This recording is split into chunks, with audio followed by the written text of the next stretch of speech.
Hello, everyone, and welcome to another exciting episode of Victory Never Sleeps. Tonight, we will be continuing our Rune series with Witan Svan.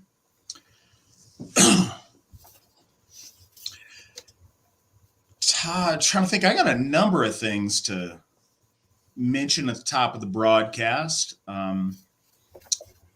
We flipped months since the last time I seen you, so happy September to everybody. In doing so, got a couple of updates, but first, hello to all of the folks listening on Entropy, on YouTube, on Odyssey, Rumble, Twitter, and VK. And I think we got to update our Twitter thing to the X instead of the bird. But yeah, we appreciate you. We can take questions. We have somebody ready to answer questions on all those platforms. We can take any kind of tips or super chat questions, bump those to the front of the line on both Entropy and Rumble. And yeah, we appreciate our audience on all the platforms that listen to us. Also, keep in mind, we are on Spotify on Fridays. This episode will be uploaded then. So first, thank you, everybody. We got our lawnmower we were trying to raise some funds for to mow the massive fields of Sigerheim. Appreciate all our members that have gone out there, volunteered their time to help make that happen. Mower's there. It's looking good. It's working good, and keeping Sigerheim beautiful. So thank you to everybody who donated. We appreciate you guys. Next up, upcoming events. So we have Freyr's Harvest Feast coming up very soon. Well, very soon, towards the end of this month in Montana, and that's going to be on a member's homestead that he and his family are building out there. So that's very exciting. I'm not going to be able to make this one, but Steve and Sheila McNallen both already have their tickets in hand and are set and ready to be up there. This is a good opportunity to meet them. And if you're a member, you should absolutely be there if you can. And if you are not and you're interested, please reach out to your folk builder and they can get you all set up. Next up from that is Winter Nights. For the first time, Winter Nights is going to be held at Sigerheim. This event is usually held a little bit further north and further northeast. The logistics didn't quite work out for that this year, so we're having it at Sigerheim, which I'm very excited about. I'm very eager to show that off to all of our people. It's an amazing, amazing place. The weather is going to be much nicer, much more fit for human habitation here in October than it was for us at Sigerbloat there in July. So it's going to be really nice. I'm looking forward to seeing you guys there if you can make it. Have a lot of great people going to be showing up. It's actually going to be hosted by Whitten Clifford Erickson and his wife Githia Katie Erickson. So we're excited. We're going to have we're going to have every member of the AFA Whitten is going to be there. So that'll be awesome. And hopefully we'll see you guys there. Then coming up after that in November, we're going to have a Feast of the Einherjar in, yes, I just didn't want to misspeak, in South Dakota. So look forward to that. Again, if you want to come to any of these events and you are a member, absolutely get yourself to these events. We'd love to have you there. But if you're not and you're curious and you want to check them out, please make sure you reach out to your local folk builder and they can get you squared away with what you need to know. We'd love to have you. With that, just a couple financial things to keep everybody abreast of how we're doing. Sigerheim, can you throw up the thermometer? There we go. Looking at, so we've got, the thermometer on this one doesn't show how far we've, oh yeah, it does, down at the bottom. I got to see because it's little on my screen. So we only owe $214,892.52. That is a huge amount of money, but keep in mind that is with another, multi-$100,000 loan that is also out simultaneously. And this is the amount of money we've put on it since, I believe, December. So we're doing very, very well. Thank you for everybody who's donated to help make that happen. If you're interested, Nick will put up a donate link here. But also, while we've got it, let's go ahead and throw up the thermometer. There's the donate link for Sigerheim itself. Anybody listening on Spotify that wants to help out with this, go to the runestone.org, RUNESTONE.org, and there's a donate link there. And you can donate to any of our fundraising efforts, including the Sigerheim Fund, but also the fund for Freyshof and Njordshof. So we're paying off Njordshof, and that's what's going to get us to Freyshof. I've talked about this a couple of times so everybody understands the first step in establishing Freyshof means paying off Njordshof, and then it means from there getting to a couple of other rubrics. But this is the big one. And as you can see, and appreciate Nick throwing the numbers up for me on the side in a way I can read a little bit better. But as you can see, just visually, we are well over halfway there. We're doing awesome. And we've had this for just a little bit over a year. We got Njordshof last year in August, and that was a big chunk. It was $245,000. So that was a huge, huge chunk. Our remaining balance on that is $139,000. $139,627.72. That's huge. Seems like a big bill, but we're well over halfway to where we're trying to. No, Nick messed me up. So producer Nick did this. Blame him, not me. The actual number that we owe, which is much, much better even, $105,372.28. Again, that's awesome. You can see from the graphic, we're getting very close. I'm very excited to see this, and I appreciate everybody's help. You guys are awesome. The way it averages out right now is, I think, if each AFA member were to pay $119 and I want to say, I forget the cents, but either way, $119 will get us there if everybody were to chip in. I'm not expecting everybody to do that. It just puts it a little bit into perspective. But thank you, everybody. Those are just things we're very excited about, and we appreciate y'all's help on. Outside of that, the really exciting thing to announce today is the first day of the second year of the Asatru Academy. This year, we've got kids enrolled from kindergarten through third grade.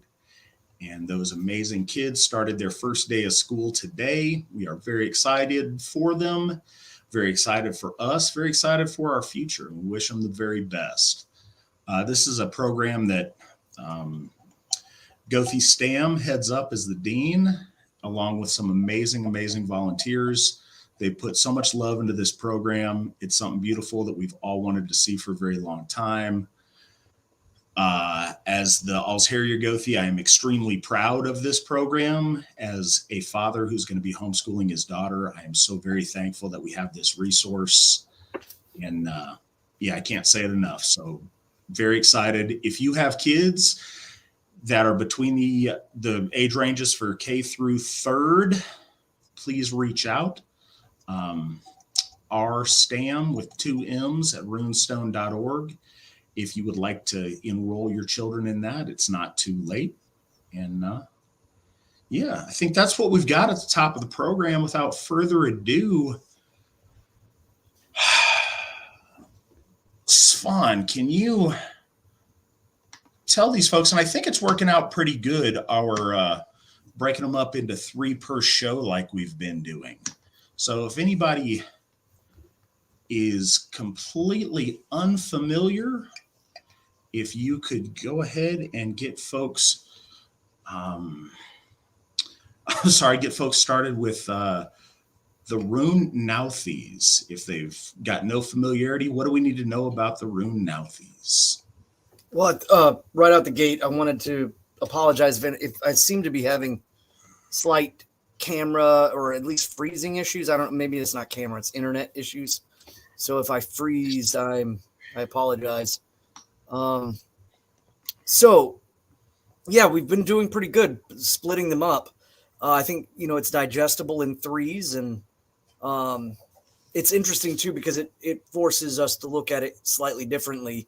Normally, the three ether, the three families of the runes are done in eights, but that's way too much to be able to kind of go over everything. I mean, right now we're in the second rune of the Norn runes, the three runes, and that kind of again harkens us back to last episode with Hagalaz. Hagalaz is kind of the coming of the Thirst Maidens to the gods in the great epoch stories of the runes. And so, whereas Hagalaz represents the culmination of action and the condensement of fate, this one truly represents Verdandi, the Nornir, or the witch of fate, that is present time. So Nauthiz in its symbology could kind of be interpreted as a line of fate being crossed by another line of fate. And this is more or less a consequence of action and deed. But this rune, Nauthiz, means need. And so it's one of the first runes where we're getting outside of perhaps something tangible. Os or Ansus could kind of play in that, but Ansus can be interpreted simply as a god or the gods. And so you're still kind of tangible. Nauthiz is the first one where we get into, well, actually, correction, joy, Winyo would be, I guess, somewhat intangible as well. So Nauthiz is kind of like in the opposite of this celebration of joy and Winyo. Nauthiz is a need. Nauthiz is the rune of toil. Nauthiz is the rune of constraint. It's the resistance that is needed in order to begin the growth process. I think that this rune really does represent a couple of things in the stories that we've been talking about during VNS is about the runic epochs, if you will, is that Jotunheim and ultimately where the Nornir are said to come from is a place of resistance, is a place that exudes levels of chaos and resistance against things. And it is the rest of that's flowing forward that is trying to adapt, overcome, grow from that resistance. And it culminates in this rune. So this rune represents Verdandi, the middle Nornir. There are three, and Hagalaz was Earth, or Öður, and then now we have Verdandi. And Verdandi is what is becoming. So the way that we look at it, much like in our language, is that there is really a future. The future isn't predestined in the sense that even in our language, when we say like we ran, we run, or we will run, we willfully manifest the future. This is the present moment, the action that is being placed. And I think in the ultimate part of this is the realization of the gods and their slaying of Ymir and the subsequent actions that are caused to create so much, but also to then in turn create the motion or the clock that is moving that ultimately is winding to a turning time, like Ragnar. And that the culmination of this starts with this rune. It's the axis point, it's the tipping point, and you can kind of see it in the significance of the shape. There's some other very key points to this rune. A lot of people will immediately talk about the need fire, and a lot of people don't understand what that is. The need fire is a sacred fire, and it comes from actually manuscripts in which Christians were saying that Christians weren't allowed to start fires by friction. They were supposed to start them with flint and steel, because the evil pagans of the past started fires by friction, and sacred fires in particular. And so this symbol has come along with not only the culmination of deed, the culmination of action, but the friction and the resistance that creates light, creates heat, and creates sacredness. And I think this is really important to remember, that even though the Nornir come to the gods to start the process and to ultimately tell the gods of the inevitability of things, they also take residence in heaven. And that's where they sit. I mean, it's clear with Yggdrasil as being in heaven, and the first well being in heaven, that there reside Earth's well. Urður is there, Verðendi is there. They preside, and that's where the gods look over and mete out the doom of men, is looking into that well. And so their residence in heaven is also culminated in this. It's it's a combination of dire and hope or resolution, despite impending doom. And we talked about motion in a lot of the other runes. We were talking about all the different types of motion that are involved in them. This one again is very much like Gabo, in the sense that it's a rune that's brought in and centralized towards the self again. So this is a constraining rune, but instead of it being an equilibrium, it's a rune of almost internalized pressure, or internalized binding or friction, a path that, or a barrier that must be overcome. Also linguistically, this rune is the sound N, Nauthiz. It's the N rune, if you're speaking from a phonetic standpoint. All right. So the camera keeps freezing, but your audio's been good. Okay. Got thoughts on it, but I think before I get to that, I'll go ahead with our rune poems. Nick, if you'd put the rune poems on the screen, please. All right. So, and is this one the Icelandic? Yes. All right. Constraint. Grief of the bondmaid and state of oppression and toilsome work. Can we put up the Norwegian next? All right. Constraint. Yeah, constraint. Constraint gives scant choice. A naked man is chilled by the frost. And the Anglo-Saxon. Trouble is oppressive to the heart, yet often it proves a source of help and salvation to the children of men. To everyone who heeds it betimes. I mean, we certainly see some themes there. And I'd also, while we are on it, this rune is represented in the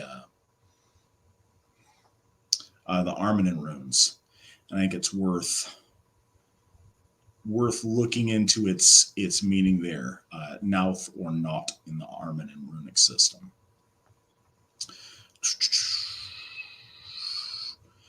An eighth I know, useful to all, needful for men to know.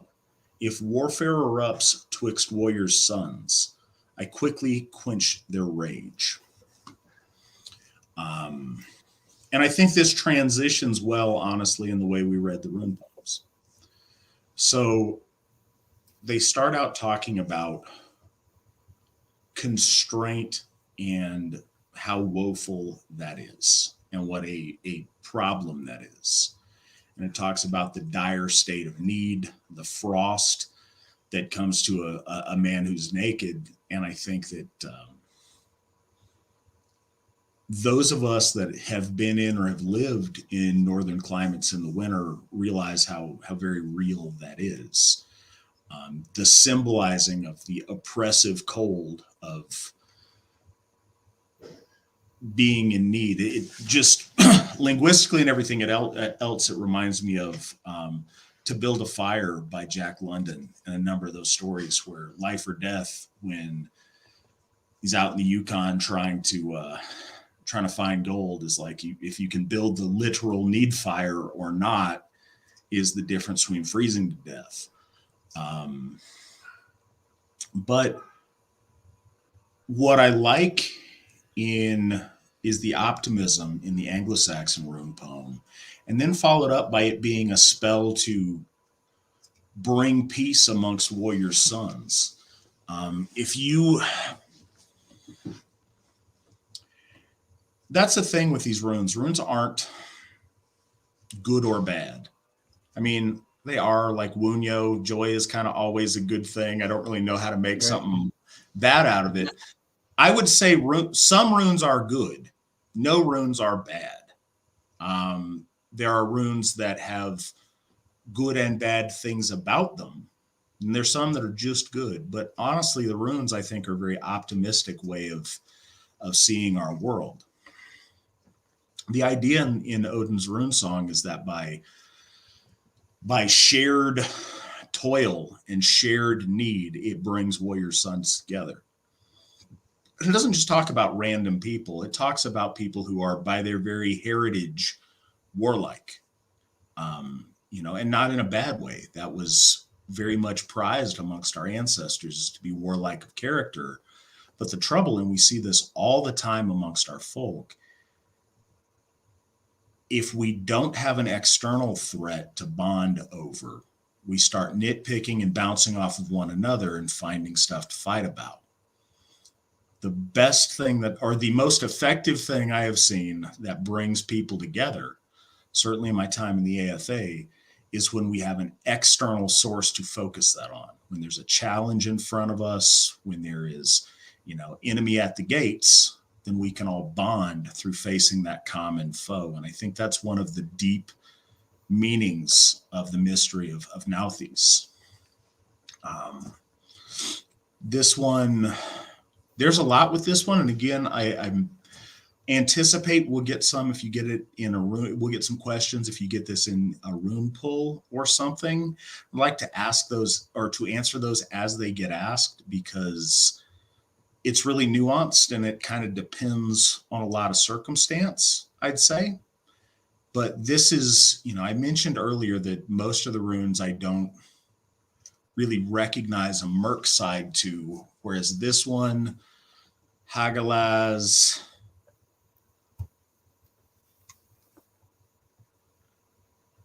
Perthro, and Issa aren't negative or aren't Merc in and of themselves, but they have inherent cautions with them, I'd say. And Thursaz. And I think those ones have inherent cautions with them. But that's what I've got on Nauthiz off the top. We've got a couple of questions stacked up, and you guys were amazing a couple weeks ago with us. You guys kept us going for forever I think we're like 3 hours in on the first rune. We appreciate that. The show is absolutely driven by the listeners' questions. They help tremendously. I was reminded on the side by Ali Clausen, one of our amazing folk builders who got oathed in recently and who is running our AFA store. As of today, flags are in. So if you've been wanting a flag, a Hoff flag, an AFA flag, a Sigerheim flag, which is the flag behind Witan Svan right now, that gives him the oaken halo of victory. If you want any flags, Nick's got the link up there. But yeah, so without further ado, our first question, and this is a follow-up from last week. He asked it, and I don't think he was around when we gave the answer. I think I asked this last week, but I'll ask again because I think I missed the answer. How relevant is runic yoga? Depends who you ask. Yeah. So internalizing the runes and training your mind and your soul to interpret the world through a runic lens is very relevant and very necessary to master the runes. If runic yoga helps you do that, then it's fantastic and it's relevant and it's amazing. If it just feels and looks silly to you and doesn't help you do that, then it's not essential, Right. and I wouldn't worry about discarding it. There's like full body runic yoga, but I've also seen, what's the hand version called? I can't remember off the top of my head That's actually the in the isolated Armanen. hand signs. Well, yeah, and I think the Armanen, they had a heavy emphasis on hand sigils, if you will, of the runes. Yeah, and again, there's so many different ways that we learn things. Some people learn really well from reading about something. Some people have to memorize something and use like flashcards. Other people, they have to do an action a certain number of times before they internalize it. There's different ways that we learn. And if you're a person who learns through, physical stuff like making your body into the shape of these runes, then I think there could be very much something to this for you. The other thing, and not saying there's nothing to it, but I have not felt it myself. Other people say that it works really well from them. A big idea of runic yoga is the flow of energy through the body. And a number of the poses are meant to draw energy up or redistribute the energy through different parts of the body, or to discharge energy in a particular pathway. I've tried a lot of that, and I have not felt that in my own experience. I have not gotten anything out of that, but I do know some people that's really special to them and it helps them. So if it is a tool that helps you, fantastic, but it's not essential. I don't think it is a fundamental to runic practice, but it is something that is a tool some people use. Do you have any thoughts or anything to add on that, Svan? Yeah, I think the first thing to think of is, I remember a long time ago, people used to talk about like making rune cakes, carving runes on cakes and consuming them. There's nothing stating anywhere that this is some sort of substantiated by lore, but it doesn't seem to be relatively outlandish in the idea of the consumption of the rune in order to help understand the rune, perhaps as part of a daily practice or a meditation, or Galder and mantras. I would say that I have heard some, and I'm just going off kind of taking that and taking a step further. And I know there's like a martial art, and that has a whole proclamation towards some historical, that it's been around since the 14th century, that it was, there's a martial art called Stavr. I don't know a lot about that, and I don't know 100% about the claims of that. A lot of it seems very, very convenient, but at the same time, if it helps you incorporate its meaning, message, and power, who am I to kind of look down at it? But I have heard one speculation about the idea of Galder and the usage of the sounds of the runes in runic poetry and runic spell.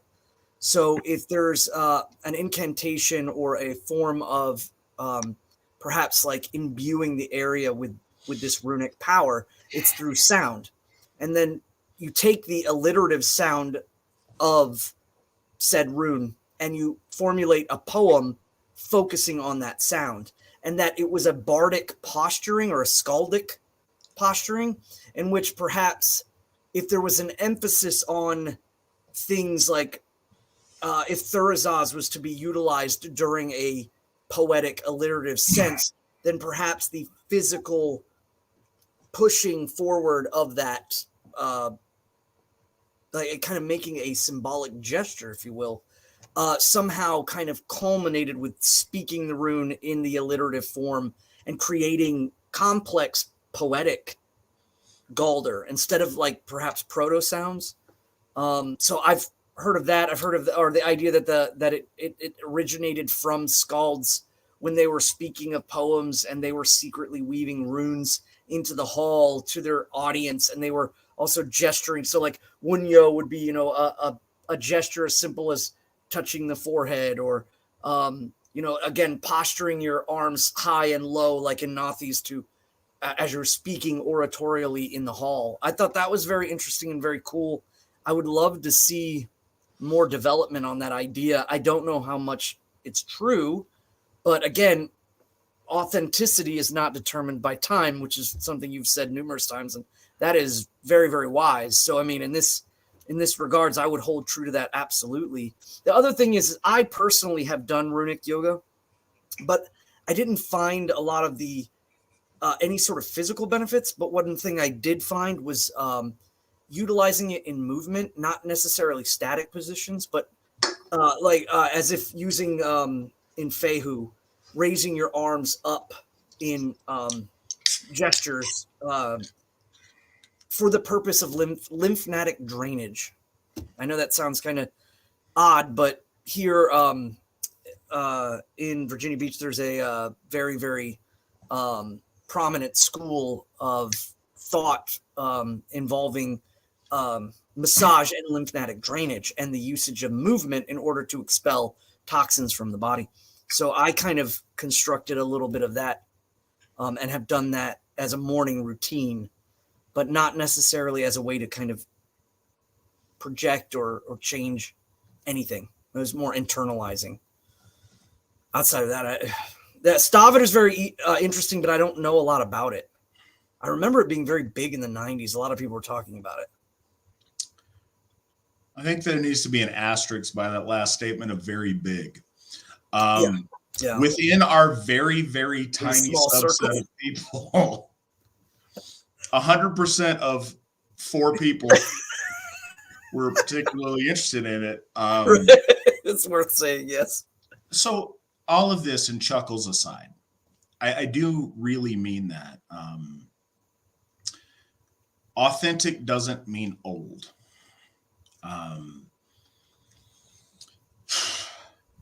And I think that the important thing with that is experiment with stuff, do things, don't be flippant or silly, but try new things within boundaries. Just be honest though. I think it's silly. There's no such thing as any kind of Stavber martial arts back in the Viking Age. Right.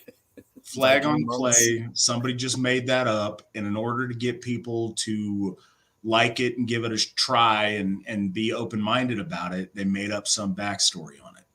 It's unfortunate because I'd much rather take those things honestly. It's like a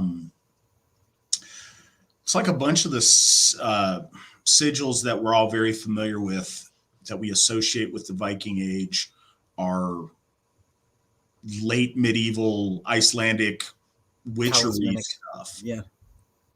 That's fine. They're awesome. And I think that they're powerful. And I think that they come from our folk soul. They don't have to be Viking stuff, but be honest and don't try to pretend that there's something they're not.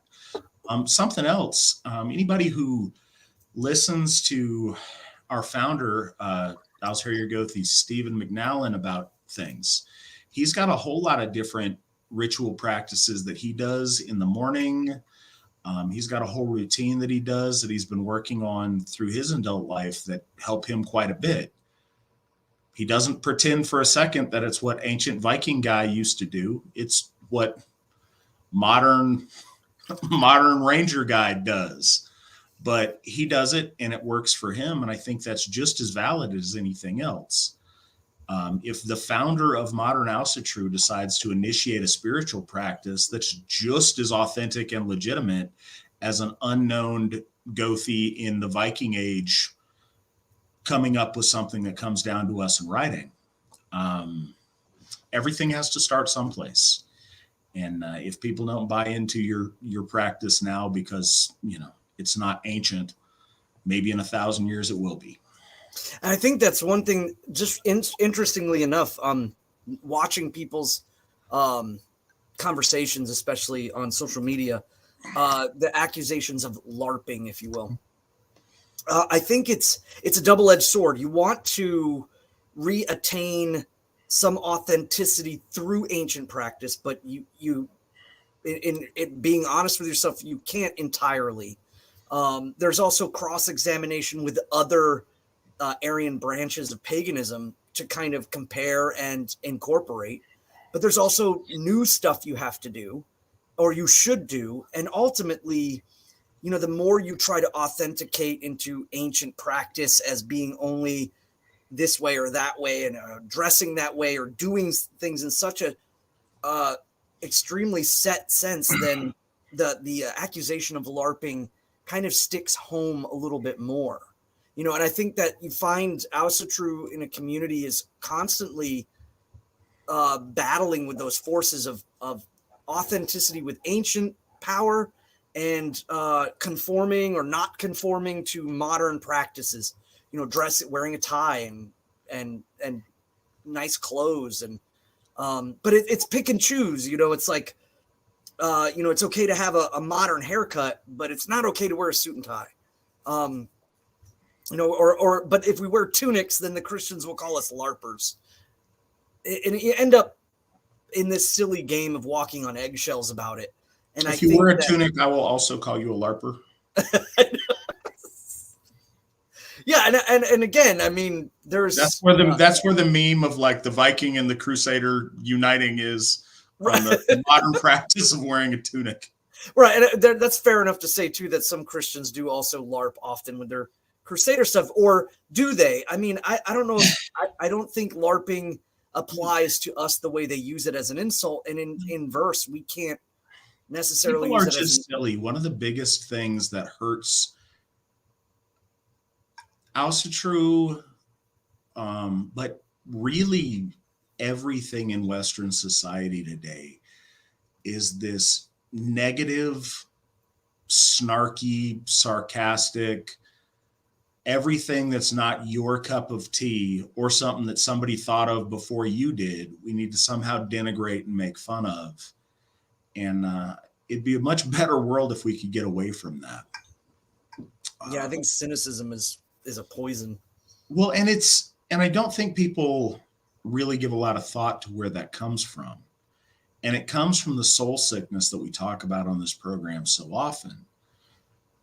If you feel that you can't possibly win and that the deck is always stacked against you, then people throw up their hands and why even try? And we are pretty deep into generations of people now that have unfortunately succumbed to that. And it's one of the themes of this program is for us to try to break out of that mindset and focus on all the amazing things we can do. And figuring out what runic stuff works for you, great. Don't pretend you're a Viking, but if you want to do Stavar because you think it's going to help you internalize the runes, or because you think it's cool, or whatever reason, go out there and knock yourself out. If somebody else is doing something better than you, then fine, take their barbs. But it's really hard to take a lot of crap off a guy sitting in the couch on mom's basement eating pizza rolls, complaining about what everybody else is doing. You're always going to have critics. It's just a thing. Right. So our next question, by the same gentleman, I assume it's a gentleman. Alcohol seems pretty prevalent in Asatru. What if you don't drink, though? A couple of things. First, and I'm sure he'll elaborate on this, 50% of your broadcasters do not drink. So if I'm drinking for two, I'm having one for Svan. Cheers. So it's interesting that you say that, because I think a lot of us who've been involved in Asatru for a really long time see that there's much less drinking in Asatru than there once was. Yeah. There was a time, and Stephen Sheila will attest to this, back in the 80s, heavy drinking was the norm. We've really cut down on that. Not a lot of drinking at events outside of ritual context. If they're an overnight event, then people sit around the campfire and have a few beers or something. I mean, you see me drinking on the show plenty. I clearly don't, am not opposed to that. Drinking culture within Asatru, I'd say, it's gotten put in a much more reasonable place. One of the things, and this varies far from your question, but it's to add some perspective, and I think it's an interesting topic to bring up.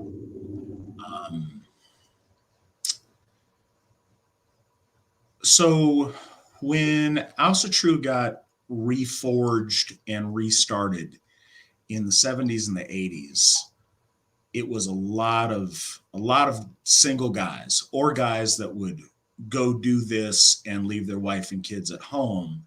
And so there was a much heavier drinking culture then. As families have gotten around, and not as a like prudish, like, oh, we shouldn't drink around the kids, but just as a practical thing. Somebody's got to drive the kids home. Somebody's got to turn in early because the kids have to go to sleep.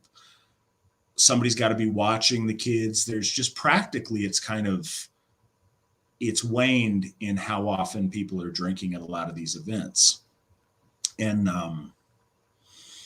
there were times early, and it's not fair early. It's been quite a while, but when I first started going to national events, 13 years ago, there were times where somebody may have a little bit too much and it become a problem. Really hasn't been at events that I've been to in a very, very long time. And so that's been nice. A couple things to be said about it that are important. First, to your question, what if you don't have to drink to practice Asatru? You don't have to drink at all. It's not even going to seem odd except for during parts of bloat and stumble when everyone's drinking. And even then, something that sometimes I forget, and I try to be aware of it because I do drink. Sometimes it's not at the front of my mind that others don't.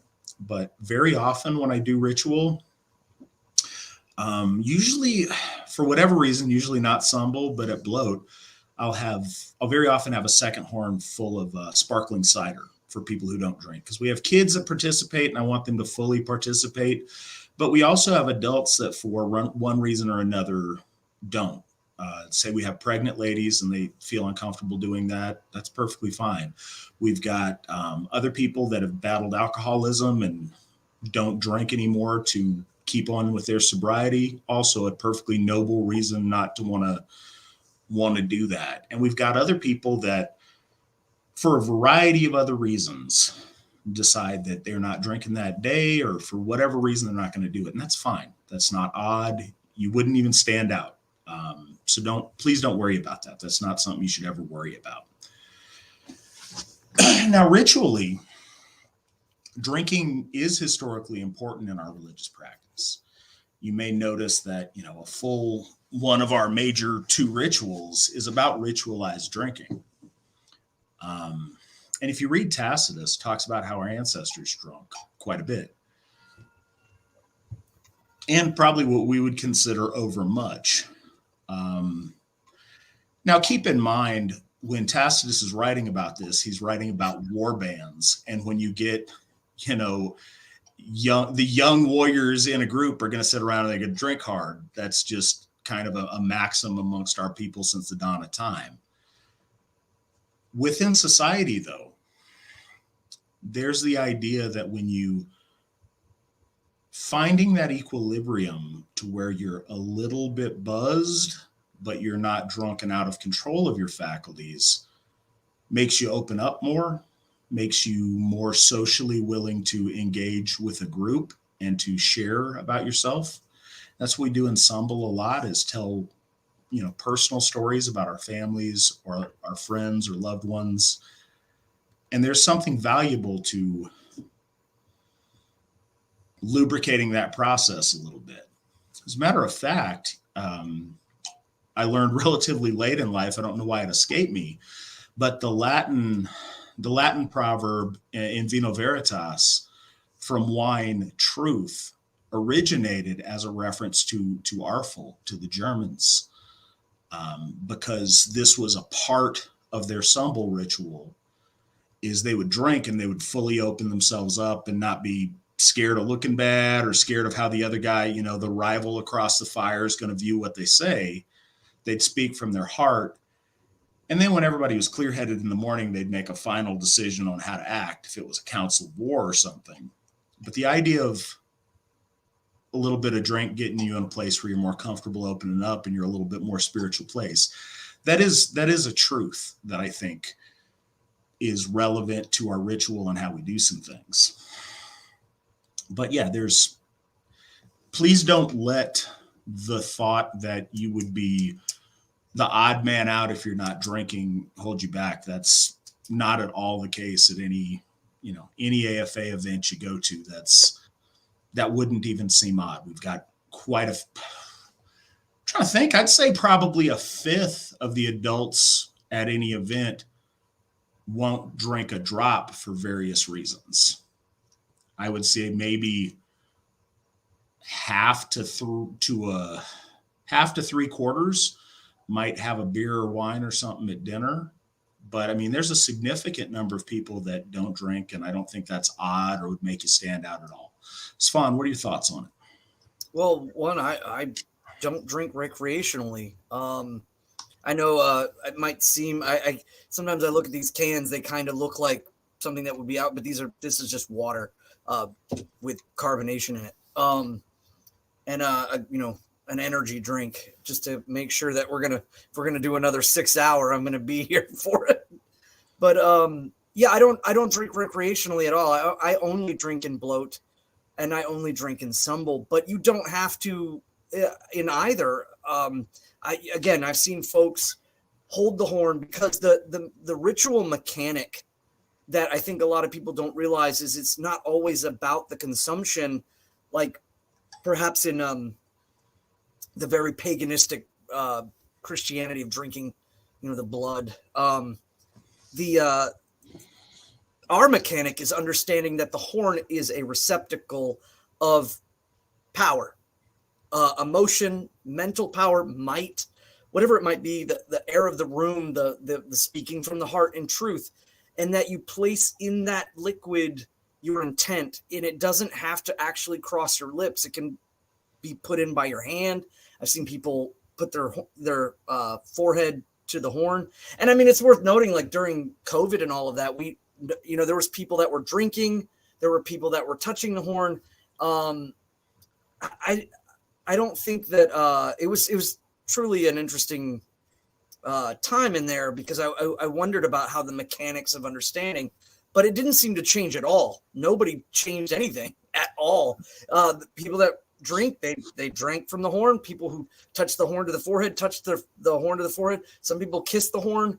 There's lots of different ways. Sometimes people place their hand on their heart and place their hand on the horn to transfer, because the horn is carried as a vessel as a gift to the gods. And so it's the mead itself is being given to the gods, but it's more than just the mead. It's the people present. It's the feeling and the emotion and the power that they place into the horn. And so with bloat, it doesn't necessarily even require you to drink. It's you're giving a drink to the gods, and that drink is more than just regular alcohol.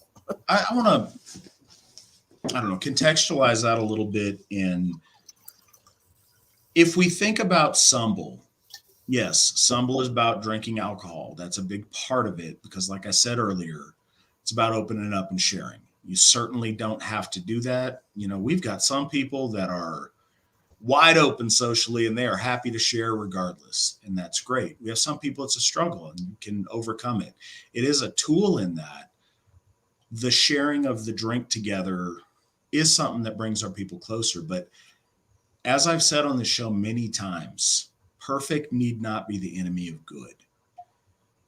The most perfect ideal situation is you drink during ritual when you're supposed to drink, because that's the most perfect way to do it.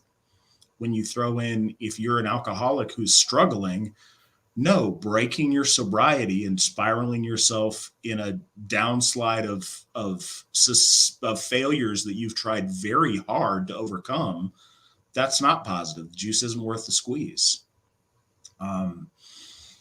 So these are all things to think about. Now, drinking in bloat, it's kind of in a way like the runic yoga that we spoke about. It helps a lot of people internalize and actualize the act of receiving.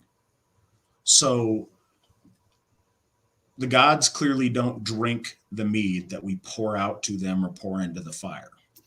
Like they don't creep up after the ritual and drink the mead. It's obviously symbolic in that way. They do, in fact, receive our well wishes and receive our gifts. It's a symbol and a tangible way for us to see the transferring of something physically from one thing to another in a liquid way. But that's a recreation and a modern innovation. Our ancestors, they would bloat with a slain animal and with blood, and they weren't drinking the blood; they were being splattered with it. Oftentimes in bloat, when we have a large number of people, we don't drink because it just takes too much time and it's not logistically feasible. So 150 people. Yeah, exactly. So we use an evergreen sprig or another tool, a hlautine, and we'll dip that in the meat and splash people with it. And we do that all the time, and it's just fine. And obviously, it works well. But it engages the senses, and it's one of the things when you taste the alcohol, it triggers something in your head to where you feel like you're drinking it. You feel like you're consuming that blessing that's being offered to you. In the same way, when you get splashed with it, one thing that I really like that I think is really distinctive about a good mead is it's got a really strong honey bouquet to it. So you smell it when they come around and they splash the guy next to you, and then you breathe in, you get that smell of honey, and it's really kind of special. Steve McNallen, he's a drinker. He's got no issue with drinking. I've drank with him many times, but he doesn't drink mead outside of ritual because he wants to keep that taste, that smell, that experience to be special. And it's special during bloat and sumble. So there's a lot of different attitudes on that. But yeah, don't let that hold you back. I definitely think that the Asatru Folk Assembly, the overall, national events, bloats, sumbles, it is very, very tamed, mild. Consumption is always seen as more as erring on the better side of responsibility. There's not a sense of, especially during bloat or during sumble, being debaucherous. There's times to joke and have a good time, but that's not one of them. Perhaps, like you said, afterwards when people are around the fire, but even then it's wildly, I think, far more tame than, like, say, going to some, bonfire party or something. It's not, it doesn't quite have that same zeal. And I think, when, like you had said, considering if people are not staying the night, then obviously imbibing seems to be greatly reduced because nobody wants to, drink and drive or any of that stuff. So it's like, I think ultimately the air of responsibility floats heavily on the person, but also the community, and erring on the side of being wiser is always seen as more positive, even if you're abstaining because you have alcohol issues. That's, again, wise and shows a sense of responsibility, which no one would look down at you on for that. No, not at all. And our next one, in a completely different, but also this question is one that I think a lot of people have.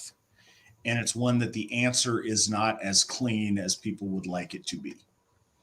So the question is, do you believe there are one-to-one equivalents between pantheons? For example, Tyr equals Zeus, Wotan equals Hermes, Thor equals Perun, etc. Or are they all separate deities? If separate, how do we wrap our minds around the existence of multiple sky fathers, thunder gods, and earth mothers?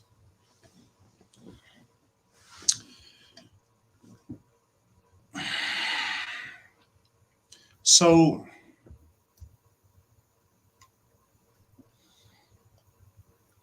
are there some one-to-ones? Certainly. Are there a lot of ones that translate over way less clean? Absolutely. And I think that's much more the case. I think in the most broad terms, and this is one of the reasons that the AFA's membership requirements are white people, because I think that different races, as we've always understood, the big racial grouping races have different deities responsible for their creation, their existence, and their soul matrix.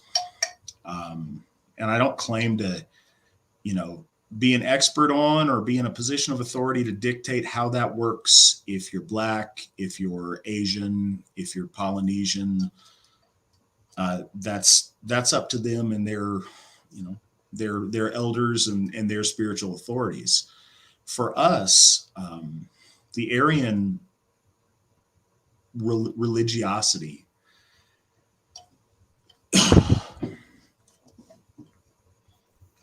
trying to think of the right way to put this. We are absolutely hard polytheists, but each tribe of our people developed a very specific relationship with our gods in a very specific way over the millennia. And that looks different if you are Hellenic, or if you're Latin, or if you're Slavic, or Celtic, or Germanic. It looks different in those. I don't believe that the gods are different, but the understanding of the gods is certainly different and shaped based on the relationship that that branch of our folk built with our gods and our gods built with them versus any other, tribe of our folk. And you see absolutely one-for-one relationship between continental Germanics, Saxons that conquered England, and Scandinavians. You see quite a bit of one-for-one in Slavic faiths and Asatru and Celtic figures. You see less of it in more Mediterranean incarnations of our faith. And so to pretend that Svan and I have the definitive answer on exactly the chart of which piece goes with which god, that would be awesome. Maybe by the time, we pass beyond the veil, we'll have all of that figured out. But I think it would be arrogant for us to say that we do at this point. We use the Scandinavian, the Norse version of the naming and the features and the identity of our gods. We build upon that with the relationship that we are currently building with our gods and the way that they are currently engaging with us. And that's the way that we're growing. That's what came to us. That's the relationship that was established and built upon when our founder, Steve McNallen, interacted with the Allfather Odin the first time in 1968. And that's who's come out on top, and that's what we're running with. In that way, we honor the entirety of Aryan faith, but we honor it through the Nordic lens for consistency and so we don't get bogged down in endless debates that go nowhere over particulars that aren't relevant. We have a way that works very well, and we're doing that. Now, to your question of how do we reconcile multiple sky fathers, multiple thunder gods, multiple earth mothers,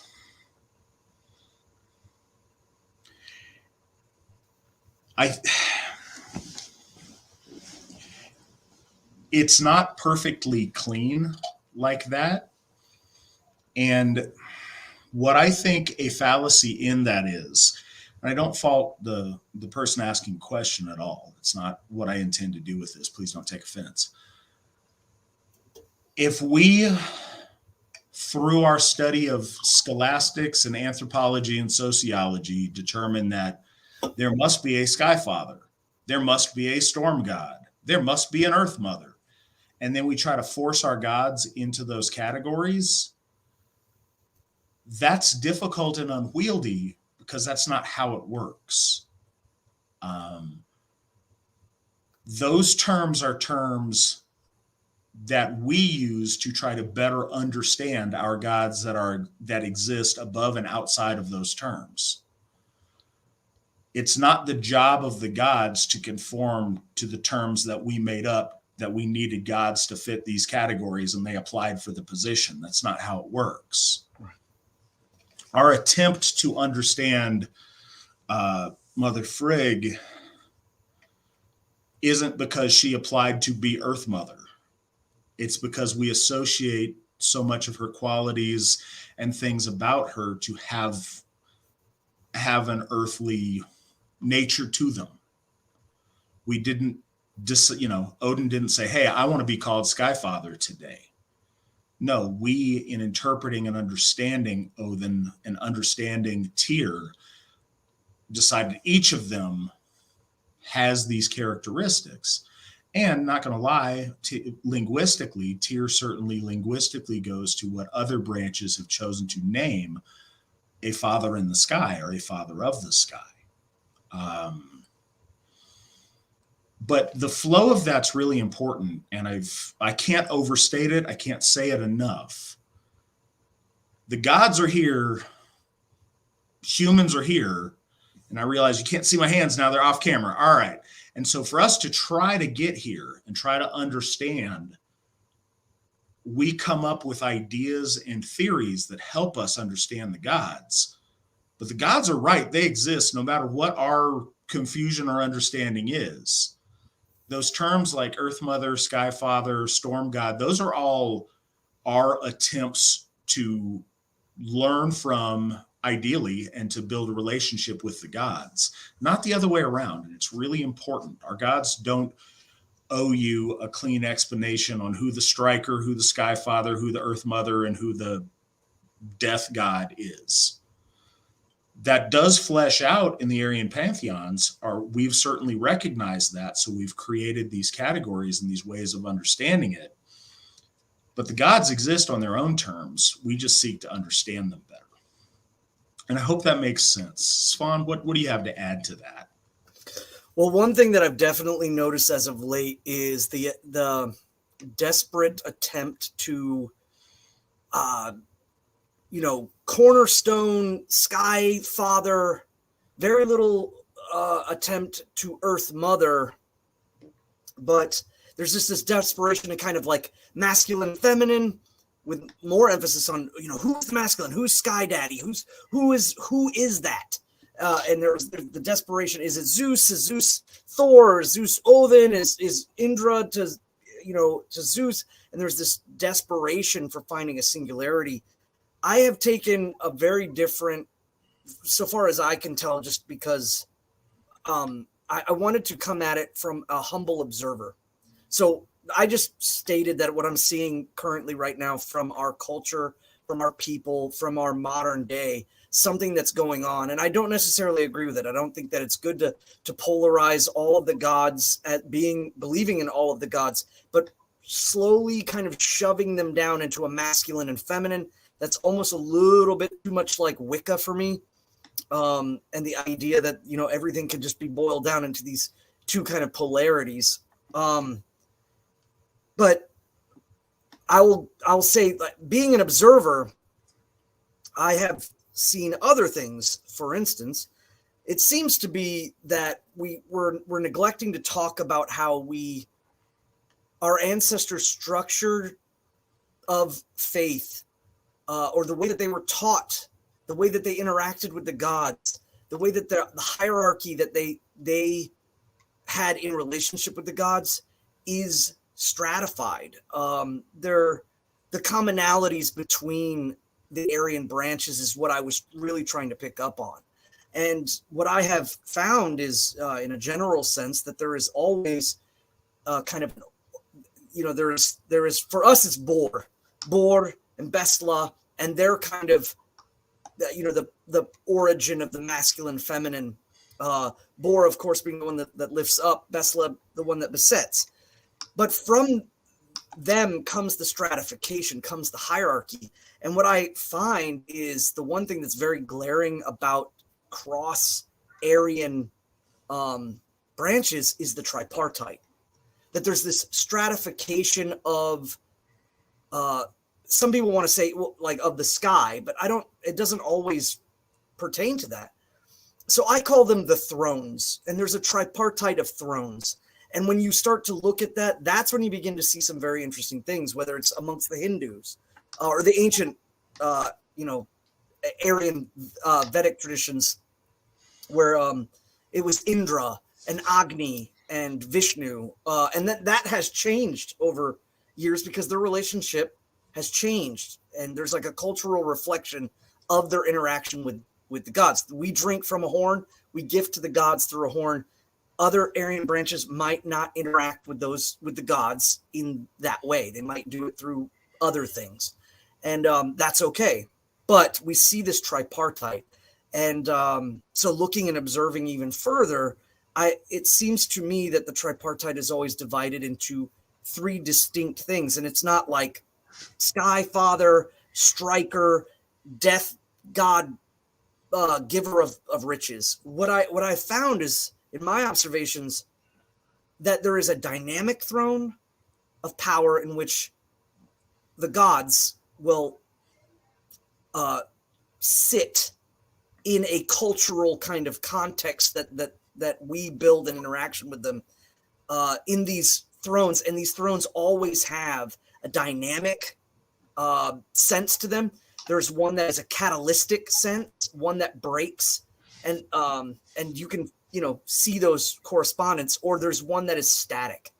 And so I always call the tripartite of the Aryan folk as a pan-Aryan concept, is that you see this dynamicism, this catalytic, and this static. And sometimes the gods that are sitting in those thrones don't line up with others because, again, each culture pulls from the gods as they see spiritually needing.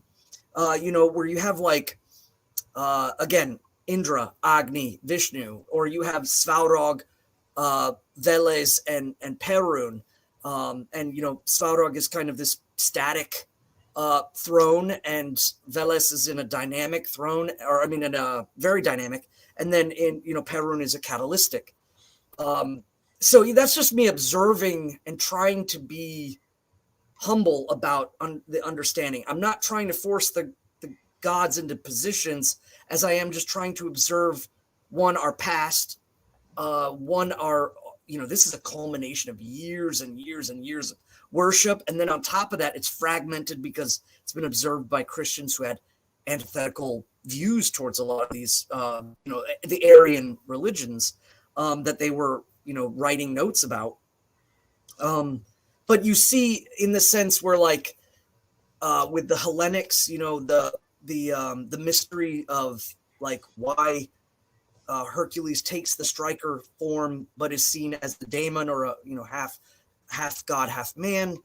The interesting thing about perhaps even the influence that the Phoenicians might have had on the Greeks in relation to the lightning bolt of Zeus and the lightning bolt of Baal amongst the Phoenicians. There's lots of room for discussions, but I always see this tripartite, and I see a mass fragmentation of the earth. And I think it's worth noting that from an observational point, the powers of the universe are vast, and that our gods are kind of like wardens or conduits of those powers. That there isn't one all-encompassing. There isn't one. I noticed this now in like modern Hinduism, where they're kind of boiling everything down into Shiva, or boiling everything down into Vishnu, and they're kind of going again into this like monotheistic or dualistic kind of viewing of things. But when you see the the tripartite is always there, so much so that Christianity adopted it because it had been in Europe for so long that they ended up making their own tripartite because, again, metagenetics are real and European Christians are still going to find their tripartite in their they need the thrones. The thrones are there.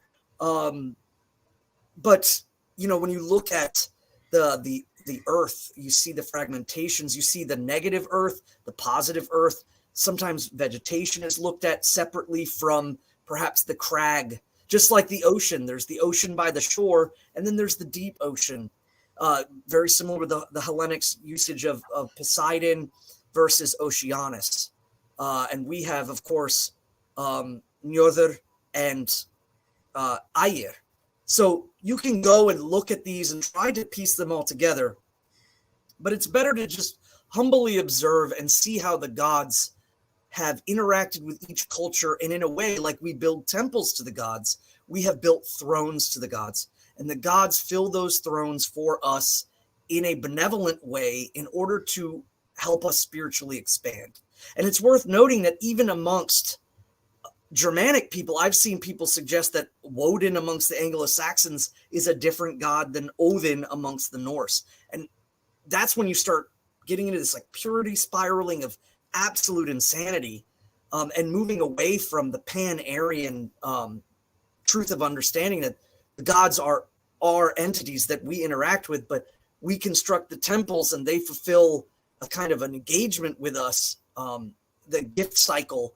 And in turn, we culturally interact with them, see them in certain ways. Perhaps we attach colors to them in certain ways.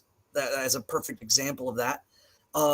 But that can change too, even amongst the folk, and it has happened before. A perfect example of this is, like you had mentioned, Tacitus, you know, makes a correlation between Odin or Wodenus and Mercury. And that, you know, and there's Tyr and Ares, and there is Thunor or Thor and Zeus. He makes that equivalency. But when you talk about like the Adam of Bremen, when he goes to Uppsala, he sees a tripartite in which there is the thunderer, Thor, in the center, and then there is the god of fury, which is Odin, who's off to the side, and then the god of peace and plenty, Frey, is off. And there they have a tripartite. And that may have been just at that time.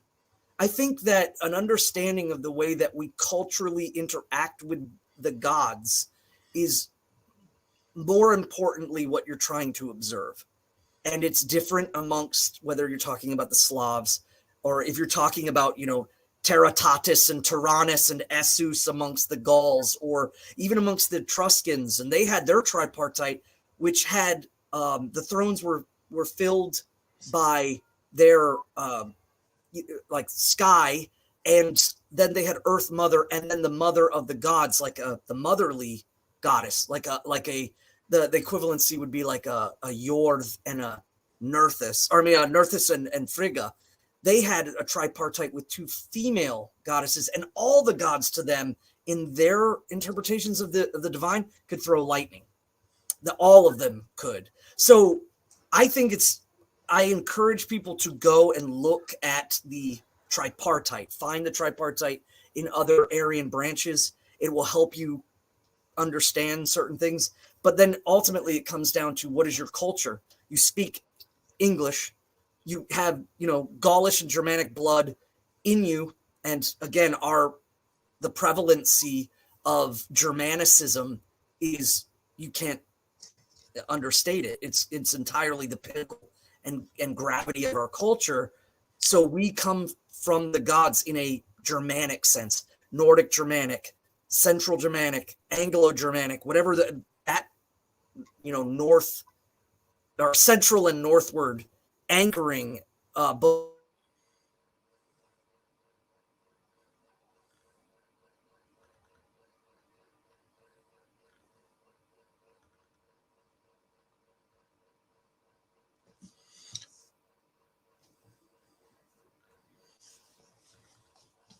All right, so I'm not sure if Swan is frozen for everyone else.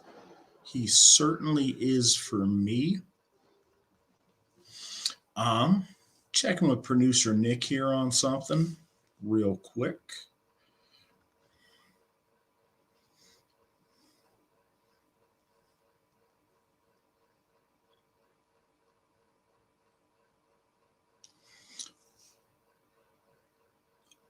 All right, cool. So this on Svan will get to whatever he was following up with here in a second until he gets back. Something else that occurred to me that I think is also part of the question. And I know that people have asked me this before. If your understanding of the gods is that they are expressed in nature, then man, if there's lightning, who's doing it? Is it Thor? Is it Zeus? Is it African thunder god? Is it those questions make sense and I get it. In any of our creation stories, and every race of people has a different creation story, there is a relationship between the people and their environment. And I will say this, our gods are not nature. Our gods interact with us very often through nature and through natural processes and forces.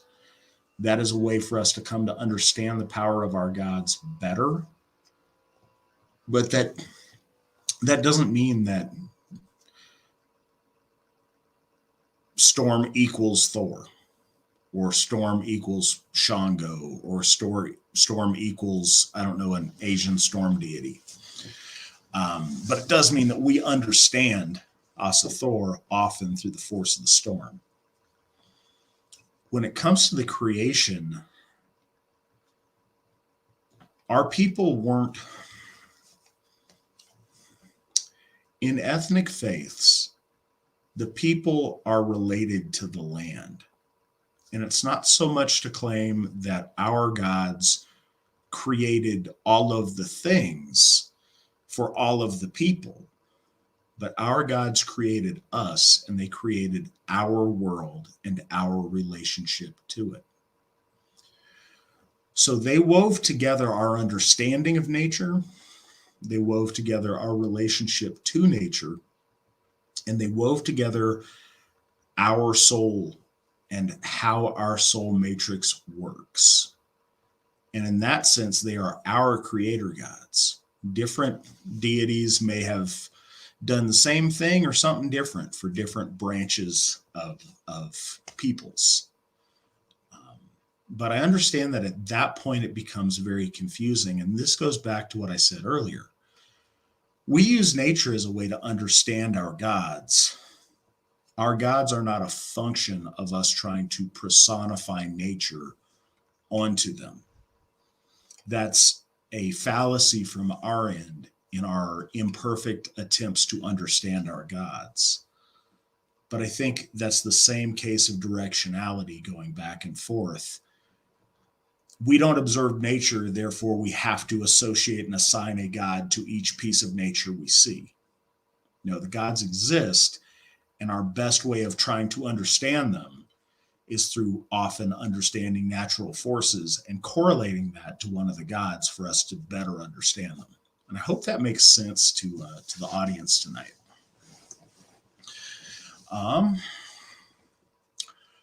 Next question is, when do we hope to have electricity and water at Sigerheim? Tomorrow is when I hope to have electricity and water at Sigerheim. That's probably not going to happen. Realistically, I think we're going to have water and electricity the first time a person goes out there, sets down a foundation, and starts building a home. That I am very hopeful that that happens within this next calendar year from now. I don't want to make promises until I have some further irons in the fire, but we have,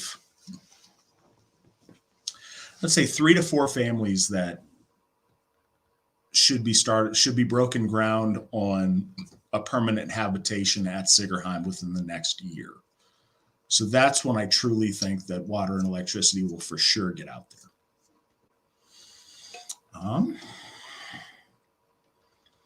The next question is, in runic divination, how do you determine which runes are good and which runes are bad? Now, I've said this before. I don't think there's any this rune equals bad, this rune equals good. The determination would come in what question you were asking when you were doing the divination, and the question that you go, very specifically, how your mind is calibrated before you do a divination really matters. So what is your question? What are your parameters you set before you've touched the runes? That would go a long way to determine what that meant. And as I've mentioned before, when I do any kind of runic divination or any kind of a rune pull that way, I typically do them in a sequence. A beginning, middle, and end, for lack of a better term. But if I do a sequence of 3, depending on where a rune falls in that sequence, it informs a lot of, is that related to how we got into the circumstance? Is that related to the circumstance as it is currently? Or is that rune related to the future direction that we're headed towards with that circumstance? And all of that makes a huge difference. So determining the good or the bad of a rune really all depends on what position I draw it in and on what the parameters that I have in mind before I do the draw are. And I don't necessarily think that's a really, really nice or useful answer, but it's the honest answer.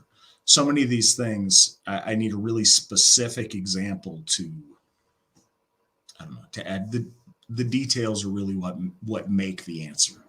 So there's a lot that goes into it, and I could answer it a little bit better if there was a little bit more specifics to that. Question we had at the tail end of last week that we got, it was actually a monetized question, and I appreciate it. Thank you, Lawrence, who I believe it was for $5 Canadian. But I got it after I'd already shut down the show is when I saw that it was asked. Hi, Matt. Hi, Daniel. It's been a while since I dropped in. I find the esoteric and metaphysical fascinating, and I've had powerful paranormal experiences in my life, including a healing, a bizarre vision, and an out-of-body experience. The supernatural is part of the natural, as the saying goes. Absolutely it is, Lawrence. I would love to talk to you about each of those and hear your story. I think that's very interesting, and that is really important for us all to keep in mind. The supernatural is part of our natural experience. It's just often a part that we are closed off to or don't allow ourselves to fully explore. And I think the more we open ourselves to that, the better off we are.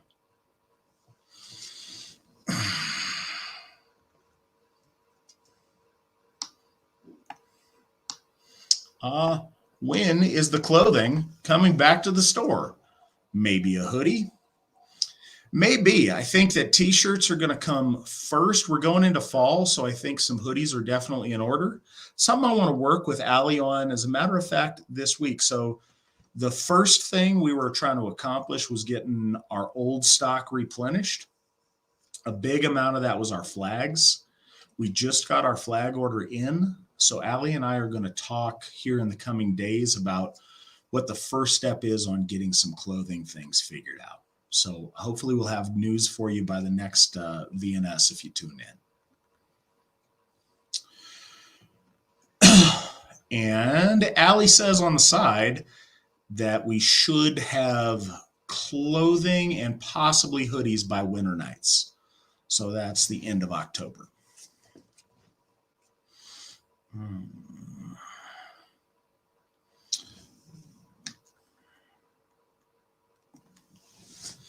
Next question is, how should I confront my flat earther Christian family member who thinks the world is only 6,000 years old?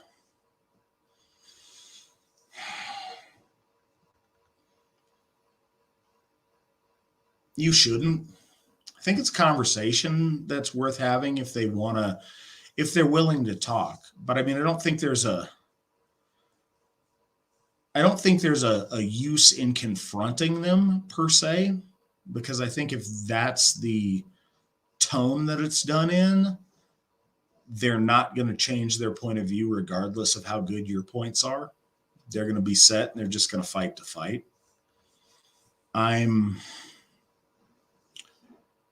I've been really curious. Up until probably 5 or 6 years ago, I didn't really understand that flat earthers were a thing. Like, I thought that was a joke. I didn't know that there were really people that in our present day and age believe that the earth was flat. And it was fun to argue with those people for a while. It was really interesting because they have a theory for everything. Every time you try to poke a hole in any flat earthers thing, they have some very creative explanation of why things be like they do. I haven't encountered many of those people that genuinely are open to changing their mind. They just want to argue with you about how flat earth is the way to go. And I wonder about it. And I think a big part of flat earth, the whole phenomenon of flat earthers, comes from a place of damage. I think that I've noticed this myself. Our circles that we run in and that often listen to our program here, that are in the AFA or whatever else, a lot of people come from a background where they don't necessarily trust the news or trust the government or trust a lot of people in general. I didn't start out that way. I started out, a quote unquote normie. I've been racially aware for a very long time, but politically and on a bunch of other things, it's come to me very late in life, relatively, that a lot of things that I used to not question have proven to be lies and malicious untruths and a number of different things. And I think that some people become so mentally traumatized when they realize that so many things the powers that be in their life have lied to them about, be it their parents, their church, the news, politicians, the military, whatever it is that are people that they used to really trust, have lied to them on so many things that they then find themselves in a place where if those people say something, then it must be the exact opposite. Unfortunately, things don't work that way and it's not that clear. But I think there are people that want to be flat earthers because it's trendy and it's obnoxious and they're trolling you with it. And in that instance, I don't think it's worth having the conversation. I think there's other people that are dealing with a lot of psychological damage. I don't think they're willing to hear anything you have to say either. But I don't think it's necessary. How does their understanding of the age of the earth or the shape of the earth affect the day-to-day of what you need to talk to them about, or how to be successful in their life, how to have a meaningful relationship with their gods, their families, and build a life for themselves? And I think that if you work on those things and you don't argue about the obvious flat earth thing, reality has a way of revealing itself to folks. And I think that when their life is healthier, when they're healthier, they will be open to seeing the world as it is in a clearer and better way. Rachel asked, does anyone drink water anymore? Some people do. I drank water earlier in the day. We witnessed Svan drink water a little bit ago. Maybe that's why he dropped off. So I don't know. Maybe there's consequence there. The next question, how does one go about becoming a folk builder? I don't believe there's one in Utah.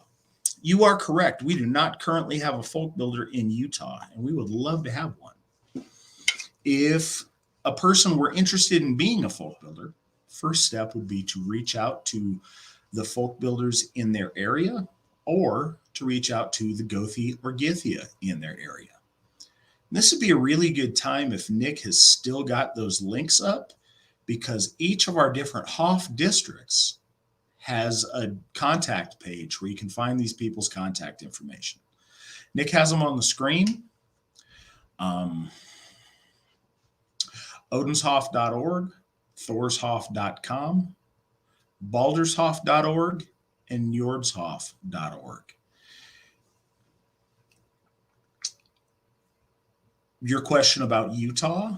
Utah is in the Odinshof district. And what I would suggest your best bet is, if this is specific to Utah, is reaching out to Githia Sheila McNallen. Sheila at runestone.org. And she'll talk to you about, and this goes in general to anybody else out there, but the Githia or Gothi will talk to you about what's required of a folk builder, what that looks like, what the expectations are, and give you a letter or an email that we send to folks to see, that lays this out a little bit more specifically so that people know what they're getting into. And if it's something you want to try, then we typically give people a shot and see where we go from there. Almost any of us that are in AFA leadership started out as folk builders. I started out folk building in Alaska way back when, and it's been a long road, but it led me to where I'm at now. As far as what the job of folk builder entails, I think in kind of an obvious and upfront way, it's about building and maintaining the folk that we have in your area, arranging moots and meetups and gatherings and rituals in your area, helping to weave together the community from our members that are scattered throughout the area that you're taking care of. I think those things are kind of obvious, but a little bit less obvious. There's a lot of behind the scenes that goes on with it. If you become a folk builder, you're part of the leadership team for your district, and there's any number of AFA tasks that we may need your help with. It involves database management. It involves helping with various member issues on the back end, on a tech end that you may not see, responding to and answering and responding to kind of the same thing, responding to emails from other leadership, but also from people who are curious about membership or have questions. It means that your real name and your face will be publicly available on the website so people can direct their questions to you, and so you can help build from there. It also involves interacting on social media and helping us grow the AFA in general, and quite a few other little odds and ends that come up. But if it's something that anybody's interested in, not just the guy who asked the question in Utah, but anyone else that wants to get into folk building, reach out to the Gothi or Githia in your district and see what's involved. Maybe it's something you'd be really interested in. Maybe it's something you'd be really good at. If you want to, give it a try. Every place that we have a successful group of AFA members started out by one person stepping up to folk build. And that's the genesis of the wonderful things that we have these places. That's the start, is one person who saw there was a need, who stepped up, and who was that focal point to get this all moving in their area. Welcome back, Svan. We got Svan back with us. I think with that, because the question was kind of directed at him, I will go back just a little bit. And there we go. Cody wants to know, Witan Svan, can you describe the need fire and the prayer we say before bloat as we light the need fire?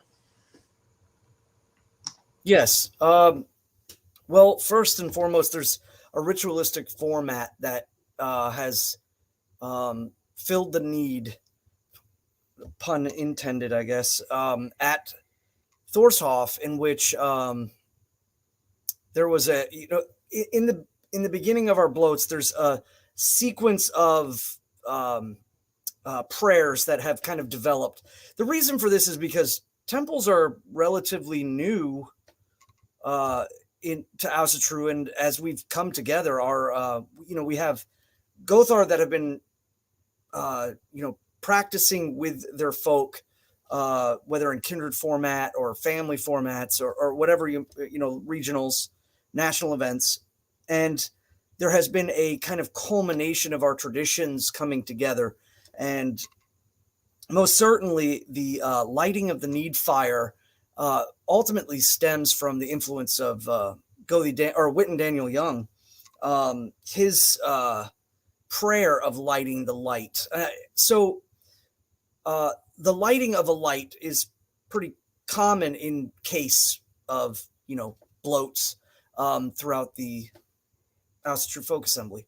However, specifically associating the lighting of the need fire to the lighting of that light has developed more recently. And what ends up kind of formulating is that we, upon entering into the sacred space, into the Vey,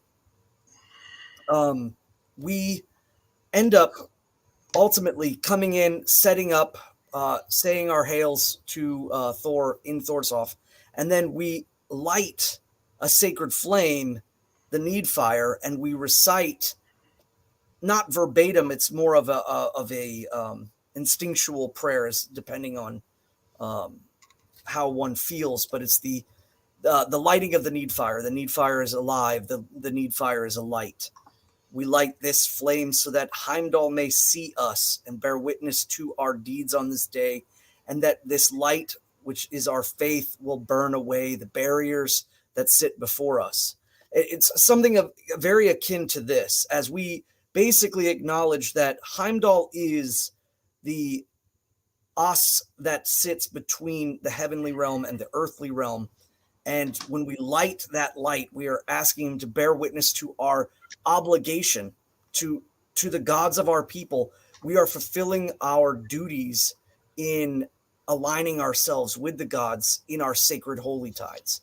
And so we ask that Heimdall bear witness by the lighting of that need fire. So that's kind of how that developed. The next, of course, is that we light sacred smoke, and we ask that the prayers that we are saying will be carried up aloft. So the first gift given to Heimdall is the smoke, the sacred smoke. And we ask that in the way he protects heaven, that the sacred smoke will protect us and bless us and build our awareness higher and understanding of all things, both material and divine. And that's how it's kind of developed. Is that the case in every Hof? No. And I think that that's one of the beautiful things about the Asatru Folk Assemblies. Every Hof has a different layout, based whether it's constructurally, whether it's the size of the Vey, the size of the harrow that we hold bloat at. And sometimes, there's even outdoor and indoor. Certain things about fire, certain Hofs can't have open flames outside or during certain times of the year.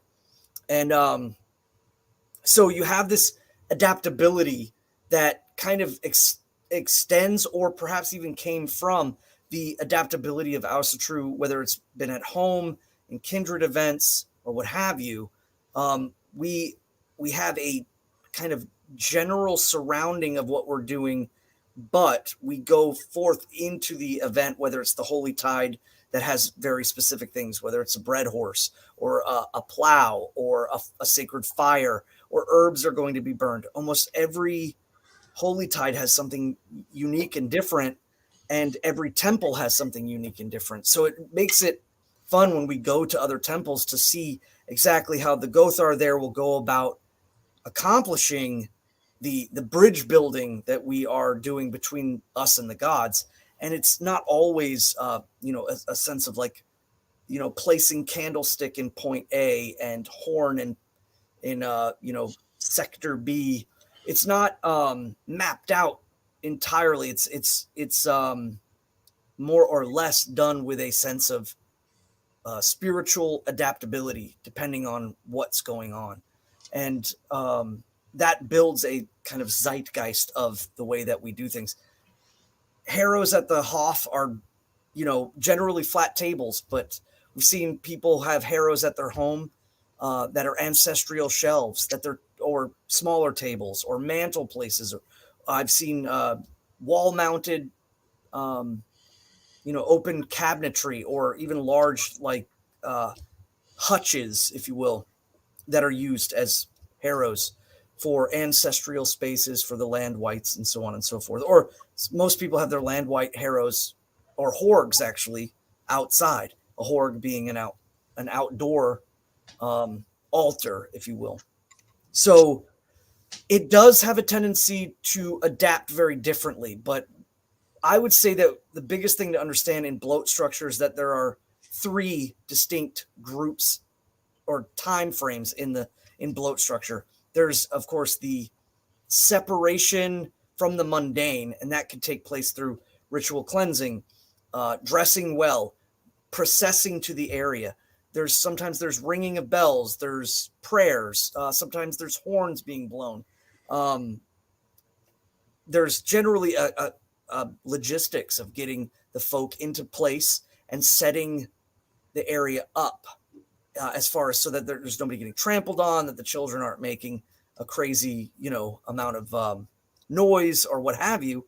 And then we enter into the second part of the bloat, which is actually the exchange, in which the Gothar or the presiding, let's say if you're doing this at home and you're, the head of the household, you would then begin the exchange, which is gifting to the gods, gifting of whatever it might be, and everyone partaking in placing their faith into that gift, and then giving to the gods and asking if the gods see us worthy, that they would then give us in return. That's a big key thing there. I think that is, greatly different from, I would say, other, practicing faiths or whatever, even some of the, I guess kind of, I don't even know what we would call them, but varying views of polytheistic practice, if you will, is that we seek to ask the gods that if we are worthy of their blessing, that we receive it.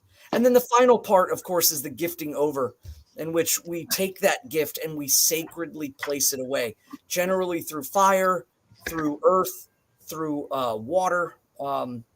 We gift and move from there. So those 3 things are always going to happen.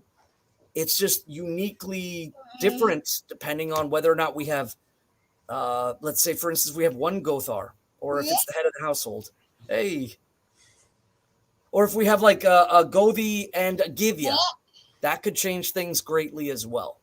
So I would say one of the big things is every regional area, every Hof, every kindred, and even every household has a overall format that we follow, but that it can be uniquely different in certain key aspects.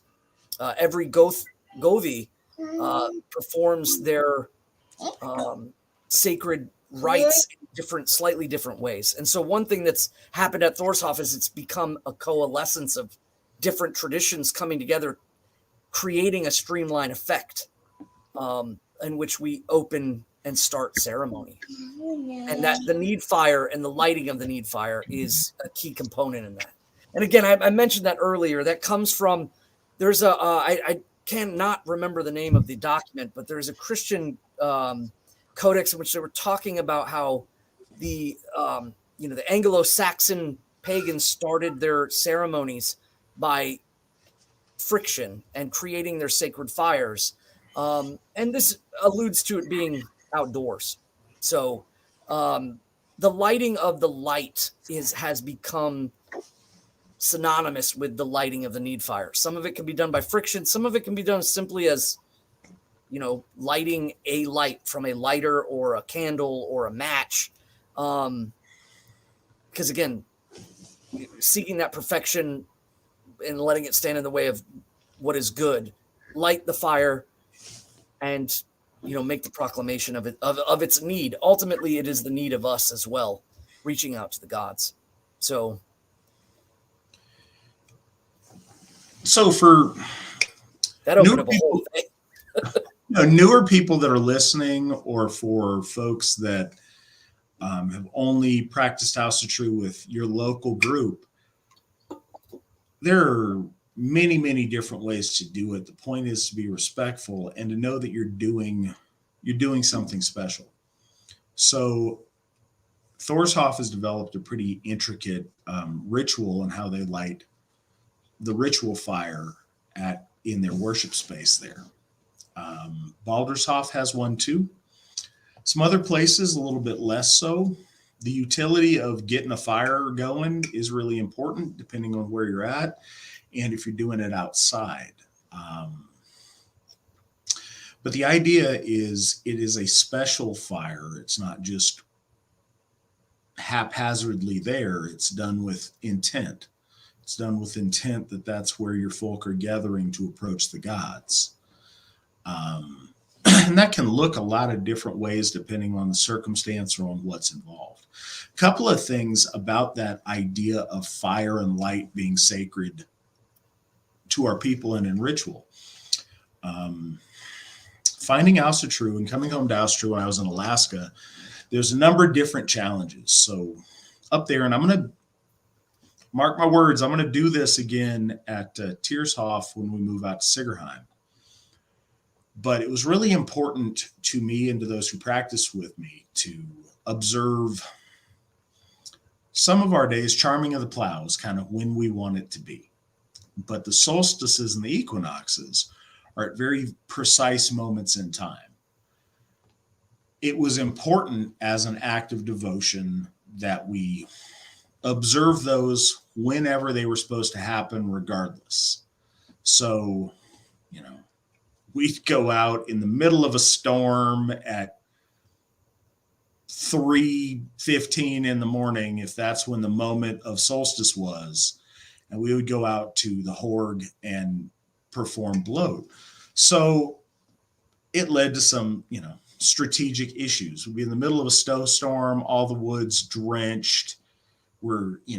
Sometimes we'd be out in the woods if it wasn't at my house, and we'd be in the middle of it. I remember one,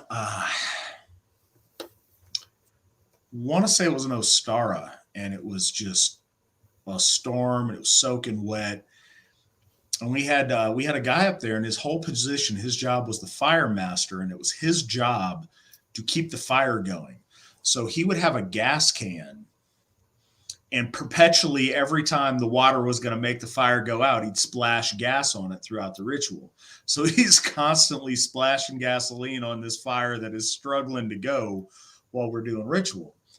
And that may seem silly or perhaps irreverent to people who weren't there. But the idea was, no, we're standing out in the rain getting soaked to the bone because we're going to observe this at the right time because it was really important, and that's why we're doing it. And yes, it means we've got a doofus over there throwing gas on the fire. One time he splashed this poor lady all up and down the leg of one of her pant legs with the gas while this was going on, caught her pants on fire, caught the gas can on fire. That was his last time in that position, just to let you know. But no one was hurt or scarred during the incident. Just putting it out there. But no, things like that had happened up there. Also, what was really special to us was at Yule, we'd light a big community candle to, well, okay, a couple of things. The idea was basically to light a flame and to tend that flame from sundown until sunup over the longest night of the year. And that really meant something up in Alaska. That was, from like 4:30 in the afternoon until maybe 11:30 in the morning the next day. So it was a process. And many of us would light a candle. I remember one time when I was going to someone else's home when I was doing it, I lit a candle at my house at sundown, and I had to like nurse this candle in the car as I drove to my friend's house, like trying to keep this candle going and make sure the heater and the AC and like nothing blew it out. And I remember actually a couple instances of that. Or we'd light them together. And if people had to go to their own homes and they couldn't stay over the night at our house where we were celebrating, they would light a candle off of our main candle and keep that candle going. But tending that flame was really important. So it can take a lot of different shapes and forms, but the idea of having a ritual fire and of tending that as an act of devotion or as a ritual act of separation is really important. Our next question is Glima not a martial art based on Viking fighting? If you ask the guy that came up with Glima in the 1970s, he's going to tell you that it is. I believe in his mind it is done with the spirit of how he conceived Viking fighting to be. I don't think that the average Scandinavian that got on a longboat to go raiding was a black belt in Glima. I don't think that's real. I think that, and I say that, we have a modern version of Glima. There was attestations to Vikings used to wrestle with Glima. I think that their actual fighting had nothing to do with Glima, but I thought Glima was the way I understand historical Glima was it was a good test of balance. And it was kind of a balance-based wrestling thing to see who could unbalance the other. Undoubtedly, increasing your balance is beneficial to hand-to-hand warfare, certainly. I think that what people practice today as some systemized structure of Glima is not based on anything tangible that we can trust in its ancient authenticity. But honestly, I'm not an expert. Glima could be a really cool thing. And just because most of it was fleshed out and most of it is very, very modern created, it could be awesome. I don't know. As far as I know, there's very few people that are practitioners of Glima and that are instructors of Glima. I've never met someone who practices Glima, and I've been involved in Asatru for about 22 years now. So, but yeah, it could be a really, really cool thing, but I think that it's being based on Viking combat is very, very, very stretched. I know a bit about Glima. It is a national sport in Iceland, if you will. Right. Svan is our resident black belt in Glima. Svan, break us down the secret art of Glima. Black leg straps to be. No, I think that if you look at there's, if you see the ancient kind of festival competitions where people could compete against each other without, drawing blood or killing each other or things like that. And so, you have like two men holding a log with ropes and they're trying to off balance each other. I think that was where the origin of Glima ultimately derived from, but whether or not that was during the Viking Age is not really known. They did wrestle. We know that they wrestled. It's mentioned in the sagas quite often, but it's never specified on how they do it. And the word is not really used, but, it became its own sport as it developed in Iceland over time. And it started to take on its own sense of, priorities. One of the things that's most notable is the leg straps. In Glima, they use leg straps. So one of the things that the entire martial arts hinges on is either that one, your opponent is wearing those leg straps, or he's wearing trousers that are baggy enough to grab onto, which is, I think, what they ultimately developed from. It was part of the rule was either utilizing a belt or trousers. Each opponent had to grab the outside of the trousers of his opponent, and maybe he had, right arm out, left arm in, and when in grasping they would start, and then it was about off balancing your opponent and making him touch his knee on the floor. But that's the end of it, is to get him to touch his knee on the floor. It's almost like I would say like a Nordic variation of sumo wrestling in a way. So if you found yourself in 1990 or 91, you could do battle with MC Hammer and those who chose to have the parachute pants with your Glima technique. Yes. No, and if you see old photographs from the 1950s of Glima, the men are clean cut. They're wearing like a Greco-Roman style wrestling leotard, but they don't wear headgear because, again, pinning and placing, great amounts of weight on the ears is not emphasized. And then they wear these leg straps that have handle pieces of leather on the outside of their thighs, and that's where the grip is. And the idea is it's kind of a combination of pushing, spinning, and ultimately throwing built around it. But it's legitimately, to say it's a martial art is a really big stretch. Right. To say it's like authentically Viking is also a big stretch. And I think in a way it's similar to the Highland Games. The Highland Games are symbolically relevant to Highland warfare of a clanic Scottish period, but not really. You're not out there chucking cabers at your enemy, but your ability to do so lends yourself strength and balance that does help you in battle. Your ability to chuck a big rock. You're not going to chuck a massive rock at your enemy while he's, hacking and slashing and cutting at you, but your ability to lift a stone and controlled throw it means that you can do a lot of other things on the battlefield that way. But in the same way that the Highland Games aren't a martial art, I'd say that, it'd be hard to call Glima a martial art based on Viking combat.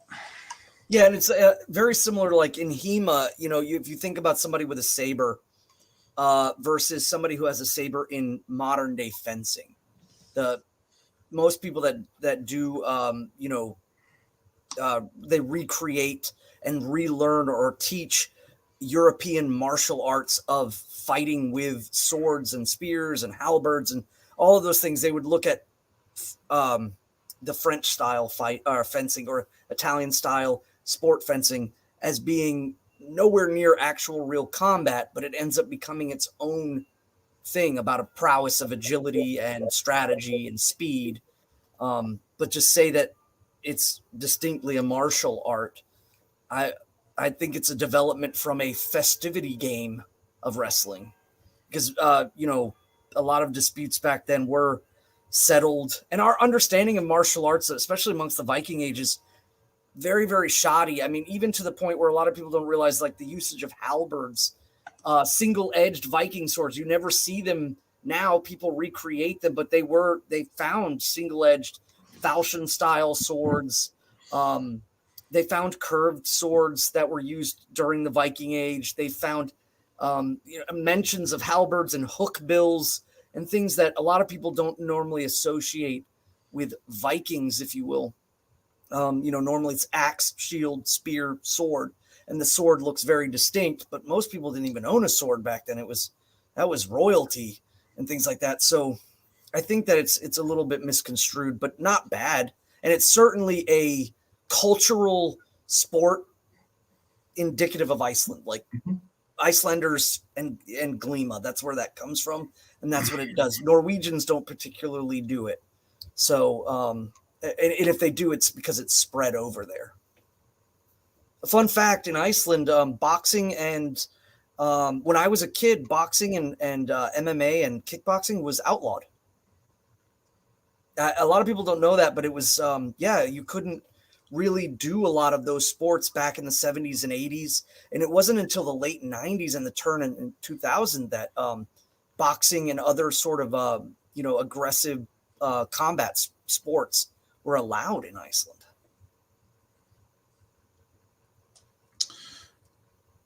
There you go. If Nick were faster, he'd have that "the more you know" with the little rainbow and the star coming up. So, thoughts on Tom Rousel's theory on ancient North Eurasians, what he calls real Hyperboreans, from Siberia being the common ancestor of the Indo-Europeans and Native Americans. Ooh. Svan, do you have thoughts on this? Okay, I understand where this is coming from in certain lights. There is there's a northern tribe of Japanese that have full facial beards. They don't look like what you would consider more of like the Oriental Asiatic.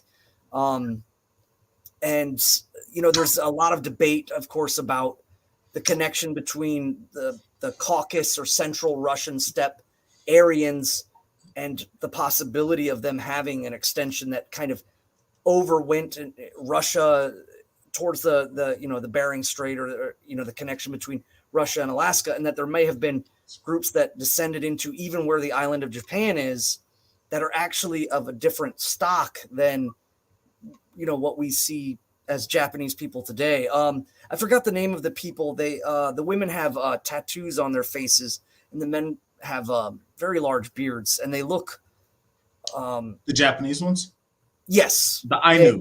The Ainu people. Yes, and there was this discussion going around, and I saw Thomas Rousel commenting on this, and I was deeply interested in it. But there's a lot of things that we don't know. So this looks like, and again, I did see that there are smatterings of Aryan genetics or folk genetics or Caucasian genetics within certain northeastern Asiatic people, but the reasoning behind it might not be entirely from migration. But if you take that and you take the concept of Hyperborea and the North Central and combine those two, so people are starting to kind of build connective points, and I don't know yet how viable they are. Genetics is an amazing thing, and I think that Thomas Rousel's, when he was getting a lot of slack about the invasion theory of India and how he was just academically getting waves and waves and waves, and he stood up against it, and then ultimately, genetic kind of tracing proved that a lot of people, and he was just forefronting it at this time, showed that there was an Aryan influx into India, in the Northwest. But right now, I think I personally don't know if it's tangible enough, or perhaps there might have been later migrations or things of that nature. And so I would separate the two. I would look at if there was genetic evidence to connect, that would be interesting in how exactly it may have happened. But then the Hyperborea concept of the central and northern Siberia and the folk ultimately coming from there, that's almost in a sense kind of a separate subject that's very interesting as well, in my opinion. The point of commonality is apparently a Cherokee woman in the southeastern United States that is everyone's grandma for generations now.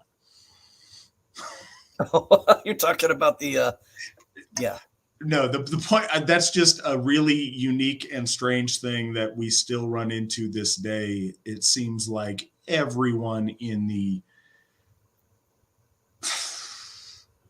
I'd say pretty much everyone in the old Confederacy outside of Virginia has some Cherokee princess grandma that somebody told them about that genetically doesn't pan out. The Cherokee general, that the last one to actually stop fighting during the War of Northern Aggression, he was the last one told by General Lee to like put his sword down. So I think that garnered a lot of, mystique in the South as well of the Cherokee people. It's a thing, and I think that almost everybody runs into it. And honestly, it predates just tracing that as the Cherokee princess phenomenon back. It goes to the Revolution and before, to where there's absolutely no genetic markers, but a bunch of Southern families will, they have this ancestral tradition that, they had some sort of Cherokee female ancestor. Anyways, that's a random aside. It's just funny because it's such a commonality that we see, especially from Southerners who want to join the AFA, assuring us that they've checked it out and it's not true, but they had always been told. Anyways, I'm not familiar with Thomas Rousel's specific theory on it, but I've heard a lot of different theories on how Aryan stock originally made it into the Americas. I am thoroughly convinced that there was a infusion of that well predating Columbian Americans and, predating Viking Age explorers as well. I think there's merit to the Solutrean theory. I think there's merit to a lot of different things. What I think is fascinating, but at the same time really frustrating, is trying to piece that together and realizing there may be some of that we might just never know. I went on a kick this last year of reading, and I know I was kind of late to the party on it, but reading a bunch. I listened in the gym and on drives to every single nonfiction book that Graham Hancock wrote that made it to, audiobook. And I found it super fascinating. I don't agree with him on everything, but he raises so many really interesting and fascinating tidbits. It makes me wonder how that all came about. So there were absolutely white people in the Americas before Leif Erikson.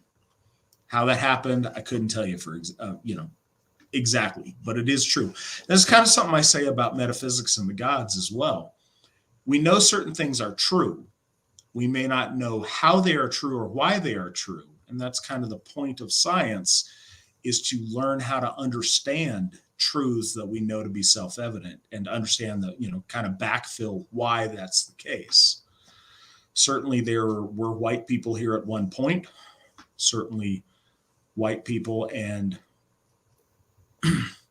Indians, or, alleged Native Americans, are different groups of people. Clearly there are Asians that are closely related to Native Americans. How that all fleshes out is fascinating to me. And I wish that I had a real solid answer on that. I certainly don't know enough about it to dispute Thomas Rousel on his assessment of it.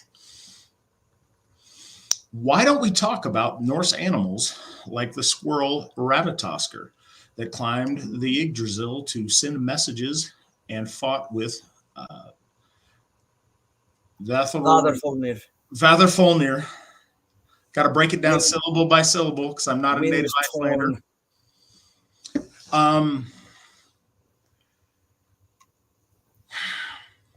Because fine people like yourself have not asked. That's why. Honestly, it really doesn't come up in conversation that much. I always thought that was really cool for a lot of different reasons. Just, if nothing else, no metaphysics to it, just story-wise, that it's cool that you have this squirrel that runs from Nidhogger at the base of the tree up to the eagle, talking, inciting each of them to be irritated and gossiping back and forth. I think it's just a fun image regardless. I think there's bigger truths to it, certainly, but just on a first read of Norse mythology, I thought that was fascinating and really, really cool.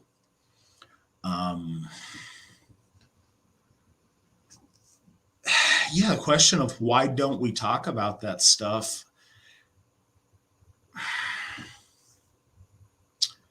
I don't think it comes up a lot in our communication. I would be curious to know what you think of it and why you think it's a particularly important thing for us to talk about.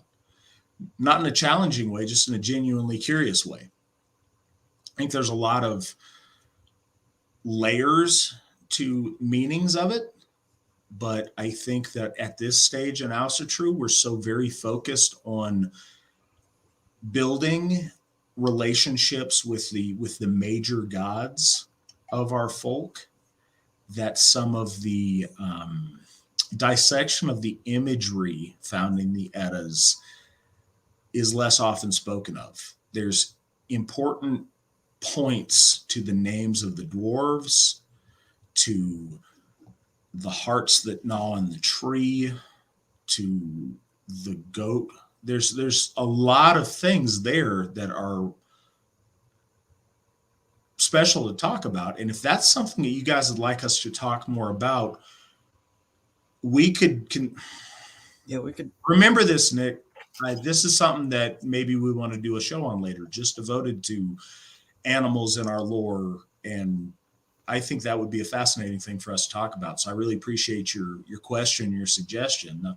Why do you think it is, Svan, that we don't talk more about Ratatosk? Well, I think that cosmological development and understanding meta narratives or meta stories or mythic stories of our folk lead to a certain sense of observation that in a lot of ways people take our faith from the Eddas and don't delve too much, just understanding it as a structural thing or perhaps a flow of things. I do have a personal, as it was taught to me, in reference to, of course, the eagle and the hawk on the tree and Ratatoskr, or, clattering teeth, and Nidogr below. And what, the understanding of a stratification of the upper world, middle world, lower world, which is very important. And I, emphasize that greatly in the earlier VNSs, is understanding, one, about where things are, why things are there, and how they move in between each other. And I think that when we talk about the cosmology of Yggdrasil, one of the things that really throws a lot of people off is the understanding of the central point of a place. There is a central kind of symbolic point of the middle world.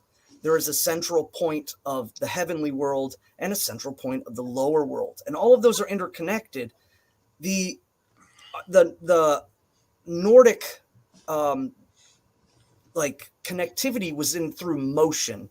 So you have the root structure, and the idea of, people think of the roots as they need to see a clear and concise correlation, or that the wells are all aligned, or they're like a well that's enclosed. But seeing in our stories and understanding that the heavenly well at the center of heaven, which is Yggdrasil, is this. It's described as a lake. And the lake has two swans in it, and the Nornir are there, and the gods go there. They leave Idavol and Ausgard there, and they come down to that spot, and they hold council.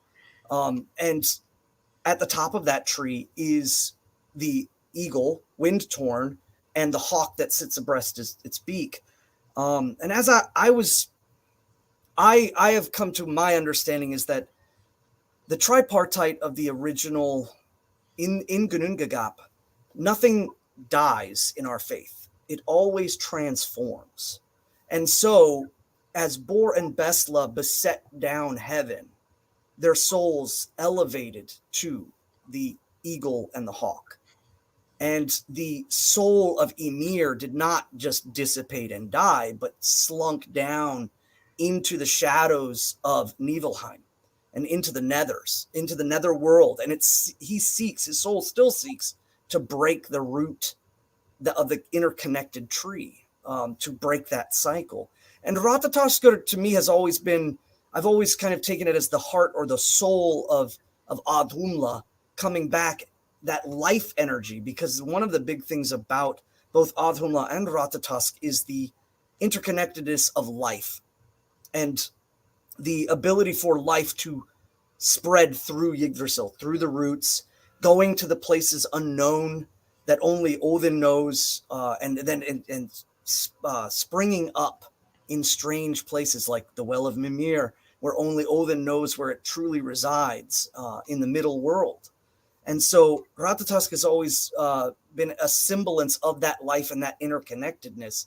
And in essence, in the story, is distracting Nidhogger from uprooting that root. So the mission of Ratatoskr is to constantly incite response from the lower realm in order to keep Nidhogger from separating that root and thus breaking that cycle. All right, so really good reminder. Hi, Mary. So, a reminder brought up by our friend Mary in Las Vegas. Some people may be listening to this show in different chunks. I think front loading all of the questions up front and then cramming in the last two runes may not be our best way to do it. So we'll go ahead after this, after we talk about Ratatosk, we'll move on to Jera. Okay? And so a few things I wanted to say about Ratatosk. So much of our lore has layers and correlations. The traveling of messages, of energy, of things from the upper to the lower and back again can be seen in so many of our understandings of myth in so many different ways. In one way, if you look at the body's nervous system, you see that very much looking like the world tree with roots and branches. The idea of up and down that column, up and down the Yggdrasil of our body, the energy traveling through the spine from the root chakra to the crown chakra and back and forth. I think there's something to be said about that. In other ways, the shamanic, the idea of descending to the lower realms, to the chthonic, taking the wisdom and power from the chthonic up into the astral, or taking the astral and that divine will back down into the chthonic roots, has profound implications for a lot of our ritual and a lot of our practice. And I think that we could really build a lot on that. It's something that I know we'll talk about more when we talk about UAs. But yeah, for tonight, and I appreciate your reminder, Mary, let's go ahead. Svan, can you tell folks, as if they've never heard of it before, about the rune Jera? Yeah, did we? Oh, yes. I must have missed. Did we do Isa? Hold on, let me look at this. I got to consult the chart. We did not. I thought... Because for people that are listening and not visually able to see this, I had an internet connection issue and I banked out. So coming back in, I'm like still trying to figure out exactly where, like, how much did I miss? No, you're fine. We did not cover Isa. The way that the graphic was made for this episode mixes up the two, and for whatever in my head I was going with the graphic and not the Futhark that I should know the order of much better than to do right now. So yes, let's talk about Isa. Well, and one of the things, this is a key component to understanding one of the best ways to look, even though our order, the way that we're doing the three runes, this is new to talking when I talk about the Norn runes, the Norn runes of Hagalaz, Nauthiz, and Isa, it helps to organize certain things. In that mythos of story, understanding that what we come to with Isa is called the ice rune. That's what Isa means. And it kind of coalesces with Hagalaz and Nauthiz. You have Hagalaz, which creates pressure and in a sense, the chaotic form of the grain seed wrecking your crops and regrowing. And we covered that in the previous VNS. And then we talk about the constraint and the toil that is required to work from that devastation. And then lastly, there is Isa, which is the icing or the freezing of. In that sense, we come to an application of the third Nornir. and skuld. Skuld is, it translates to debt, that which is owed. And the reason why is because the future is not seen as a destination, but a culmination of the deeds that led us there. Because there are multiple factors that are going to be in play when we bring ourselves into the future, if you will, based on Orlaw, or the primordial layers of deed that have been committed before. So with Isa, there's a focusing point. It's a singularity. On a basic level, this is called the Ice Rune. Isa is a rune that is always associated with stillness, with centralization, whether it could be in the positive sense, a time to stop, to look inward, to refocus, to recalibrate. It is, Dr. Flowers calls it the rune of the ego. So it has a lot of internal meanings. Externally, it also means it's a time of non-movement. It's hard to move on ice. It's hard to gain traction. And that the idea is that with these three Norns in this grand epoch story of the runes, you have the Nornir coming to the gods to explain that the deeds that have been taken, the flooding of the middle, Ymir's death and his soul descension down, and the ordering of the middle world and the upper world has led to a series of starting points that creates the ultimate, what we would call like the doom of the gods, or the Gotterdammerung, the twilight of the gods. And that is seen as kind of an end state of that cycle.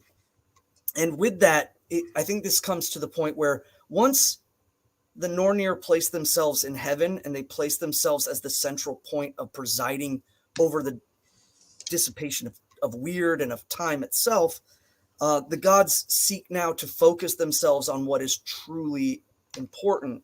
And that's why we constantly see the themes in our stories about Odin staving off the doom through action, through deeds. It is continuous efforts at keeping the inevitable at bay.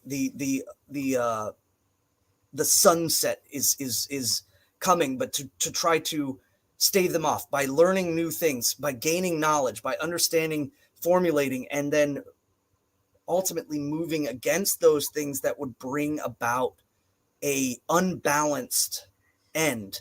And that's ultimately, I think, what is trying to be set here. So I think that I've always associated this rune with the paradigm of the human soul in relation to the gods. And I think that one of the things when we are giving our might to the gods, we are doing that in bloat, and in sacrifice. We are aligning our might and our will to the gods with the essence that our soul might, ascendant, will aid the gods in battling those forces of chaos. A lot of people don't, in modern Asatru, see that a lot, or at least people, again, don't talk about it often, is the idea that why Odin is filling Valhall, why the heavenly realm is being filled with ascendant souls, and the idea that there's a balance between chaos and order. And so the ordered soul, the hierarchical soul, the soul that understands beyond just individuality, but with the collectiveness of the folk and the collectiveness of the gods, attains that elevation in order to bring semblance and balance. And this is represented a lot in Isa. The not necessarily, I'm not saying like the axis mundi, but the axis of purpose, if you will, is that in this point, I think that the gods realizing in the overall events that led up to what will inevitably become involves humanity, the folk, and the gods in alignment with each other, with purpose, with understanding, with internal reflection. And so Isa is that rune of not clopping your feet on the ice, not, sliding and gripping, to stop, to reevaluate, to recalibrate, and to get firm ground. So in divination, this rune has a tendency to mean that there's going to be a sudden stop in movement. that there's going to be a deep need to stop wasting energy, to stop wasting mental energy, and to start building from inside back out again. It's a recalibration of the axis of organization, the hierarchical reset, if you will. Yeah, this is one of the more valuable. I say that. To me personally, I find this rune to be very valuable in meditative practice and in my own spiritual work for a variety of reasons. I was initially going to say this is one of, but that's not fair. All of us have different needs when we go into a meditative place. This one is very useful for me. I think all of our runes are very useful for that, if, depending on the person and the circumstance. Before we go into that, though, Nick, if you would throw our Icelandic rune poem up for Isa. Ice, bark of rivers, and roof of the wave, and destruction of the doomed. In the Norwegian, ice we call the broad bridge. The blind man must be led. And the Anglo-Saxon, ice is very cold and immeasurably slippery. It glistens as clear as glass, and most like to gems. It is a floor wrought by the frost, fair to look upon. And this rune is also represented in the Armanin runes.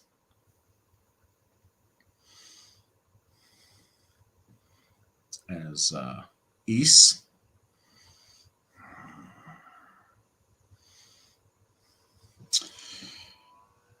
A ninth I know if need I find to secure my ship from harm.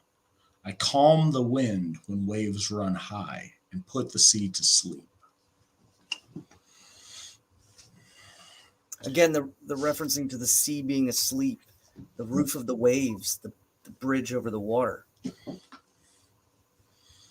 So the poems tell us that ice is slippery, that blind people are going to fall and bust their butt if we don't help them out, that it looks like gems because it's shiny and it's pretty. All of those things, I think at a different time and a different place may be more useful, but remember a lot of those poems are A for aardvark. But specifically the Armin one, the Armanin interpretation that this relates to that rune song is very, very valuable to me. The idea of this in a meditative sense, in a rune pulling divinatory sense, in a application to life sense, I have found this very, very useful as a rune of centering, of going back to a place of peace and of stillness and of quiet so you can listen. One of the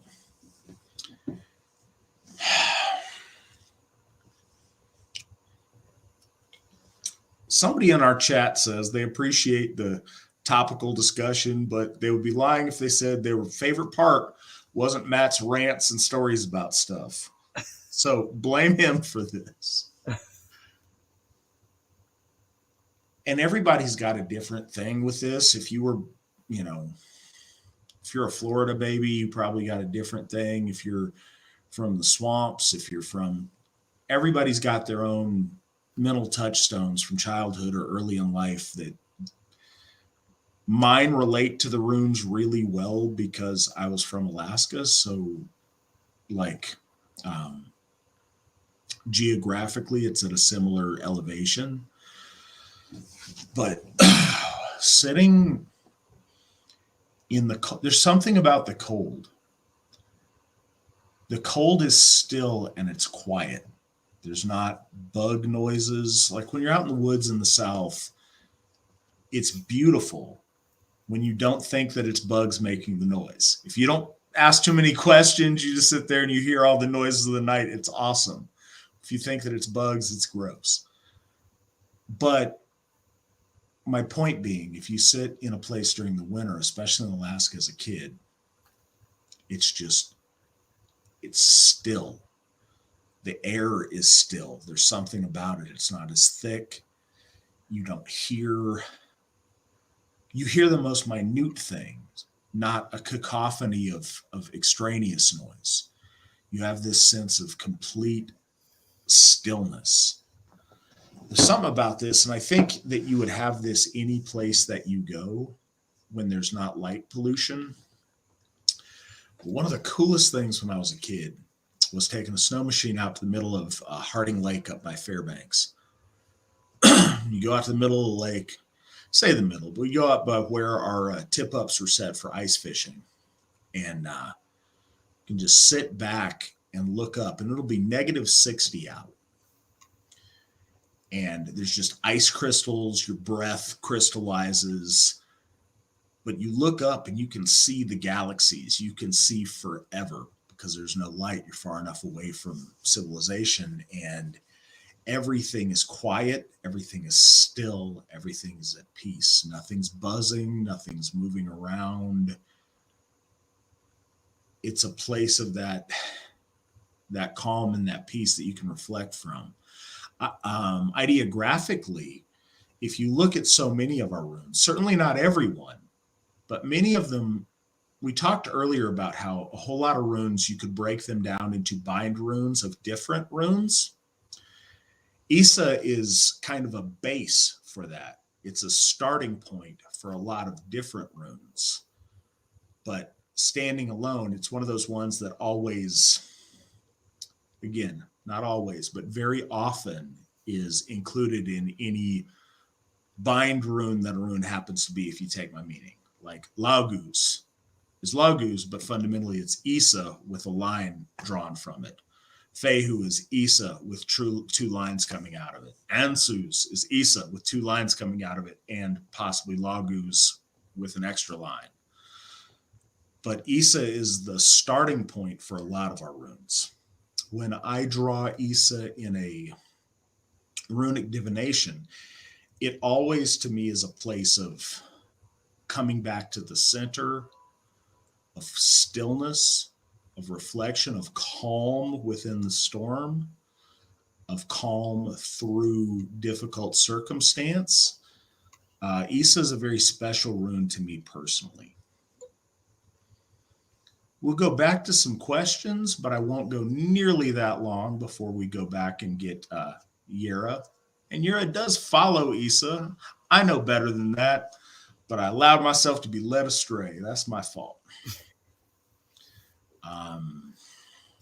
Well, and one thing that's worth noting is when you talk about the stillness, again, with your correlation of understanding the cold in Alaska, and it might be not fully aware of somebody, say, who's grown up in Florida their entire life or something of that nature. One of the things about the rune poems that's worth noting is, especially amongst the Icelandic and Norwegian, there's the clear connection of the idea of the roof of the waves. It's the water was seen as a mode of transportation. It was a way to move. And that when ice bridged that movement became different and it became more difficult. And often, and even in the Anglo-Saxon, again, it lulls you into its shine. It lulls you into its movement. But again, it's not trustworthy. But only sort of. One of the other things that I think that's really important about it, it stops the movement of ships, but it increases the movement of people. And to our ancestors in Germany and other places where they weren't just sea raiders, you could pass over rivers that you couldn't before. You could traverse across, small straits that you couldn't previously. It facilitates transport of people from one place to another when you couldn't before. It stops a chaotic situation and allows it to be passable. It becomes a bridge. And that's kind of a special thing. Another thing, just hearing you re-articulate the ideas about frozen and things that are frozen, one thing with stillness and freezing, and this kind of amazes me with fish, there are fish that freeze and can freeze completely solid, and they go in a hibernation place. All of the movement in their body stills. You thaw them out of a block of ice, and then they come back to, they seemingly come back to life. Now, technically, they're not, they have risen. Like, no, they're not undead, but they stillness slowed their life force that far down when they're frozen. You'll see people like this in a frozen lake that'll, technically die, but their body is so slowed down that they can be revived. The idea of slowing everything down. And for people that are overstimulated, the world around us is a very overstimulating place with screen time, with our phones, with all the different things around us. And I'm not that guy. I'm on my phone 24/7. I embrace the overstimulation of life. I have to do this as effectively as I want to. I have to use all those things available to me. But the relief of coming back to that place of stillness where everything is just quiet and peaceful, it's a really beautiful thing for me internally. And I don't know if that communicates well on this podcast. You guys can be like, hey, this guy's crazy or whatever. It may mean something different to you, but to me, I need that break from the overstimulation of things. And it's special to me in that sense. It brings me back to a central point to start out from. Other thing I'd say meditatively, we build up resentments, or we build up preconceptions. We build up things over time. Stopping and coming back to center and starting fresh is really healthy, because if we just keep running, then we have this debt of resentment or grumpiness or whatever we take into the next situation we deal with. By coming back to the center, reestablishing a baseline, and then moving back out again, we refresh our outlook on how we see things. That's what I've got on Isa. So back to our questions for a little bit here. And again, we won't go so long before we get back to Jera, I promise. Have you ever had an incident with the wild hunt? How do you try to avoid it during the Yule nights if you have to go out?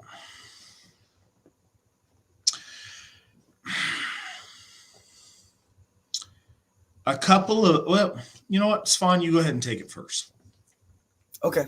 Well, so kind of how we talked about Glima and its evolution from a wrestling to a sport. I think it's worth noting that the wild hunt is a culmination of a lot of cultural intakes that have been added on over time. Whether we're talking about even from the Gaulish people and from the Germanic people, and especially their culmination together in Britannia, there's a lot of emphasis on the wild hunt, pulling from both of those two families of the Aryan branch. So a lot of what we see about the wild hunt is a culmination of those things, along with ancient traditions from central Germany. You don't see a lot of it in reference, say, amongst the Norse. And there's hints and definitely leanings, especially in the name, like for Odin being Yule Father. And then, the Yule Father amongst the Anglo-Saxons. And I think that does clearly correlate Odin to the wild hunt. But I have always subsisted on the understanding of cycles and movements. And one of the big things about the wild hunt is that it is a tidal movement. I spoke a lot about Freyfaxi, and in which at Charming of the Plough, Lord Freyd comes down and is ultimately attaining union with Gerður. And then from that cycle, there is the separation of the two that culminates at Freyfaxi. So there's this movement of the Lord of Light coming from Ljósalfheim and meeting with the shining earth and relinquishing the fruits of the soil, and with the Ljósalfar, committing to the spurning of life through vegetation and animal procreation and just all around the bursting of life. And that cycle, for me, the Wild Hunt is very similar to that, but on the dark half of the year. The understanding of winter, or as winter's coming now with winter finding and winter nights, I've always taken that the ride of the Wild Hunt begins as a cycle in the descent of the year when the wind takes to light, and it ultimately culminates to the end of Yule, in which finally to rest is the Wild Hunt comes to an end. Specifically, I'm referring to Odin's Day on in the Yule tradition of having separate days dedicated to the gods. I've always saw that as the end of the Wild Hunt when Odin returns back to Ausgarth. Now, this is a culmination again of other things as well.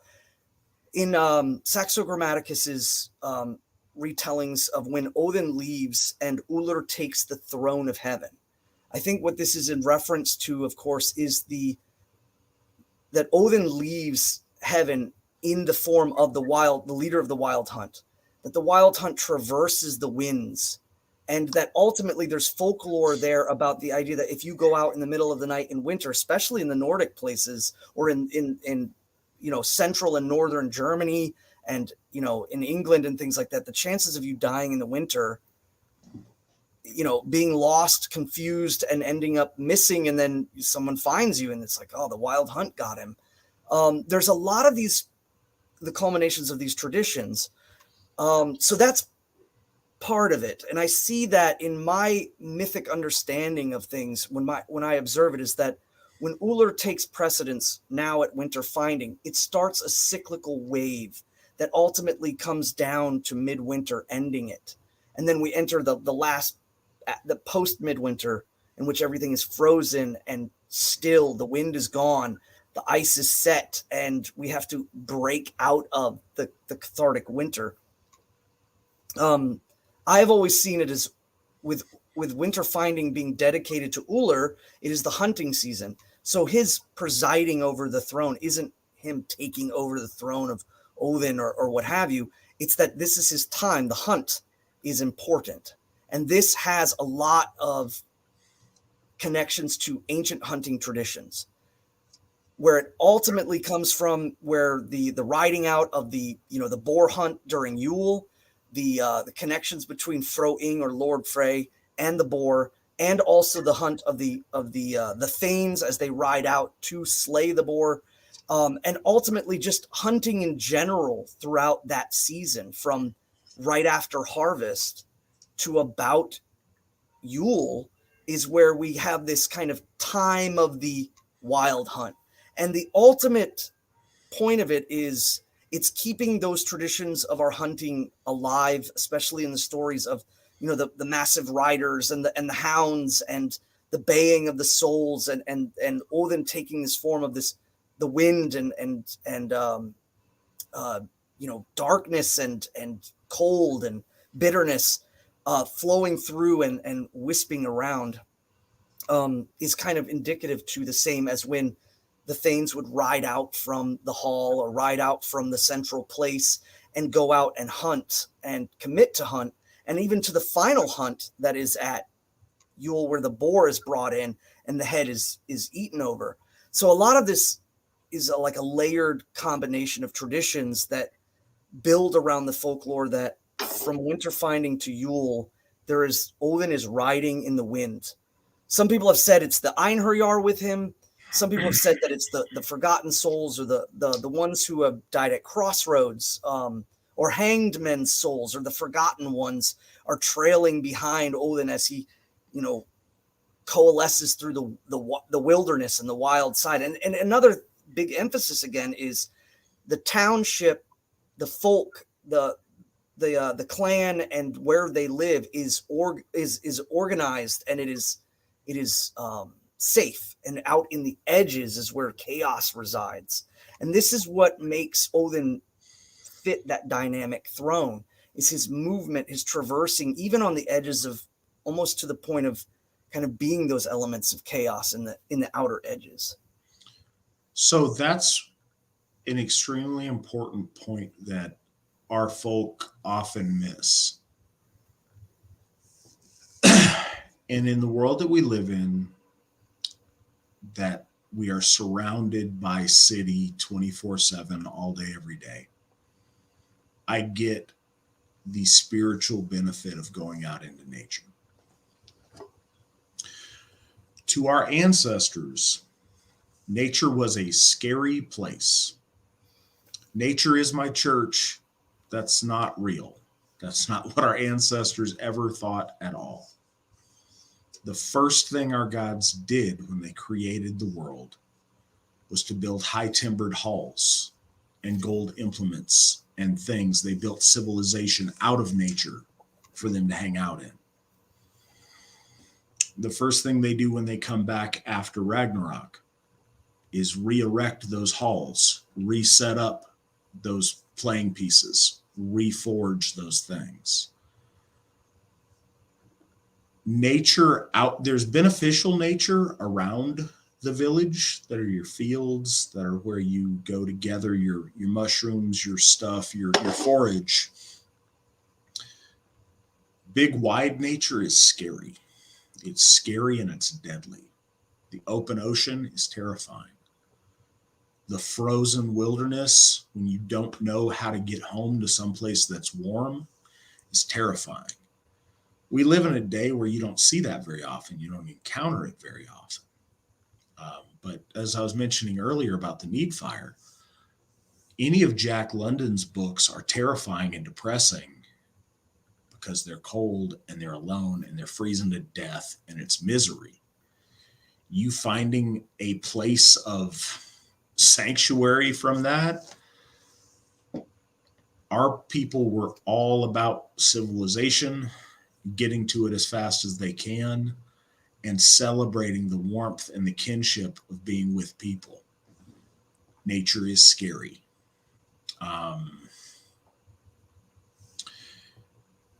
It's not, I mean, I like going out in the woods. I like nature. I like doing all those things. Please don't get me wrong.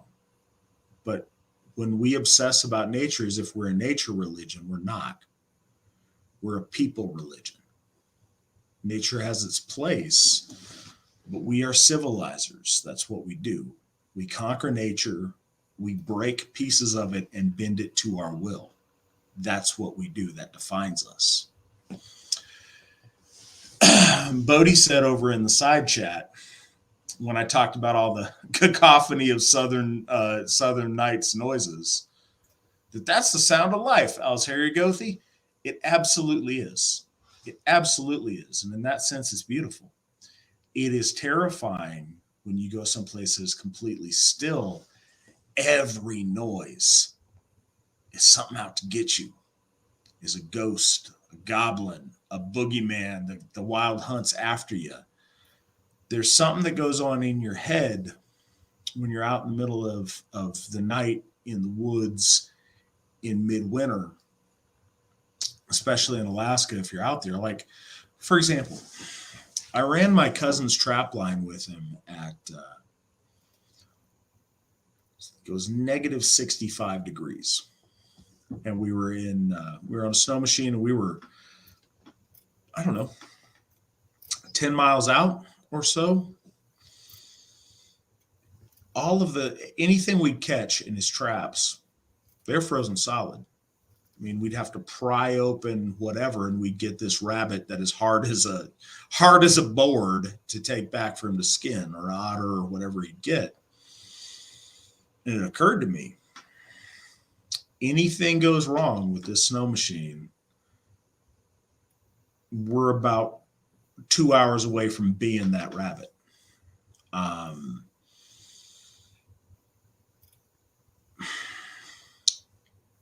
It struck me. So just as an anecdote, I grew up in Anchorage, and I traced it. Anchorage is about the same latitude as Stockholm, roughly.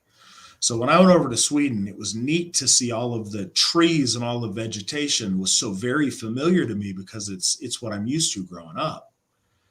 So Fairbanks, where we did the hunting, the fishing, and the the trapping, was about 350 miles north.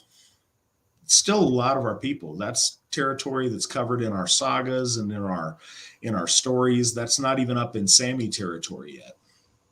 That's pretty cold. You get out there, and again, everything is still, and you can hear every sound. It's haunting to hear the sounds of barren trees creaking in the wind, especially when there's a wind going on. You hear all the trees creaking and moaning, and you hear all of these things. Your mind plays tricks on you, and it's spooky.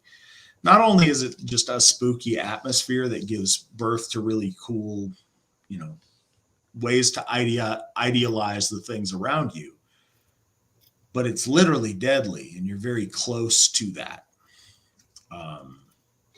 One of the things that I've always said, winter to me is the warmest time of the year, because I don't think about it in terms of outside. I think about it in terms of inside. One of the coolest things about Yule when I was growing up in Alaska was you come in the house, all of your friends are gathered inside, and there's a fire roaring in the fireplace, and it's warm, and everybody's warm and happy, and there's light, and there's all this yellow warm light around, because it's not natural light. It's firelight. It's light of lamps. It's the celebration inside the hall of people. And when you walk outside, if you have to go outside to let the dog out or do whatever you're doing, you immediately notice the difference between where you just were and where you are when you walk out, and all of a sudden your nose hairs freeze. You're like, okay, I'm outside now. That distance with the wild hunt, and this goes way far beyond the question. No, I've never had an issue with wild hunt or, feeling like Odin's riders were going to snatch me up or, do something bad to me if I didn't answer them right. But it was fun around Yule. We'd leave carrots or apples out for Sleipnir and for the horses of the huntsman. And we'd leave those out by the mailbox or by the edge of the driveway. And that's kind of something we did. But the winter imagery is just really special to me, because there's things, and I wouldn't move back up there. It's so isolated for everything else. But growing up in Alaska really drew in a lot of the climate things that are related to our lore. It ingrained them in me at an early age. I wanted to bring up an interesting event that happened, and there were quite a few people there, but one of note would certainly be Witan Eriksson at Winter Nights. And again, I've always held in there might be different people that conceptualize the idea of when the wild hunt is being run. Is it during just only Yule? I've always had the belief that at winter finding is the start of the wild hunt, and in the middle of Yule, when Odin takes the throne again, is the end. And one thing that's worth noting is last year at Winter Nights, it was in the middle of the night, and a group of us menfolk were standing around the fire. It was actually before the totality of the event was even starting. We were just kind of mingling and talking and speaking about lore over the fire, and asking each other questions and conceptualizing things. It was wonderful. All of a sudden, we're in this alleyway of trees, if you will, on a hillside, and amongst the talking, I feel this huge gust of cold wind come down the alleyway of the trees. And at first, I didn't think anything of it other than noting, wow, it's like just all of a sudden there's a breeze. It's a starry night. Everything is extremely clear. It's a crisp.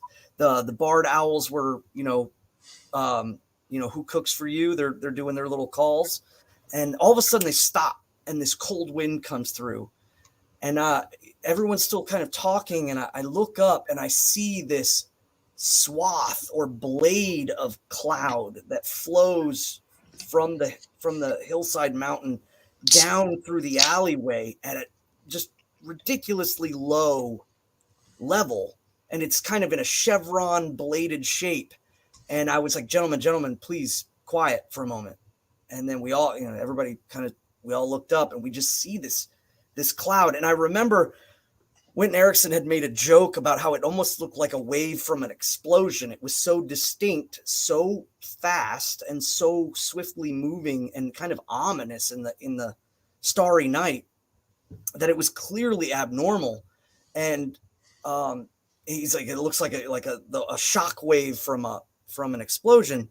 This blade of cloud comes by with this gust of wind over our heads, and it just slowly moves and curls away. And I was like, everyone be quiet. And I was like, I think we just witnessed the wild hunt. And it was this kind of ominous moment of like, we clearly kept quiet. We clearly watched. And it was that, again, we were out in the wilds. We were out in the woods. We were away from our homes and our hearths. Some of us were away from our families, the people had clearly gone to bed, and this shearing cloud and wind movement that goes over our heads was so distinct. And then as fast as it came, it went away. And then the starry night, and then the owls, and then the bugs of the woods started chirping again. And it was even at that moment that some people were like, yep, I'm going to bed. Like that's my sign for the night. We'll see you guys in the morning. That was an interesting, kind of what I would call it. For me, it was very, very spiritual, and an understanding that we are in that time frame, that descent into the dark tiding towards the midwinter is not a safe time. And it wasn't a safe time for our ancestors to be out on the road alone. So to answer that latter part of the question about, what can I do to avoid? I think that the biggest thing is to understand the value of order amongst your folk, amongst your tribe, amongst your home, amongst your people, in juxtaposition to the dynamic wildness of the edge of things, of the cold and bitter wind and the darkness of the winter tide. And it's also a time for us to look inwards, to think about our ancestors and value that. And I think that's the key, is to avoiding the wild hunt is about understanding that dynamic, and not being a fool and going out in the middle of the night all alone, in the shadows of the night, in the edges of the woods, the places that are, again, filled with goblins or thurser, or, the edge walking chaotic elements, is to take revelry in the closeness of the hearth and your folk and your people and the order in which you have built. Svan just reminded me of my favorite Pat Benatar song. Anyways. No, it's a good song. Don't pretend it's not. That being said, one story that really comes to mind that just brought this home to me, a friend of mine, also an Asatru, one of the guys I originally was practicing Asatru with, a man I am extremely proud of. He is set to be promoted as lieutenant colonel. He is a leader of men and a vastly accomplished guy. And when I talk to him, I still treat him like a little brother because I grew up with him. And it's funny because I'll just give him stupid little brother crap. And he's a medaled warrior leading men. He's awesome. But he and I one time, on a whim, decided to hike up Wolverine Peak outside of Anchorage. I don't know if anybody knows about that listening to this, but Anchorage is hemmed in by water on all sides, or a mountain range behind us to the east. the Chugach Mountains. And the tallest peak in the Chugach Range is Wolverine Peak. And you go up there, especially in the stillness of a cold winter night, you can see everything. You can see the whole Anchorage Bowl, and it's beautiful. But we did not decide to check the weather reports or anything else. We just went up there with some stuff to make a fire. I think we had some cans of Dinty Moore beef stew, and I had a shotgun in case there were some bears. And yeah, we didn't have a lot, some sleeping bags and a tent. And we went up there, and it got like blizzard conditions, but we got above tree line, and we wanted to make it all the way to the top.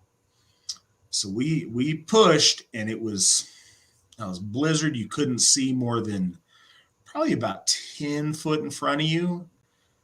We knew the trail. We'd been up there before. We walked all the way to the top. It was amazing. Then we came back down the slope to where we were going to set camp, to where we'd put our stuff, put up tents. The storm got crazy. Hurricane force winds. It was nuts. We woke up shortly after we bedded down when we got down there. I mean, it was a difficult hike up there for us. We made it back to the tree line. So we're still way out there. But we'd made it back to just about tree line where we set camp.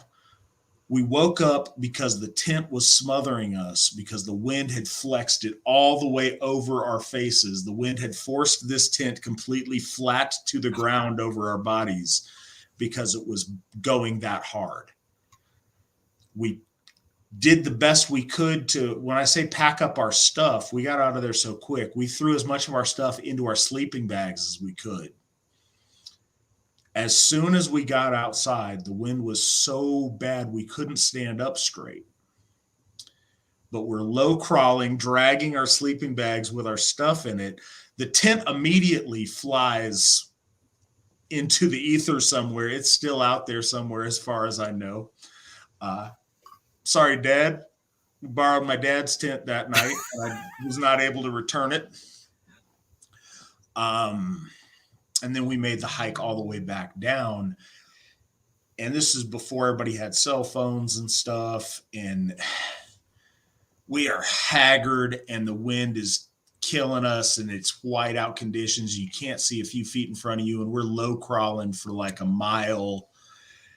We finally make it down. These rich people kind of have some houses up high on the hill there. And we just go up and start knocking on doors, seeing who will let us in, make us some coffee, and let me call my parents and get somebody to come get us. And it really illustrated that difference between the cold, windy,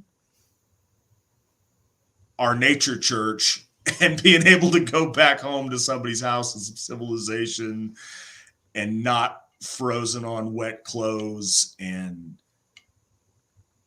it was cool. And we read the next morning how a bunch of people had to get airlifted out of the mountains, and like all this calamity happened to other people. We made it to the top. We made it back down. It counts.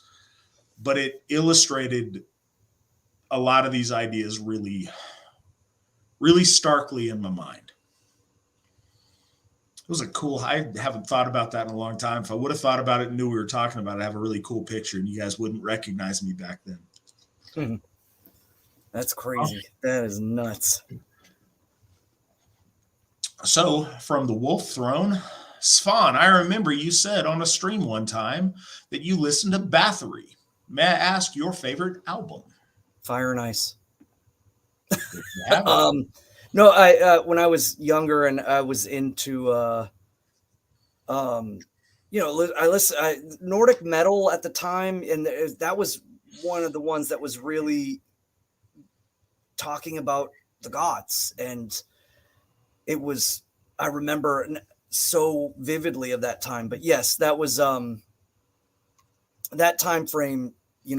I'm trying to think of some of the other bands that were kind of prevalent. I remember like Einherjar album, but I don't remember when it came out in relation. I know Bathory is very, they were one of the, predominant early on, and they kind of shifted away from black metal in relation to like, scaring Nordic grandmas, I guess, with goats and stuff like that, to really just talking about glory and honor and battle and the gods. And it was so like for my I was just a young kid that was really, really moved and had found that my ancestors and that the gods of my people were real.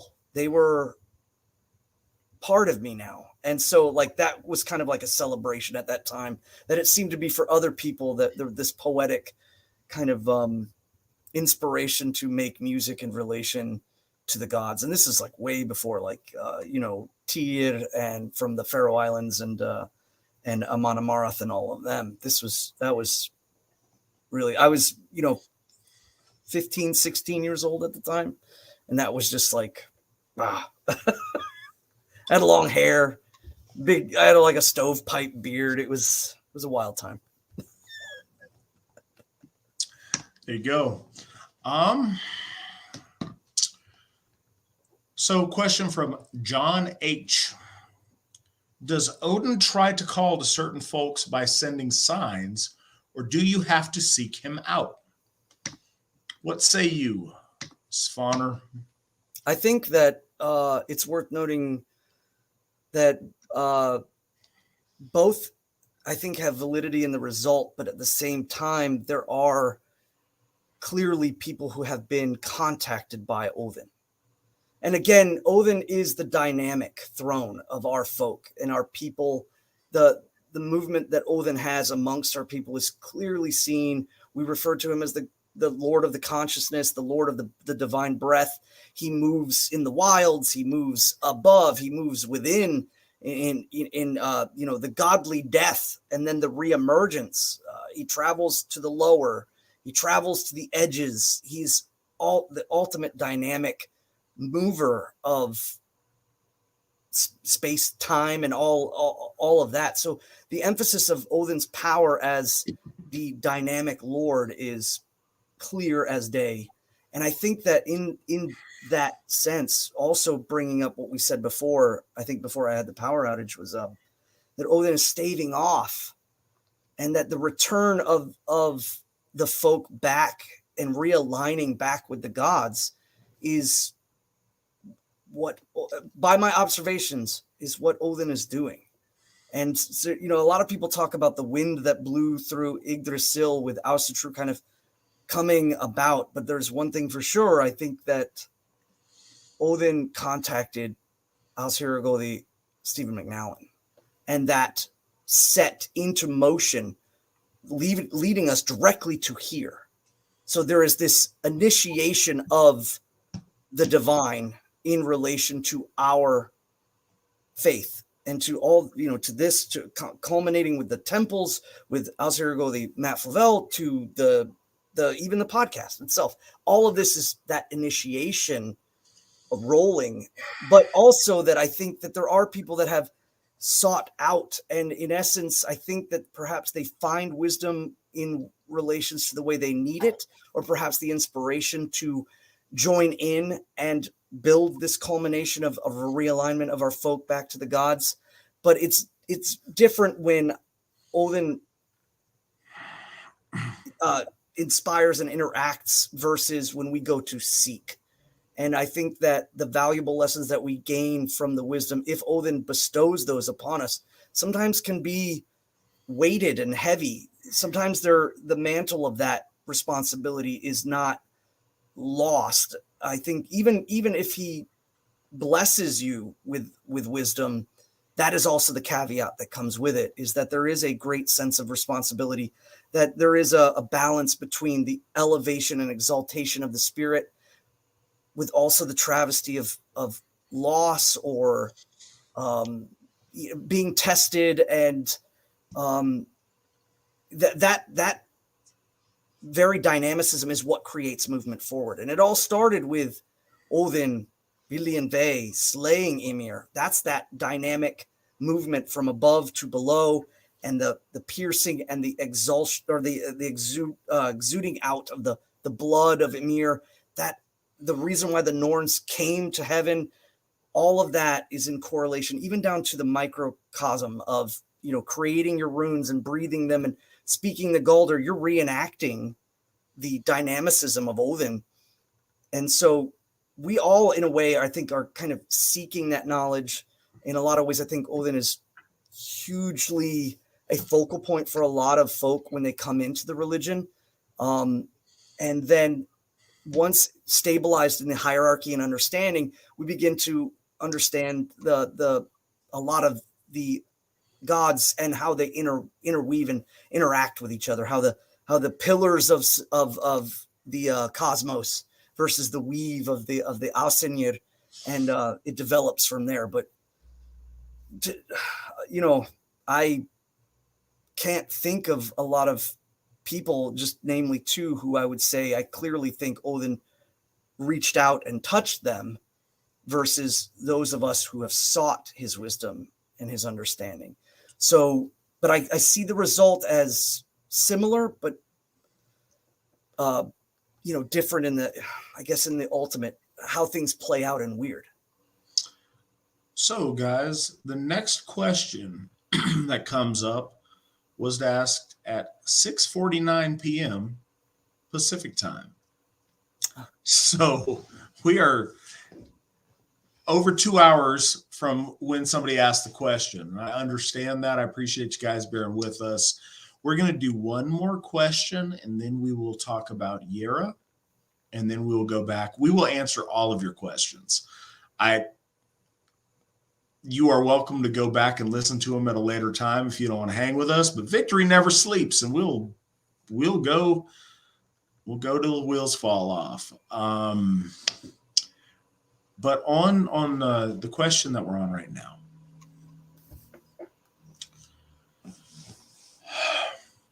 first, as a caveat, and I think it's important, I do not intend by anything I'm about to say to diminish anybody else's spiritual experience. I am not the All-Father's secretary. I have no idea who he contacts or who he does not. I am not the arbiter of that. So if you have an experience and you feel like the All-Father has spoken to you, I can't tell you he hasn't. What I am going to say is general. Couple of things.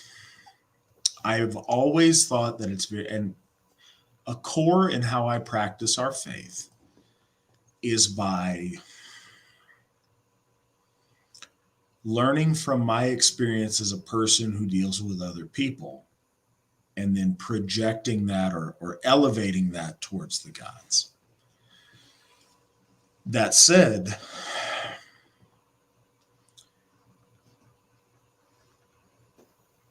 we are in a really auspicious time to interact with the gods. AFA, as of today, has, drum roll in your head if you want to, 873 people. That is a minute fraction of humanity. That means that the great gods of our folk, and there's other people that practice a form of Asatru,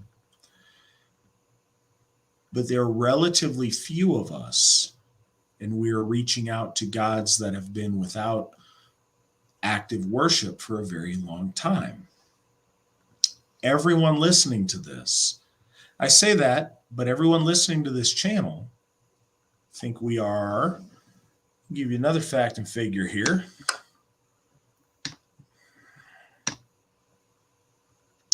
As of right now, we have 2,803 subscribers to this podcast on YouTube.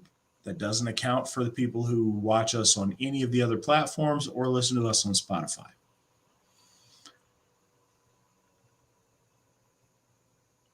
Seems like a lot of people for some of us who've come from very humble beginnings, but in the course of, the 7 billion people on Earth right now. It's pretty small.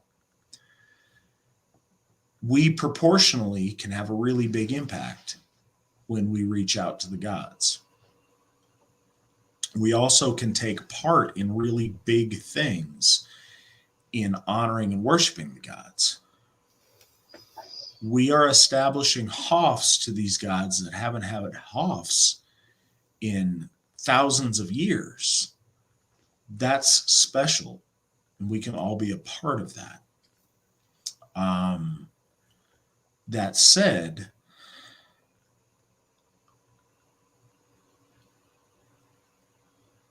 does Odin reach out to every individual person personally? He's a god. His powers are much greater than ours, maybe. As the leader of 873 people, could I tell you the name of everybody in the Asatru Folk Assembly? No. Do I know everyone personally, or have I reached out to everybody?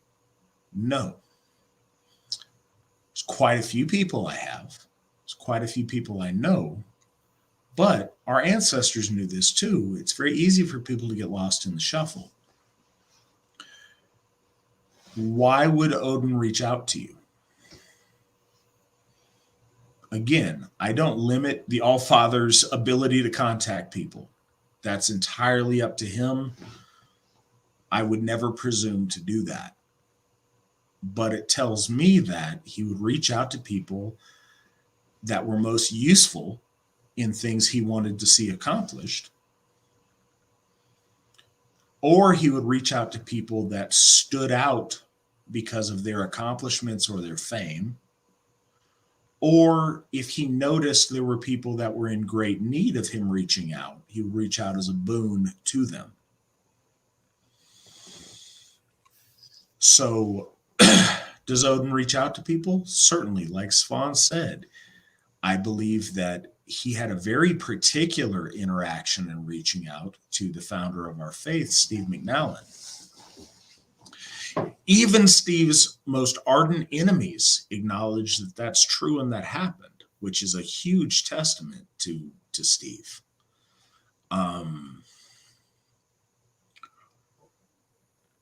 We see in the lore Odin appear to heroes. And so I think that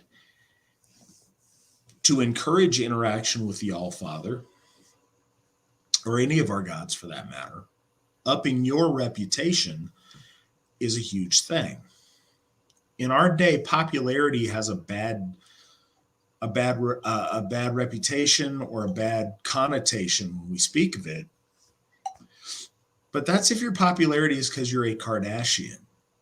If your popularity is based on you being a war hero, as would have been generations earlier, that's a good thing. Your popularity used to be based on the tales of your deeds and the great things that you've done, not just your happenstance to do something on social media. So raising your fame, I think, is a good way to draw the attention of the gods to you. Also, acts of worship, doing things and reaching out. I tell you what, the members that I know in the AFA, either I've met them because I've gone to an event and they've talked to me, or I've talked to them and I've shook their hand, or their name pops up because everybody's talking about this great guy somewhere and I need to get to know them. Or they've reached out to me.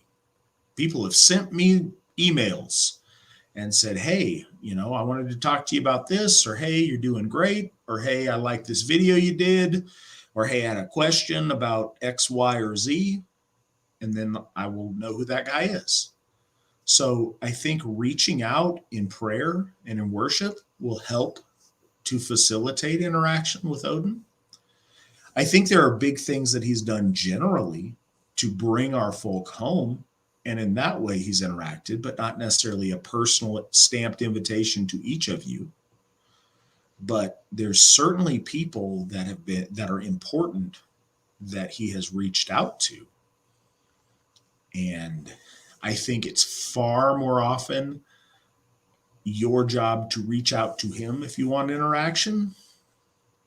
And your expectation should be small. And if the king of the gods acknowledges you in any way at all, that's huge. That's amazing. So be hopeful of that, work towards that, but don't have expectation of that. I will always believe with all my heart that the All-Father put a hand on my shoulder at Ostara of 2017.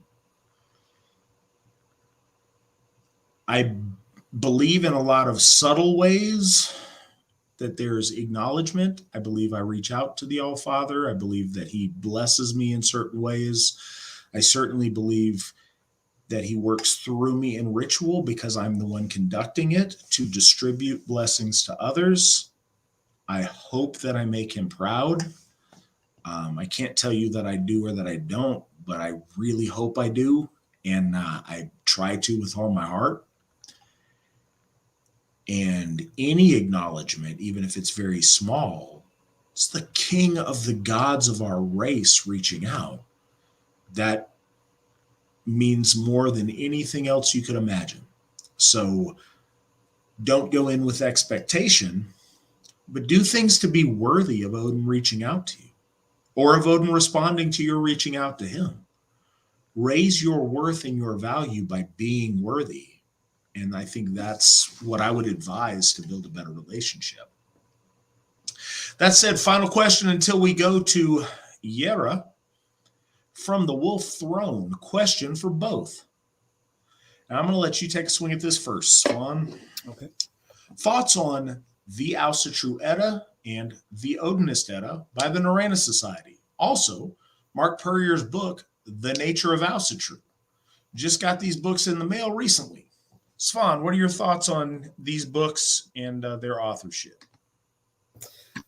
All right. So one thing I would state is I think that the lexicon in the back of the Asatru Edda is good. It is very, very well written or thought out. There are some things that I find, for instance, there's translations that I think are misleading or even not correct in relation to certain things, but it is stated as being just simply correct.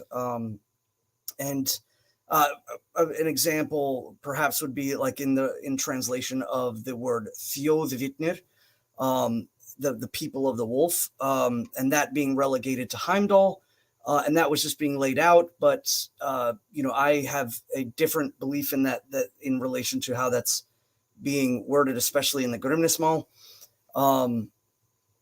There's some hypostasis too that's going on that I don't particularly agree with, especially with the combination of Ostra, the Lady of the Dawn, and Not, the goddess of night, and one of the turning elements of the middle world.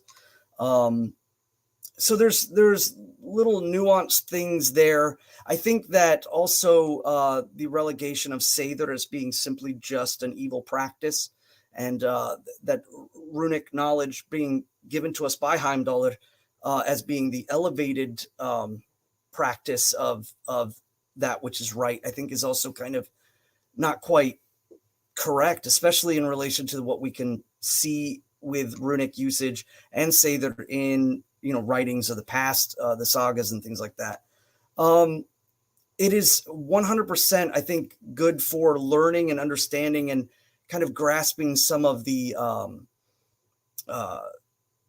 aspects of names and the names of the gods, the names of places, the names of cosmology. It's very, very thorough. However, there are certain things that I think I take grievance with when it comes to like cosmological order, the idea of moving things are being moved in those books in relation to the Nornir and Mimir and Vergelmer. The wells are kind of relegated to the lower worlds, and I think that doesn't equate to Aryan cosmological reasoning and the reasons why there is an upper world, middle world, and lower world. But overall, no, I always take that knowledge is worth attaining and reading and trying to understand those. So there is much of that I take, but like, again, say for instance, in certain translations of the rivers, I have always come with the understanding that there are 11 rivers in heaven, and there are 14 rivers in the middle world, and there are 11 rivers in the lower world. And the 11 rivers in the lower world are gone over quite extensively in those works, but then the rivers of heaven are kind of glossed over as just being sacred rivers. It's like written right next to it, a sacred river. And the correlation of those understandings of the 11 sacred rivers in heaven, or Ethavol and its encapsulation, that Ausgard is not the entirety of heaven, and our ancestors didn't see it as the entirety of heaven. That Ethavol and Ausgard, there is an encapsulated place within the span of heaven, is kind of not really tackled. And then later on, it's kind of seen as, no, that Ausgard is the entirety of heaven. So I have cosmological grievances with some of that in those translations, and understanding too that with the sacred rivers that are in heaven, and Thor crossing over two of them in particular that flow out of Ausgard, and the doom of men, and the witnessing of the fates of men and anointing them or condemning them, as opposed to perhaps having like the gods descending into the underworld and having a moot over the soul in representation to the by the Fylkja and things like that. So these little details I find are drastic in their scope of changing things, but at the same time, much of it is an interpretation based off of linguistics. And again, linguistics can be very, very touchy, especially if you say this word means simply that. A lot of people might not have the ability or the wherewithal to look into that, or perhaps even see a scope of an understanding outside of that. Again, if there's no 11 rivers in heaven, and the culmination of heaven is just Ausgard, then having Thjóðvitnir, or the children of the wolf, or the people of the wolf, wading in the river around Valhall, which is Thund, it doesn't make a lot of sense. And so there's the correlation. Oh, well, then Thjóðvitnir must be Heimdall, and that's that. And I don't think that that's correct. But again, the linguistical connections and understandings of a lot of translations towards, especially the ones that are solid and undisputed, are clean, and they are worth noting and worth learning about and worth memorizing. And then I would encourage people to look at other translations to kind of get ideas as to where these translations might be sought at. But there's another point, is that in our view of hard polytheism, the fragmentation of the earth in relation to Gerður, in the relation to Gríður, to Jörð, and how out of Jörð is born Frigga.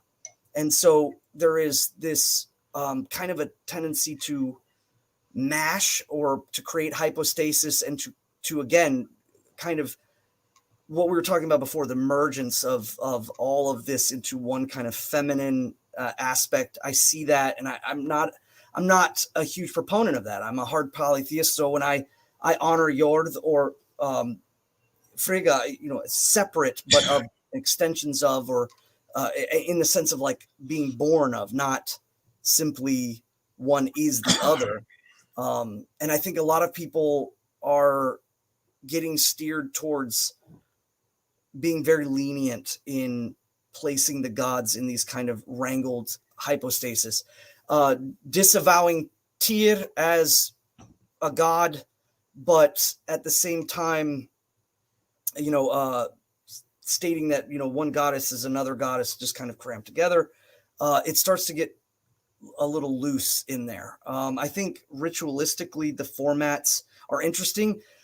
There's the concept of the ritual grid, and I'm familiar with this, especially in relation to runic magic done by an Anglo-Saxon rune master, who proponed it in his book called Runebok, in which he used the 9 grid in his runic practices and ritual magic. And Nigel Pennick as well has also kind of spearheaded some of that movement.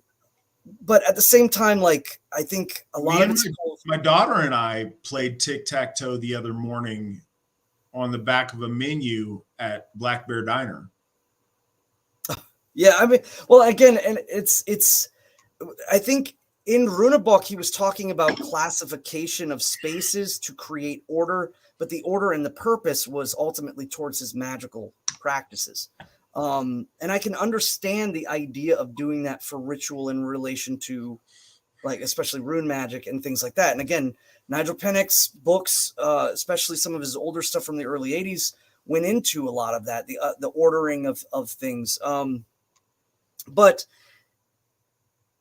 is it the totalness that it seeks to be? I do not agree with that at all. That it is a way or an interpretation of a way, but in its totalness of saying, like, everyone else is doing this wrong is kind of where I get a little kind of thrown back by it, because there's not a lot of movement towards introspection. Because there's a need for classifying and anchoring things right now, that any sense of flexibility is seen as, a way that's wrong, or a way that is, not concreted in authenticity. And that is not the case. Adaptability is the key to survival. And it is the key to, emerging through the chaos, is by formulating and adapting and moving forward. And so those books, I have those books. I've been reading those books recently, along with some other books. And I think my biggest gripe is the cosmological movement and the usage of the axis mundi in understanding away from the Nordic of Yggdrasil and its descendancy from the upper realm down with roots.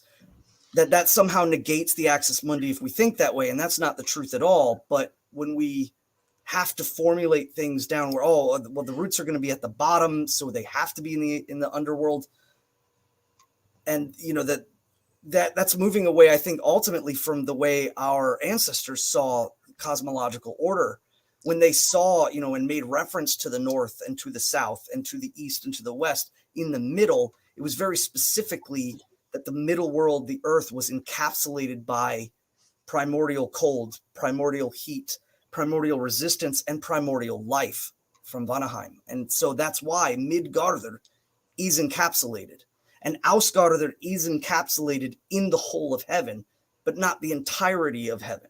So we get into a lot of, detail grinding in relation to those works and other works, if you will, or the way that I have always, I was taught and brought into understanding the way the gods and the Aryan concepts of the cosmos and why they are the way they are, why they work the way they work, why the well springs are placed where they are, and why there is movements going between the middle world and upper world, the outer edges and the inner, the upper and the lower. These are all, I think, very indicative to ancient Aryan mythos that also plays out in other branches. And so to go away from that, again, the striker entering into the underworld was another notable difference that I saw and kind of didn't quite, in all Aryan branches, the catalytic striker, the one who rides the edges, never descends into the underworld. And this is taken even into place with, like, Heracles and his, ultimate, the end of it is when he steps into the underworld. There always seems to be this connection between the earth and the middle and the catalytic father of storms, not broaching into that under realm. But Odin, dynamic, does, with good reason. Again, he's the Allfather is the powerful nexus and the one who placed the godhead of time, Mimir, upon the well that draws in all time. But again, these are, my differences of interpretations to others. And value is in reading and consuming, but ultimately reflecting and taking that information to further your understanding, not to just wholeheartedly take it as gospel, if you will. Svan is nicer than I am. So, first, I am sorry that you spent hard-earned money on those heretical tomes. That's unfortunate. Honestly, and I'm glad it came up in this, because it goes to what we spoke about a little bit earlier about the way information flows. My biggest issue with the Norrena Society, Mark Purrier, and those books is they are not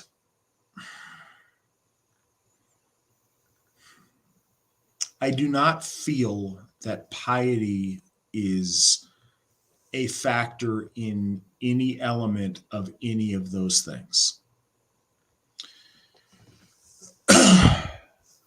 When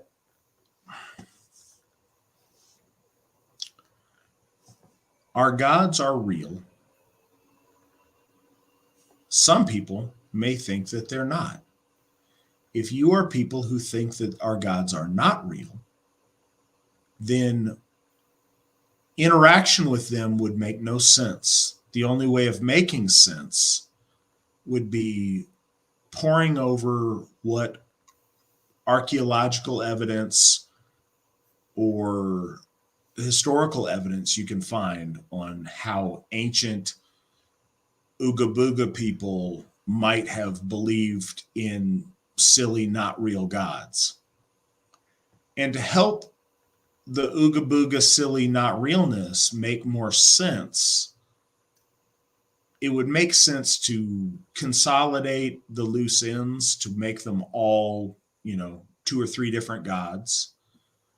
And then to try to chronologically repurpose our lore and clean it up in a way that makes more sense, because these primitives with the shoulder pelts didn't know what they were doing. So let's clean that up and make a new version of what we think that maybe our ancestors thought our gods were, so that we can have a pretend Viking setting for our role-playing game or whatever. That's not religion. That's not Asatru.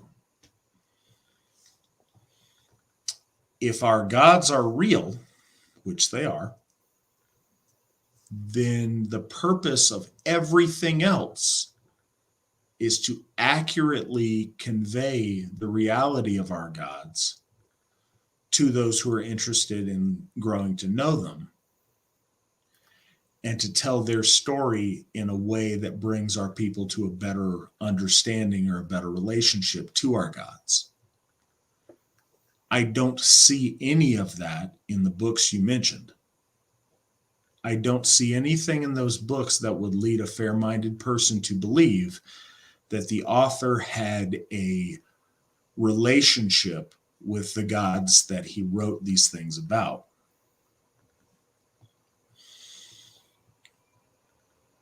Many people could examine Judaism and write books about Judaism.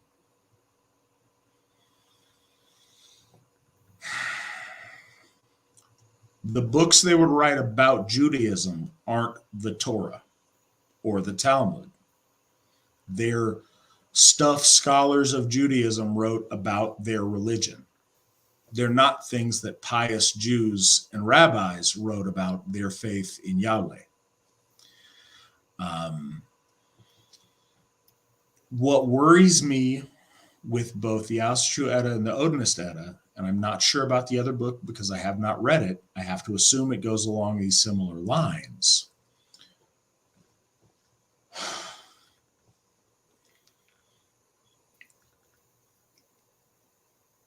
and I'm the biggest proponent there is. Everything doesn't have to be regurgitated lore. I'm fine with building new and modern practice based on sincere interaction with the gods. But when I do that, I tell you I do that, and I'm honest. And I'm piously fearful of offending the gods. Not because I'm scared they're going to like put some hoodoo on me. I don't want to offend gods that I love and worship by saying something wrong or speaking with authority on something I don't know about. Because disappointing our gods or offending them in some way would crush my soul. That's not the attitude these books are written in. So when things are presented as fact that aren't presented factually in the source material, it's very misleading. It can draw people to very different conclusions. That's not properly addressed in the writing, as far as I've seen. There may be new additions with new footnotes that maybe make some of those points. I don't know.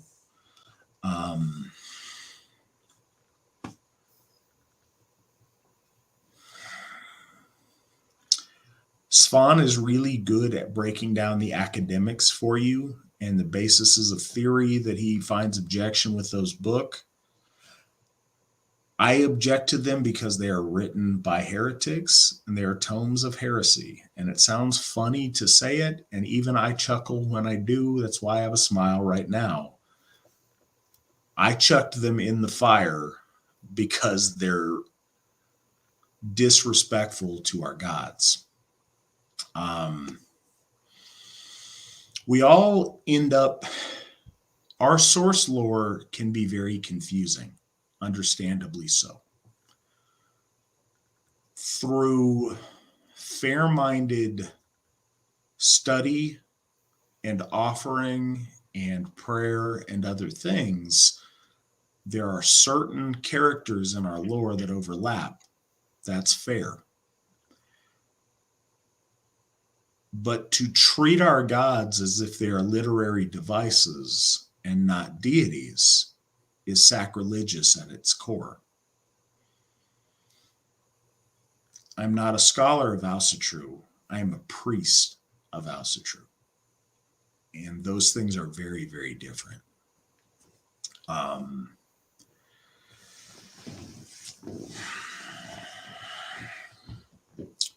Last year at Winter Nights, and we're coming to the Winter Nights season. So last year in Winter Nights, and Svan was there. The AFA Winter Nights, we had an Odin bloke. And then a gentleman who at the time, this is no longer permissible, by the way, but at the time, he was a member of the Norse Society and a member of the Asatru Folk Assembly. Very nice. He was very nice, very respectful to me. If he's listening to this, if I saw him again, I'd give him a hug. But he had this long talk with me, just regurgitating these Mark Purrier, like, aha, well, actually, I've discovered this one rare account of, and I said, stop, hold on. How are you going to tell me the AFA is doing it wrong? You were just in this bloat. And do you feel that Odin received our gifts at this bloat? And he's like, yeah, absolutely. It was amazing. Okay. So if Odin was happy with how we did ritual, do you think that we got blessings from Odin from doing our Odin bloat? Yeah, of course. It was crazy. You could just feel the energy. It was amazing. Then how could you possibly, okay, and then I asked this too. Have you ever been to a Norse Society bloat where you felt that same feeling? Well, no. how could you possibly be arguing with me about how we're doing it wrong if you just said the All-Father approves of how we're doing it and rewarded us with blessings for doing it that way? And the same thing didn't happen at Norena Society Bloats. And it's as if that question did not matter. That is the only thing that matters. The point of all the Eddas and all the lore is to help us build a better relationship with our gods. If our gods approve of what we are doing and they smile upon us for doing so, literally nothing else matters. Anything written about Asatru that doesn't have that as a starting point only serves to pull us away from our faith and not to build on our faith. That's maybe not the way that people want to hear the answer. And so I defer to Svan's much more point-by-point analysis of the core material. But those fundamentals are what mean so very much to me. And I know they mean a lot to Svan too. I don't mean to take away from that. The way he approaches the question is a much more diplomatic way of approaching it. But those of us that feel this with all our heart and that this is what we do with our life, it's a lot different than people who endlessly scholasticize instead of actually worship our gods. And I don't feel the Norena Society worships our gods. And that makes all the difference that could possibly be. With that, Svan, if no one's ever heard of the rune Jera, can you please explain it to them? And this, I'll make the note, it's the only rune that is not connected. There's two pieces.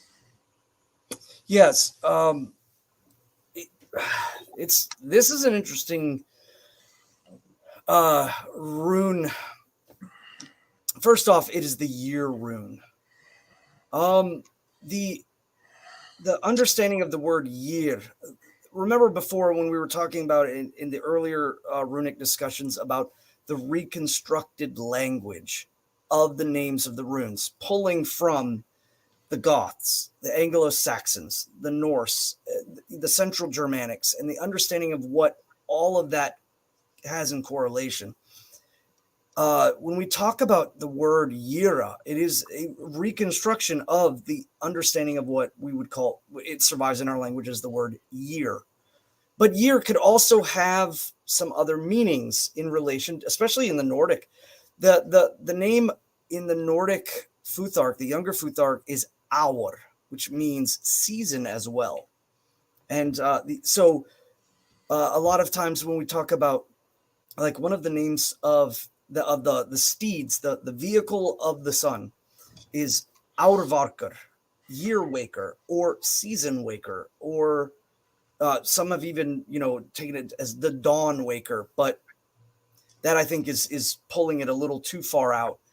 The word year and what it symbolizes is an understanding of time development in a circle, the understanding of polarities that pull. If you notice in the symbol, one of the key things that I always like to point out is the way that we conceptualize the year, especially now and in modern Asatru, is built around the two pinnacle or zenith points, which are midwinter and midsummer, and that everything is about a movement between these two polaric zeniths, if you will. And so the idea of this, the cycle having a perfect example again is that some people had brought up, well, actually, our ancestors celebrated the new year at winter nights. That is correct and fair, and I think worth noting. But at the same time, they also counted the day at sunset, because everyone was awake and everyone was aware that this was the time in which the new day would start, or the new cycle would start, and the dawn was seen more as like a midnight, and or a midpoint in that cycle.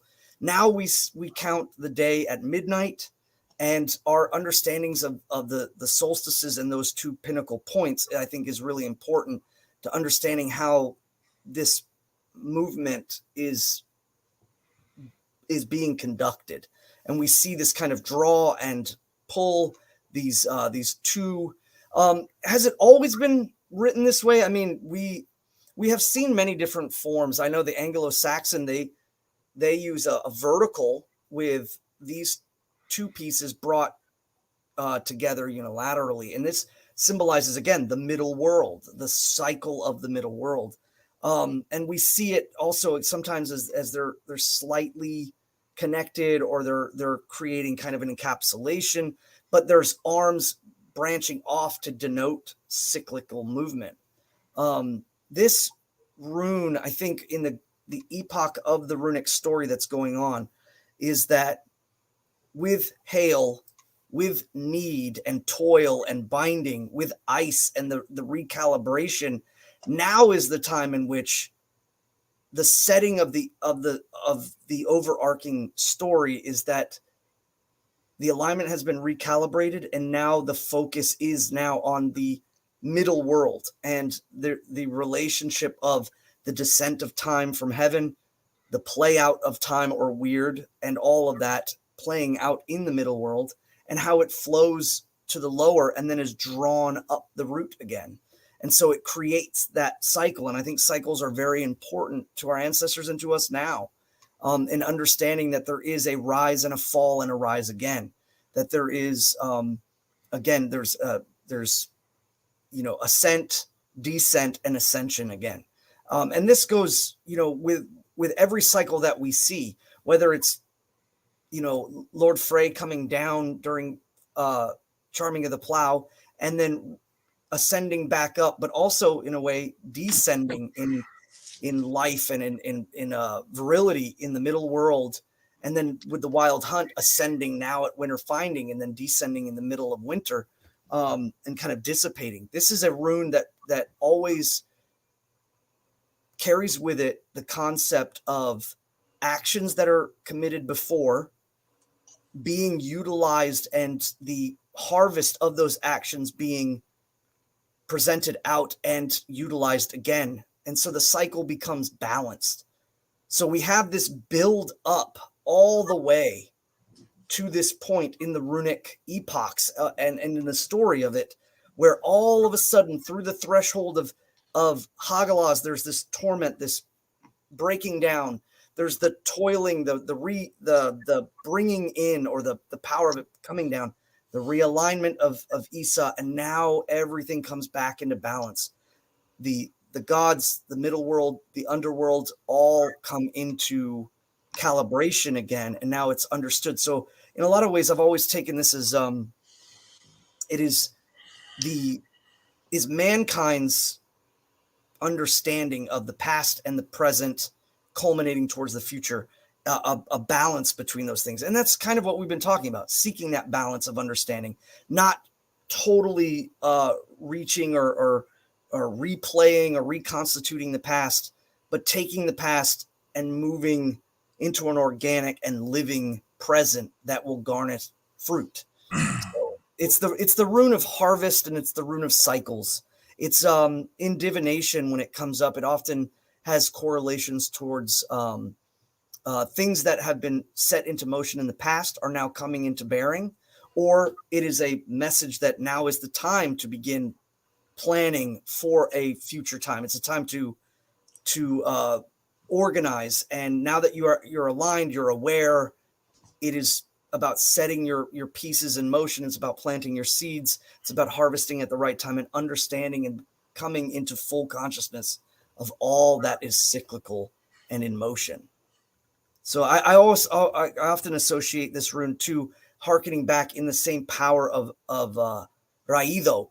And Raido is that cyclical order, and Jera is kind of like the fruits of that order. And how after much self and inner reflection and realignment, there comes a time now, it's like where the wisdom of learning has created an understanding of what's coming, how to avert the doom, and how to garner the fruits of the struggle in life. I mean, Jera is as much a toil rune as Nauthiz is, but the difference is that it's moving, it's not constraining, and it ultimately beckons us to remember that which we lay down now is what we'll bear forth in the future. So it has a more rounded and softer understanding of hard work to bear fruit, with a greater understanding of why to do that and how to do that. Absolutely. And something random side note, this rune is displayed as a mirror image to itself often. And I don't know the fundamental correctness of it, but very often you will see this, the two, for lack of a better term, the greater than or less than displayed as opposite to one another. I think it's also interesting to note that to our ancestors, the cycle of the year wasn't as much 4 seasons as it is to us now. It was 2 seasons. It was summer and winter, and with fall and spring being the waxing and waning of those 2 bigger seasons. Nick, do we have rune poems to throw up for this one? Excellent. Ice is very cold. No. Negative. That's Issa. Flag on the play. All right. Plenty, boon to men, and good summer, and thriving crops. Plenty is a boon to men. I say that Frothy was generous. Summer is a joy to men. When God, the holy King of heaven, suffers the earth to bring forth shining fruits for rich and poor alike. So, in those, what I think is worth noting in all of those, though this is the year, it's the year not in an objective sense, it's in a very positive sense. It's the positive culmination of that year. It's a successful year. It's a year of plenty. It's a year of fruit. It's not a year of famine. It's not a year of desolation. This is the idealized good year of your planting works. You're having a bountiful harvest. Your larders are full through the winter. You're celebrating. The Anglo-Saxon is a little bit Jesus-y, but if you apply it to religion generally, if you apply it to gods generally, the idea that whatever deity gives blessings, blesses rich and poor alike in the course of a good and healthy year. When the year is good and things are good, it affects all aspects of society. Yes, the rich have an awesome year. They have a cool time with their regattas and whatever else rich people are doing. But poor people are also not struggling. They're having a good, they've got fruit on the trees and fruit in the fields, and,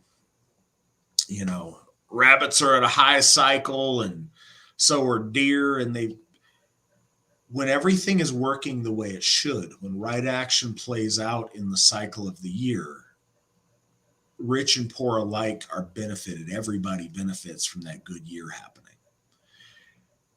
It's nice that the Norwegian mentions Frothy providing bounty. I think that's one of the few kind of overtly religious references in the Norwegian rune poem.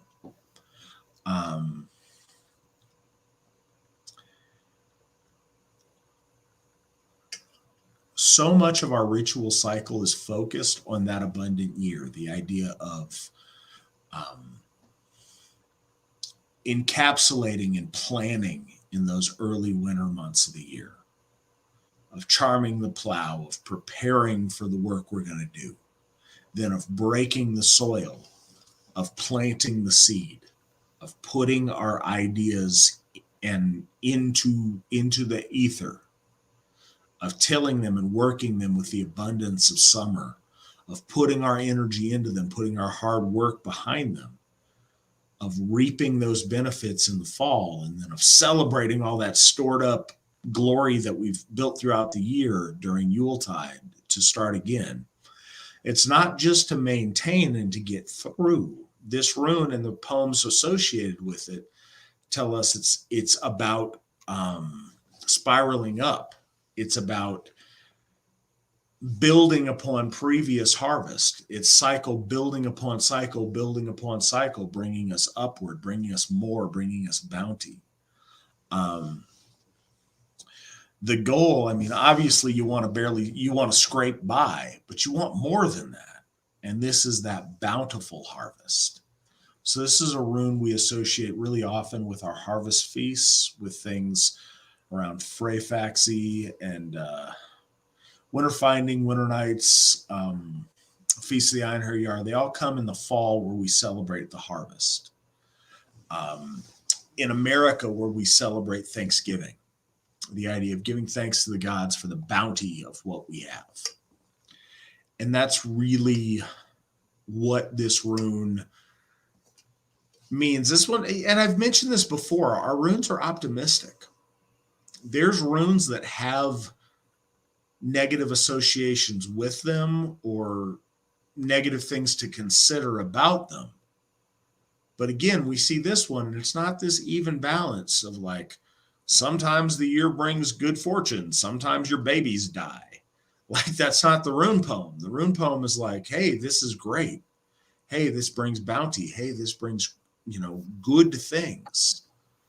And so I think that's really important. When I draw this in any kind of a rune pull or any kind of divinatory thing, it's positive. It may imply that there are seasons to things or there are ups and downs, but the momentum is towards the positive. And I think that's a worthwhile thing to consider on this one specifically, and important that that's in all three of the rune poems. When you mentioned Frodi, it's worth noting, like I had mentioned earlier about the tripartite in Uppsala, Adam of Bremen made note. He said the god of storms, and Thor, the god of fury, and he used the German kind of spelling. It was like a U and then a lowercase u, D-O-N. So instead of Woden, it was Odin. And then there was Frodi, is what he referred to in relation to Freyr, the Lord. And Frodi seems to be deeply connected to Norway and Sweden's kind of linguistical titling for Lord Freyr, in the sense that fruitfulness, Frodi, the fruitful kingdom. He was referred to as the Vroltha God, the god of the world. And it was about the world of what you're doing. You're trying to harvest, you're trying to make sure you have enough food, and with the bounty of food, with the bounty of crop, with the bounty of animal, with the bounty of the forest, you could build ships, you could feed your people and your children, you could feed and grow stronger. And so ultimately the core, I think, of understanding about this rune is that the fruitfulness is bared once the cycle is brought into play. I think one thing too, the divination sense, this rune has a lot of tendency towards not being able to rush things. A lot of times people, when they ask the Nornir and to seek an understanding, and they utilize the runes as the drawing up, they pull this rune. One of the things I think this rune always kind of bears to mind is that you can't rush the cycle, that you have to abide by the natural order of things as they go, the natural law of things as they flow. And so a lot of times when people ask questions, they're in deep need or deep understanding, or they're motivated by time and elements and things, and they want to know deeply. And this rune shows up and it's like, whoa, pump the brakes, stop. There are things in motion right now that you have to let play out because you can't rush them. They're outside of your hands. Everything in the proper season. And I think in a lot of ways that relates to Rhytho that way. The idea of right action at the right time. Saw some of the comments in the chat as relates to our last question about the Norena heretics. So as this goes, seriously, I get it. Read whatever you'd like. Certainly everybody has the autonomy to read what they would like. Question was what we thought about it, and that's what I wanted to put out there. My bigger concerns are that deviation, when he writes things in the Eddas as if they are fact, they are per your theory that often deviates from the accepted theory, and they're not footnoted as such, or at least in the edition that I had was not. So it becomes very confusing. One of the big things that's a standout is Puryear's condemnation of female magic and of Seidr practice. He writes in there a lot of suppositions that are just ideas he has, as opposed to being backed up by our lore in an authentic way, or in a way that logically makes sense. So my concern isn't that you see his difference of opinion or his ritual practice. I joked about the tic-tac-toe thing, but one of the things that was a big Norena Society deal a while back was they want to reimagine how we should do ritual structure. For a time, they got angry that's not fair. For a time, they took issue with the fact that we worshiped in a circular formation, whereas they found some, like one very obscure text that said that one group of people one time were in a square formation. So everything the AFA has ever done is wrong. We should all do it in a square now. And then that evolved to this kind of waffle iron or a tic-tac-toe looking grid. And that was kind of the joke that I was making. Read that, but if there's any footnotes on it, make sure you check them. And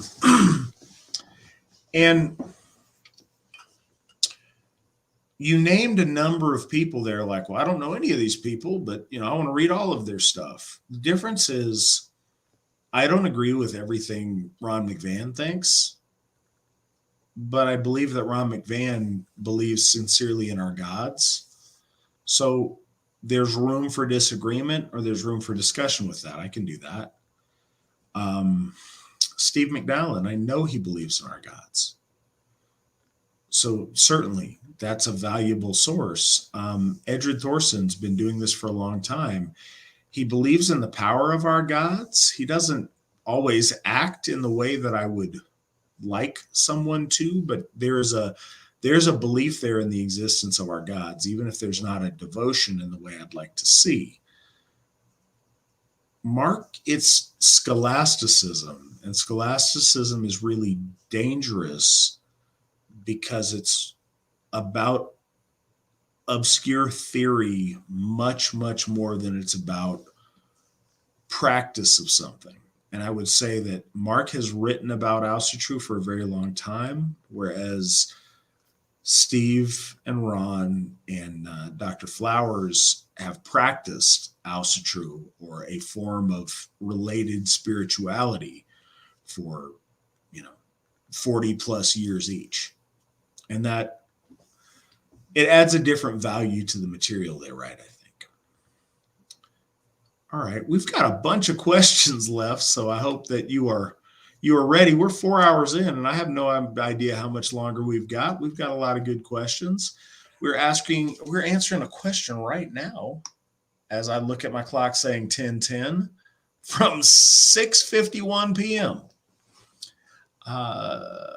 Question: what are your thoughts about converting to Asatru in prison?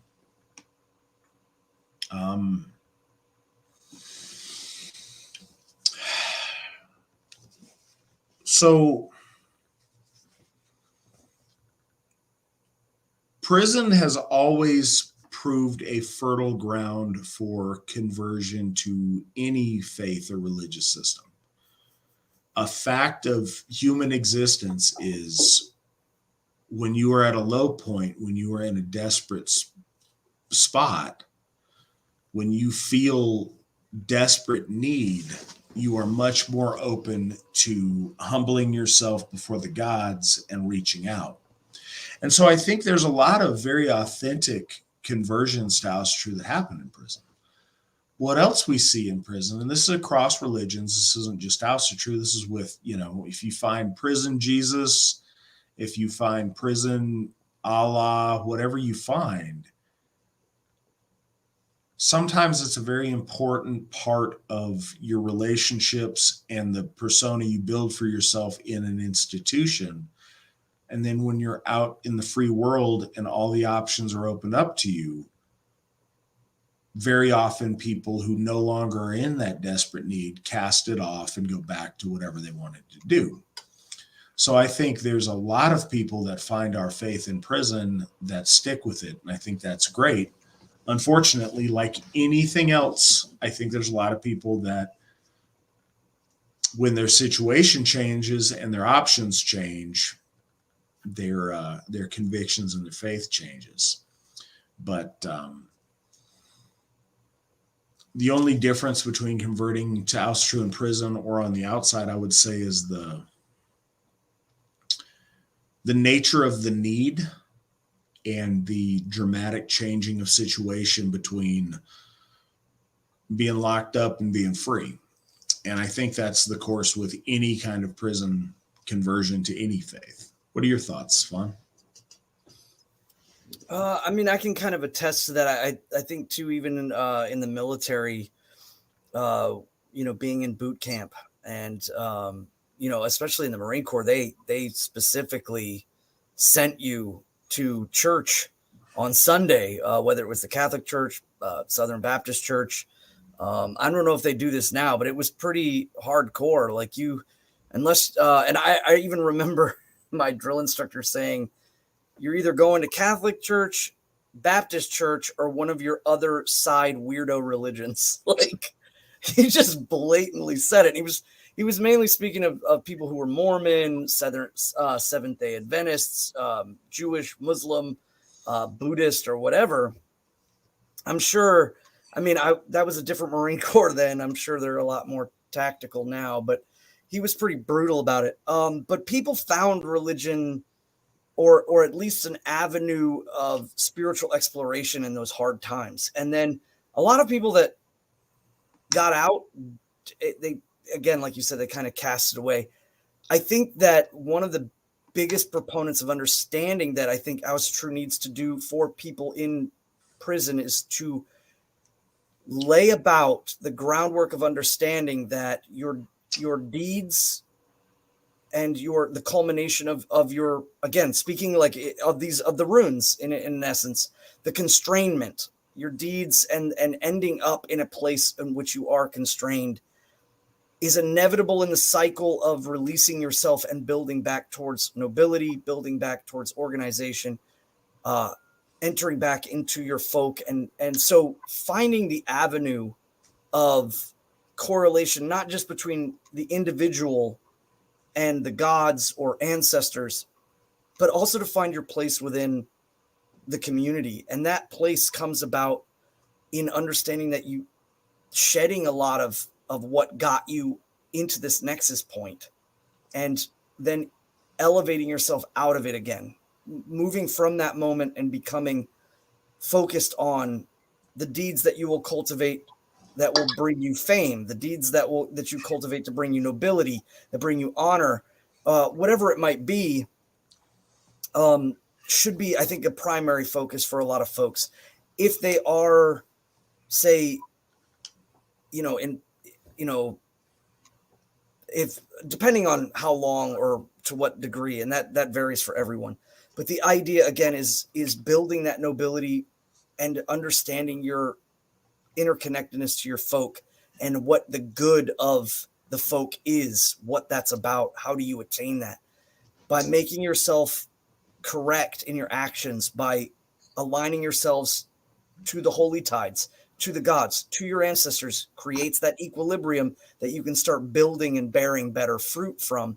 And that should, I would hope, be laid out before you to proceed after you leave to start your life, to begin again, to cultivate that equilibrium and bear forth good fruits, and to teach your folk about your the wisdoms that you learn from both misgivings and from ascending out of it again.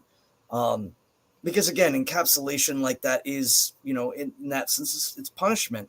And whether, and there's a lot of reasonings behind it all. The end of it, it's about ascending out of that constraint or out of that ice into the cyclical form, back into the equilibrium, back into the wholeness of your folk and the gods and your ancestors, and what you're going to do with that, and how you can carry forth that wisdom to bear good fruits and to teach other folk about what you've learned, but ultimately at the same time to move beyond it and to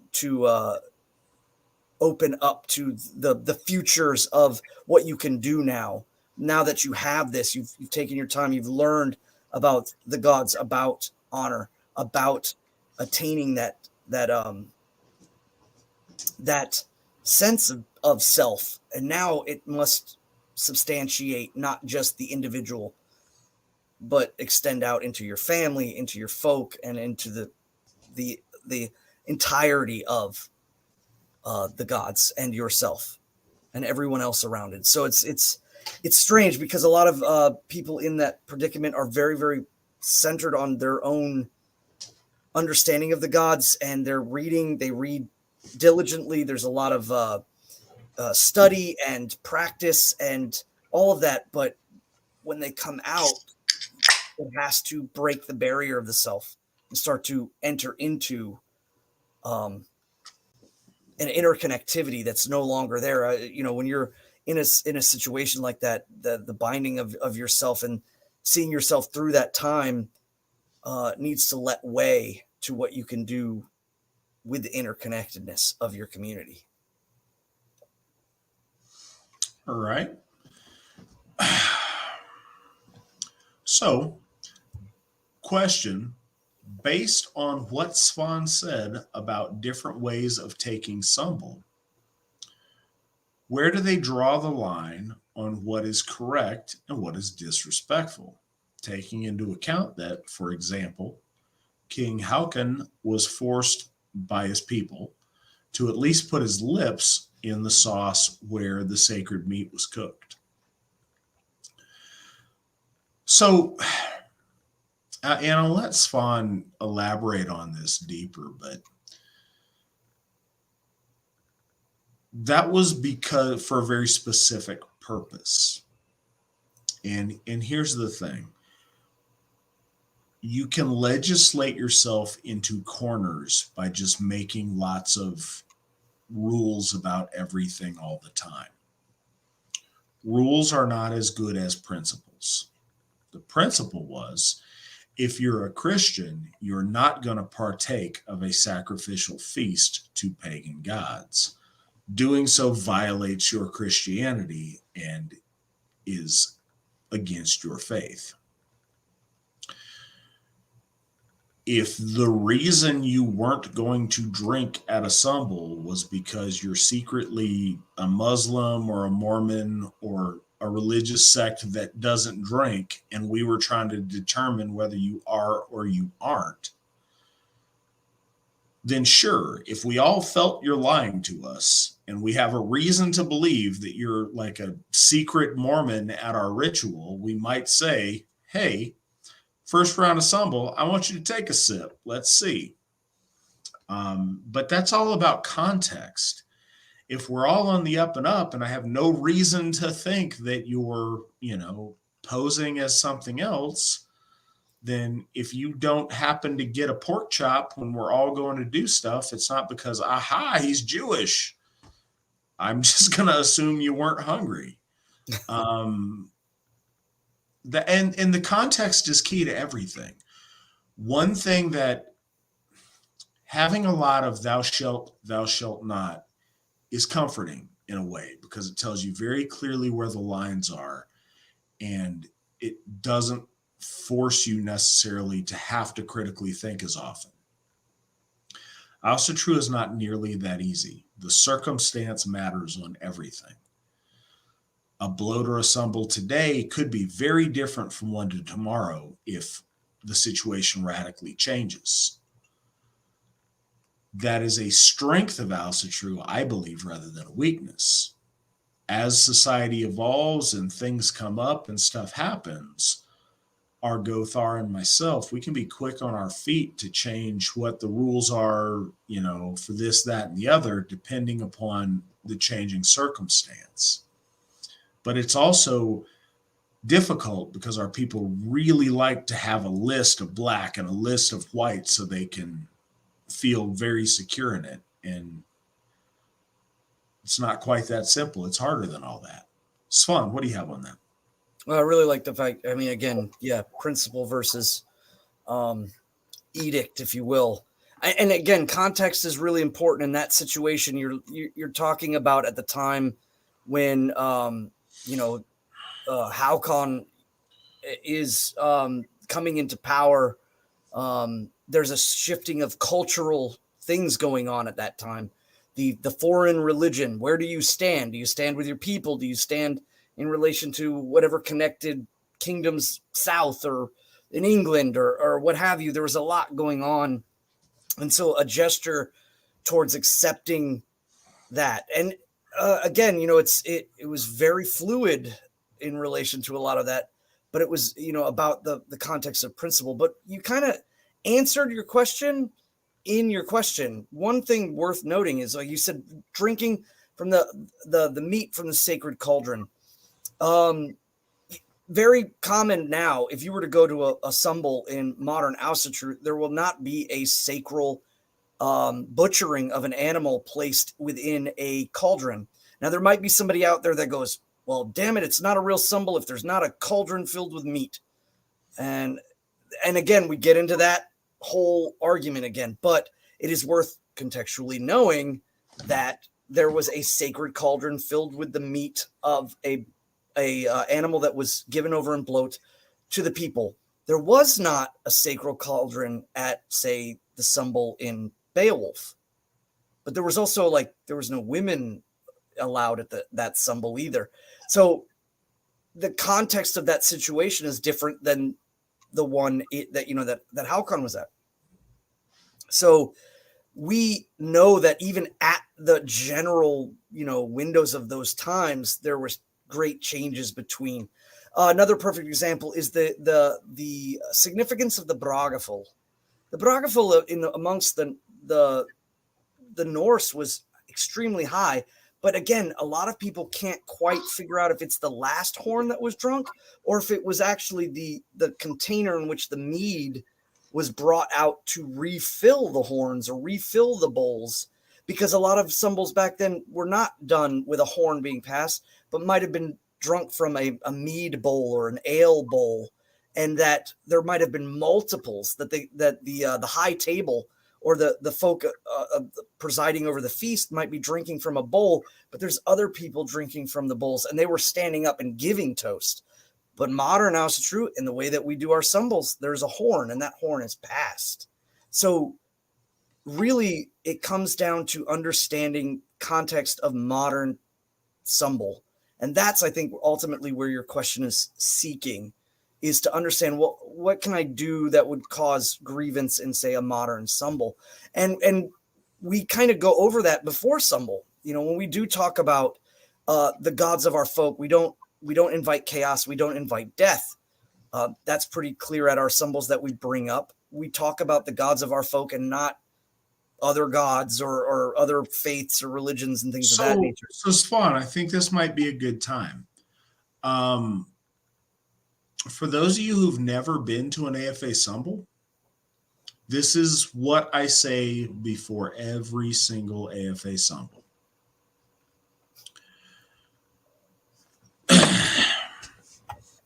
First, if I have the presence of mind, which I seldom do, I often do this at the time when I'm filling the horns, I will say, if anyone has oaths, please speak to, I'll usually pick somebody other than myself. If it's a small event and I'm the one presiding, I'll say me. But please, okay, for example, if everybody in the AFA were present at a Assemble, please speak with Law Speaker Allen about any oaths that you plan to make.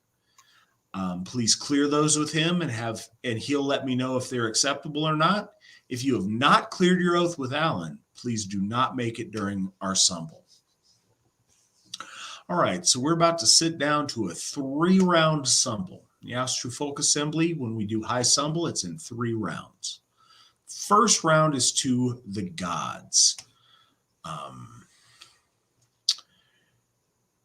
We don't raise a horn to the forces of chaos. These are raised to the Aesir, to the gods of order. That's who we worship. We are Asatru. We are loyal to the Aesir. Also, please remember white man gods, to which I get laughter and whatever, and it's a funny line, and I say, no, wait, I'm not just saying this to be funny. I wouldn't say it if I didn't have to, if I hadn't learned in the past that it needs to be said. White man gods only, please. All right, round 2 is for our ancestors. Please keep this to ancestors that have passed beyond the veil. If you have other members of your family that you want to honor, that's a really good thing to do in round 3. But in round 2, please keep this to only those ancestors who have passed. Also, we're not going to get out skull calipers. I don't know what everybody's got going on in their family tree, but please, ancestors that look like the rest of us. To which I also get a bunch of laughs, and I say, I wouldn't say this. If I didn't learn in the past, it needed to be said. All right, in round 3, the round of the heroes. This is often a round where people may take an oath, may boast, or they'll recite a poem or sing a song. This is a good time to honor your other family that hasn't passed. Again, if you have friends you want to honor, that's great. Please make sure those friends look like the rest of us. And then I go into Sumble. That's typically what I say about Sumble if I'm going to host it whenever I do Sumble. I didn't mean to distract your train of thought, but I thought there may be a lot of people listening that have never been to one. And maybe that, I guess another note on an AFA Sumble, at High Sumble, we pass the horn from us to one of our horn bearers, which is, usually the women in rank who are there. It'll be Witan Callahan if she's there. If not, it'll be one of our Githyas if they are there, and they'll figure out it's usually 3 different women for the 3 different rounds. And so they will have it. They will pass it to the person who's speaking. That person passes it back to them. Then they proceed to the next person. So it goes from a woman's hands to whoever's speaking, back to the woman's hands, then to whoever's speaking. To the point where it's kind of awkward and silly. They come at the very end. They'll hand me the horn. I will hand it back to them, and then they speak whatever they're going to say over the horn. Nick mentioned a Thula. That position is an enforcer over the horn, and it's really important in an AFA Sumble. I try to assign that to someone, so it's not them choosing to be the bad guy. It's literally I put it on their shoulders, and I'm watching them to make sure they do their job. So it's not their fault. It's their duty to speak up if somebody says something bad over the horn. Now, a couple of things with that. If you violate any of the things that I mentioned beforehand, yes, to stop it, hey, knock it off. If you're drunk and ought not be speaking over the horn, they don't just snatch you up and chuck you out back. They take you aside and say, hey, seems like you've had a little bit much. We're going to ask you to go sit over here, or, we'll have somebody take you home or whatever. If somebody starts to make an oath and Alan's told me nobody's cleared oaths with them, hey, now hold up. and then they stop it and redirect that. If somebody maybe is getting too loose with their talk, maybe they're cursing or they're getting a little bit crass with a joke they're making. Again, this is lighthearted, it's fun, but it's also very respectful. And so sometimes people may go a little bit overboard. That also the Thula would, reel them back in. If somebody were to say something completely outlandish, then yeah, they would stop, they would toss it out, we'd refill the horn, we'd eject that person from Sumbul and deal with that later. But yeah, that's their job. It's a job that I put on them, so it's not their fault if they irritate you. It's ultimately my fault if they have to do something to you because you did something wrong. Because it's really easy to, especially in this day and age when we're not used to it, to take issue with a person who would have the audacity to question you're doing something. But in our hall culture, that's a time-honored and a sacred job. That's their thing, is to challenge oaths and boasts. If you read Beowulf, they get pretty spicy with it. If somebody's like, hey, I'm going to do this, that, or the other, like, oh yeah, well, what about when you did this? Well, what about this? Right. I don't think you are. What happens if you don't? That usually doesn't happen in an AFA Sumbul. Again, we're not in a ancient Danish meat hall. We're in a 2023 Hof or wherever we're at. But the position is still there, and it's very important. I didn't mean to sidetrack you. If you can pick back up where you left off, please do. If not, we can move on. I just thought it was useful at that time to kind of bring that up. Well, and you said hall culture, and again, that is the idea that it's not always mentioned that there is a Thulur at, say, at Haukon's feast, because again, Sumbul in Old Norse means feast or festivity, but it's clearly present in Beowulf, and that takes place in Denmark. So there's this understanding that, again, whole culture at that time, especially with the warriors, the thanes, gathering in the hall with the Lord. And again, a boast is actually, in that story, it was very interesting, is it's not an oath that gets tested, it's a boast in which Beowulf makes his boast and he gets contested with it because the origins of that boast, according to the, there's a rumor that wasn't the case. And then there's a flighting back and forth between them. Here's the thing. If you were to do that, reputation, I've talked about how important reputation is. And I've mentioned, it's funny how it's weird, literally, how these things connect. I just had this conversation with people. Sometimes when you get in a peer group or you guys sit around and start telling war stories about whatever, I found this when I was bouncing. And it was really cool when I was bouncing. I had like a team of 13 guys and there was all this stuff. And at the end of the night, everybody's telling their stories. Over the course of years, I'd watch and there'd be these rookie guys. They would tell these stories about what stuff they did. And I'm like, no, stop. That was me. Hold up. I was there. You were telling my story. But they heard it so many times that they just internalized it. That was a thing in our ancestors' time when we knew the engagement of battles. We knew who was in the front rank. We knew who slew so-and-so, or who was the hero of this engagement, or who was the hero of this battle, or who we know who did some of these deeds. And if someone would step up and take credit for something that they didn't do, that would get challenged. Because what we do over the horn, and this is another important thing, and Svan, I am stepping all over your answer to this question. I apologize. But these are things that occur to me. For a long time, Svan and I have talked about this, and we still need to do it, but we wanted to do a how-to of like, here's an example of what an AFA bloat looks like. Here's an example of what an AFA Sumbul looks like. For those of you who may not have experienced an Asatru Sumbul, the whole concept of the Sumbul ritual is that the horn that we are all sharing from represents the well that the tree Yggdrasil is fed from.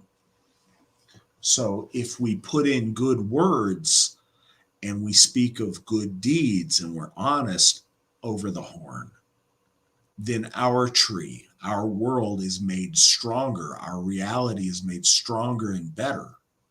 If we poison that well by speaking lies, by making oaths that we don't fulfill, then it's an exponential poison. When we do something ritually, it becomes more than the sum of its parts. When we all share of our accomplishments, something magical happens to where it is worth more when done ritually together. But the same, it cuts both ways. If somebody's in there lying or, being a dirtbag and saying something's not true, that spoils it for everyone. So we guard that well so that we are feeding the tree of our existence, of our communal existence as a folk, as a people together, as an AFA family, with poison. And so we try to stop that. And that's why it's really important to have Alan talk to you about your oaths. For example, I had a guy come up to me at Sumbel at Baldershof for Freyfaxi. And we didn't have Alan there.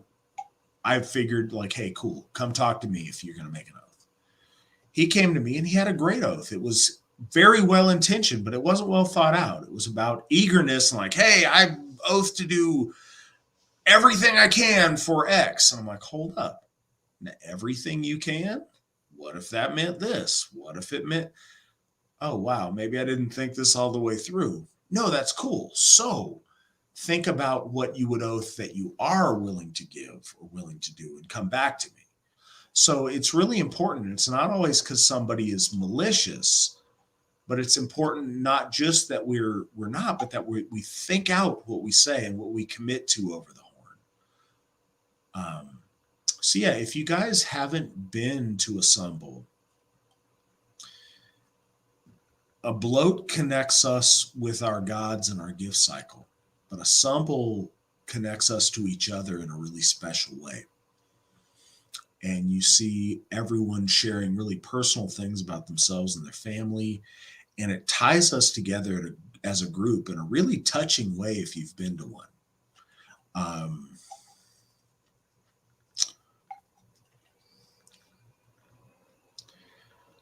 I will always remember... I say that. I remember the incident, but I can't think of guy's name. Your kinsman who passed out face down in the mashed potatoes because he partied too much.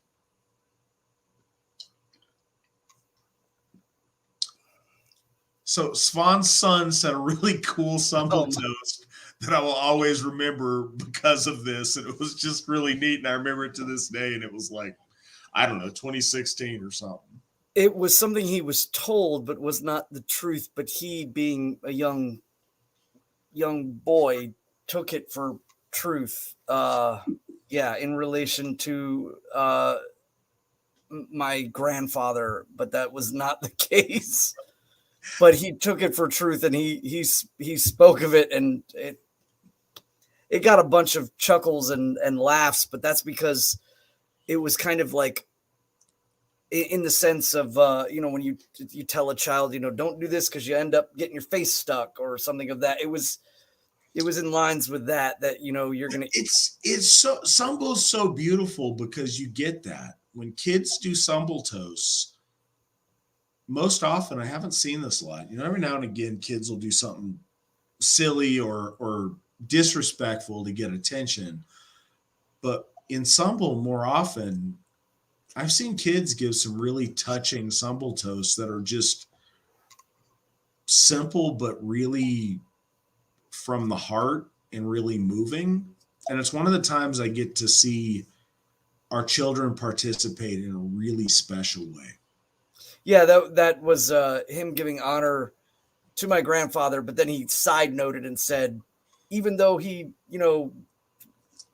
died with the mashed potatoes in his face, and that was like something that he took in relation to not eating or playing around at the table, or I can't remember exactly how it came about, but it was a tail end of that he had just assumed that it was real, and it was not, and he kind of threw it at the end, even though he was giving honor. And I was like, oh no. No, it's life lessons. But these positions and understanding that when you take to symbol, a lot of people will say, like, for instance, that symbols were always done kind of in the hall.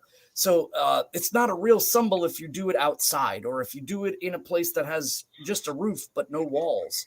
I've heard people argue that before, and it kills me. But the real point of it is that all the folk are sitting around unilaterally to each other, and there's an ascendancy towards the gods, a divine aspect, and then there is the ascendancy and descendancy, where we talk about those of the past, or those that have fallen, or those that have gone beyond the veil. So we first speak of the gods, then we speak of those that come before us, and then the last round is about all of us, and that involves boasting, so ourselves, giving thanks or gifts to those present, or oaths that bind us. So it goes upper, lower, and back to middle again, making the full cycle.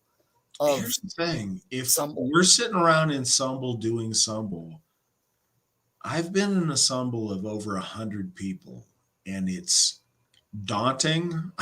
I don't wish to necessarily. It is a good problem to have, but if we're sitting there doing Sumble with 100 people, honoring our gods and honoring our heroes and our families, and you're sitting in mom's basement with a mouthful of pizza roll giving us a hard time, I think you should rethink that. Everybody's going to have a different rule in their Sumbles. The AFA, we have a way that we do it. I know that, Theodsman used to be really big on, like, you can't eat at Sumble. I'll tell you what, those guys never sat in 100-man Sumble either. You sit there for that long, you get hungry. But different Sumbles in different people's houses, different people's halls, different people's hofs, if they had them, may look different. The important point is that we're getting out there doing it. It is so easy to hold each other down by being critical of things that are of very limited importance, that it's very easy to miss the forest for the trees. In a perfect Sumble, in an Anglo-Saxon sense, is it supposed to be in a hall, or if it's outside, does it? Dude, there's 75 people around a campfire right now raising a horn to Odin and crying about one of their grandmothers with a particularly touching story. That's beautiful. Everything else matters so much less. Yeah, and I think that for people that have never been, if you go to a house or you go to a kindred, you're going to be informed. You can always ask. It's never seen as an insult. Sometimes too, if you have children and the children have to go to bed and things, there's no fault in saying, no, I can't participate in Sumble because my children might cause a disruption along the way of it. So I will leave now before Sumble starts, and I bid everybody adieu, and have a great night, and and I'll see you guys in the morning. That kind of happens, and so you have these kind of positionings. You have usually the head of the Sumble, the one that initiates the rounds. You have the horn bearers, which are the women. Women carry the horn in our Sumbles as a sign of respect, frith, and honor, both on them and on you. So speaking ill over the horn kind of disrespects the horn bearer as well. And so they're kind of a gentle reminder to speak wise words. And they say that before they give you the horn, and refocus and calibrate you, because as you hear the stories, whether it's we're talking about the gods and the glories of the gods and the way that they've affected our lives, then the horn bearer comes to you and says, I give you the power of the gods. It's a recalibration and understanding that you're not going to just start talking about something else. Then, the law speaker, or the Thulur. The Thulur means the wise man. And it can oftentimes, like in a high Sumble like that, if everybody's present, in turnage as the law speaker is usually the Thulur. But oftentimes it's a person designated as a way of not being offended. If somebody calls you out and says, hey, you're getting too deep in, or let's there's other people, there's another 50 people after you that have got to go. So, or whatever, it's not the host that's doing it. It's the Thuler. And to listen to the Thuler is always seen as, if you listen to the Thuler, you can recover from whatever wrong you've done. If you've overspoken or you said, a curse word or whatever, and the Thuler says, hey, over the horn, these are sacred words. Let's keep it reverent and pious. And you say, I understand, I'm sorry. That's it. That's done. If you go against that, then it builds more and more there. I've never been to a Sumble where there was ever a situation where somebody kind of way overstepped their bounds or was maybe expelled from a Sumble or something of that nature. But yeah, I've been to ones where drunks were asked to leave, and I don't. Sometimes I think we all find ourselves past a point where we thought we'd get. Sometimes, when I was younger, my tolerance is really high. So to keep up with everybody, I'd slam Everclear at parties or whatever else to keep up with whatever they were doing. And by the time I got where everybody else was, it was about a half an hour before I was just gone because it was already in the system and I didn't know it. Everybody messes up on where their limits are at. Things happen. I have seen people that have had too much, and we've all been there in some way or another.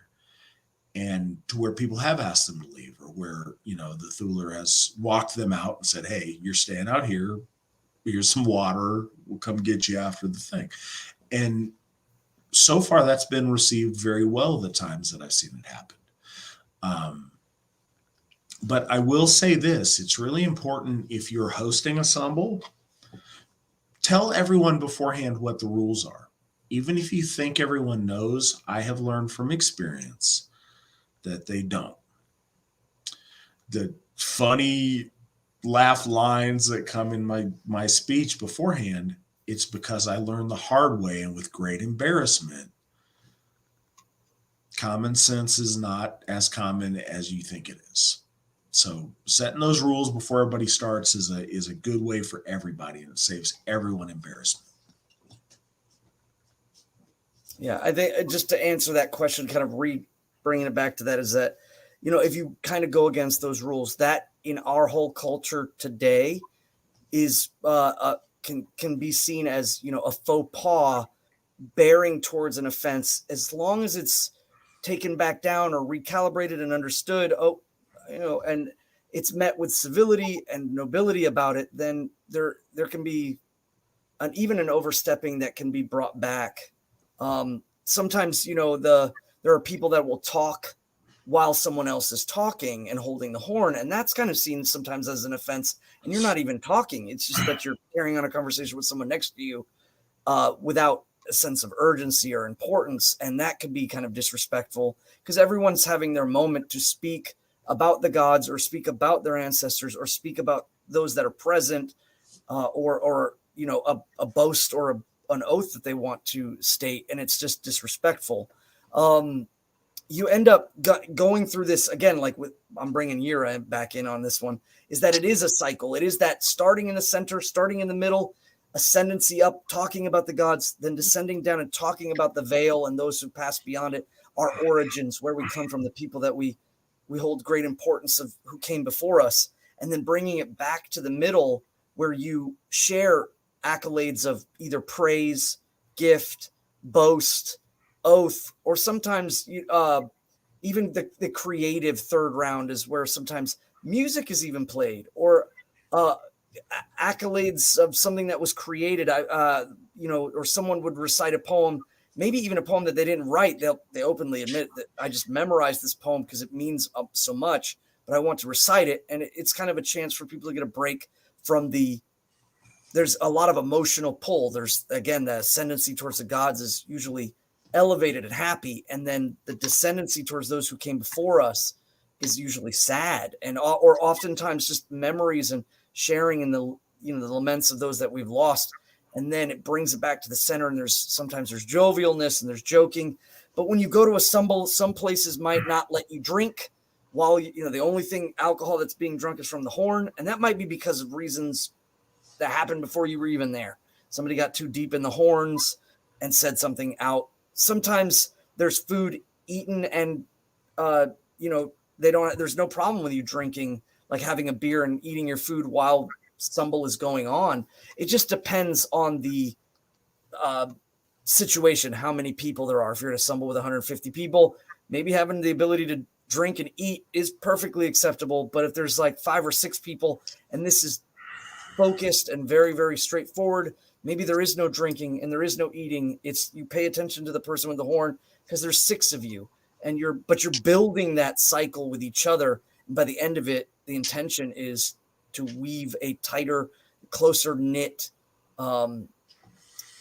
relationship with each other.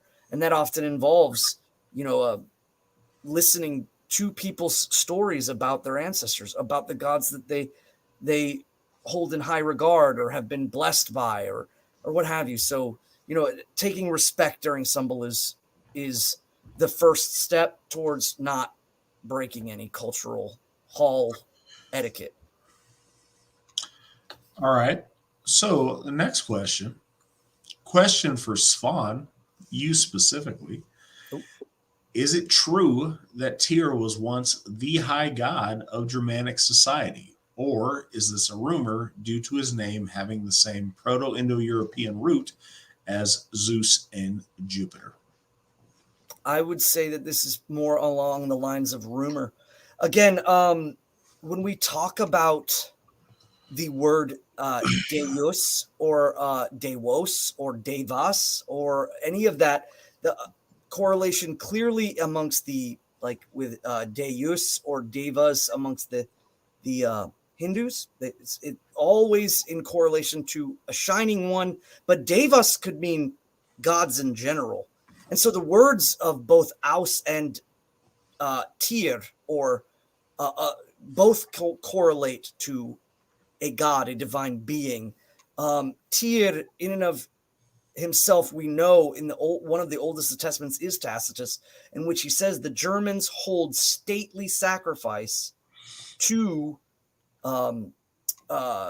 Ares and to Hercules. And it's most people are automatically correlating this to Tyr and to Thor, but hold in highest regard Mercury. And I think that Tacitus was kind of noting this because the Romans had a tendency to do that, was to correlate their religion to others, and that the Germanic folk, he was kind of like, isn't that kind of interesting? They hold with such high regard to the the Lord of language or runes and speech and poetry, and and he correlates this, and we take that as to being woven in direct correlation to Mercury. But his assertions of that aren't necessarily, I would say, even correct. It's just, again, it's his kind of interpretation of another branch of Aryan's religion. But it's worth noting, again, that a lot of people, when they hear, when you think of the word deus, devas,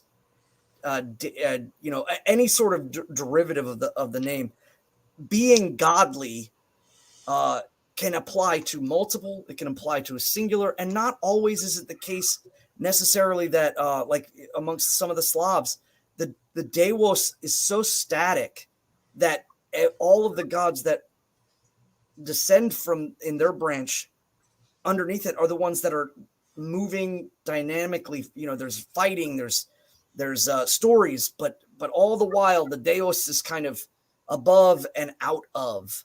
And I think that Tyr shares some of that in the sense of his staticness. But again, I'm speaking of the 3 thrones. We see dynamic throne with Odin as the most important, and the stasis throne, the ability to hold position, is not as high in our cultural sense, even now today in Asatru. So, that respects, Tyr follows in much of all the Aryan traditions of the god that is brought to a position of non-movement because of a sacrifice that is not gained for knowledge, but a sacrifice that's to stave off the loss of the sword hand, and the idea of Tyr being brought outside of his ability in the symbology of losing the sword hand to stave off chaos is in an essence kind of a bringing to stasis. But I've heard people say, oh no, Tyr can't be a sky god in any respects because there's no correlation to him. But clearly in the rune poems that, and we'll cover with later on, Tyr is clearly referenced to the North Star. And I don't think that that's just happenstance. But understanding the Germanic tripartite, I think, is more important. Understanding that Odin is the dynamic lord, the Allfather, head of the gods. He's the one that moves in and out. Whereas in another branch of Aryan faith, his throne might be different in a cultural sense. And you can see this in every branch, whether, again, like I said, it's Tyrannus. Tyrannus was, so far as we know, amongst the Gauls, one of the highest of the tripartite. And he's the striker, the bearer of the wheel, the bearer of the club. Whereas, Teratatus is seen as the static throne adjudicator, and Essus is seen as the healer.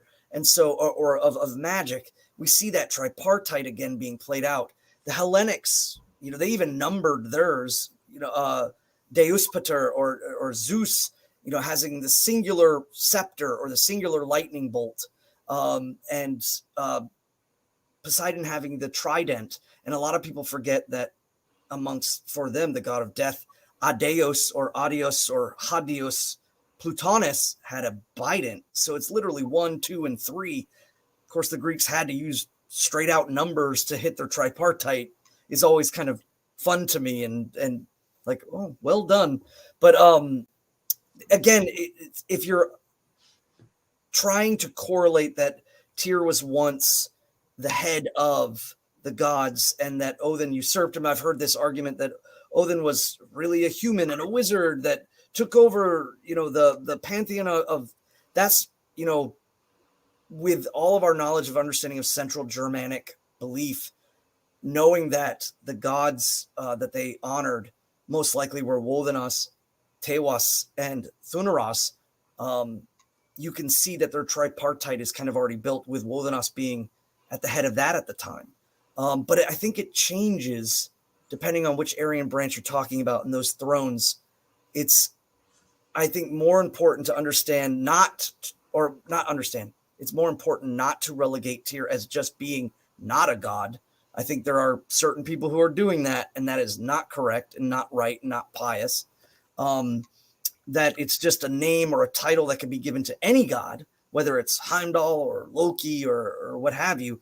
There's just a lot of confusion in the Nordic branch about Tyr.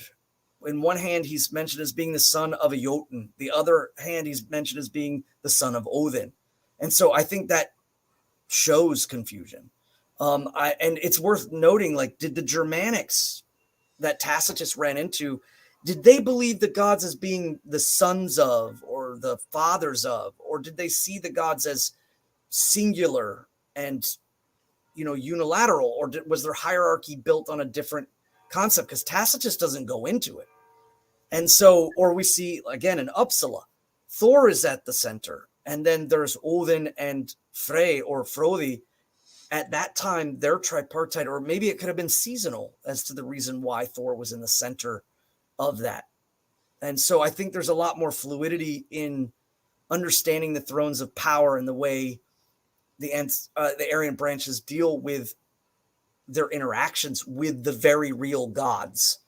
And that's where I think people get caught up. And again, the stories that when we talk about the Eddas, or we talk about even the Hellenic gods, the Philosophs were destroying the Hellenic religion wholesale towards the turning and the rising of their time. When the Philosophs were kind of pondering things, they were trying to get rid of a lot of the religiosity of the Hellenic people. And so the stories were often relegated to dramas, and some of them were raunchy and were, again, exonerated by the actors who were acting these out to, bear forth a good story or a moral story.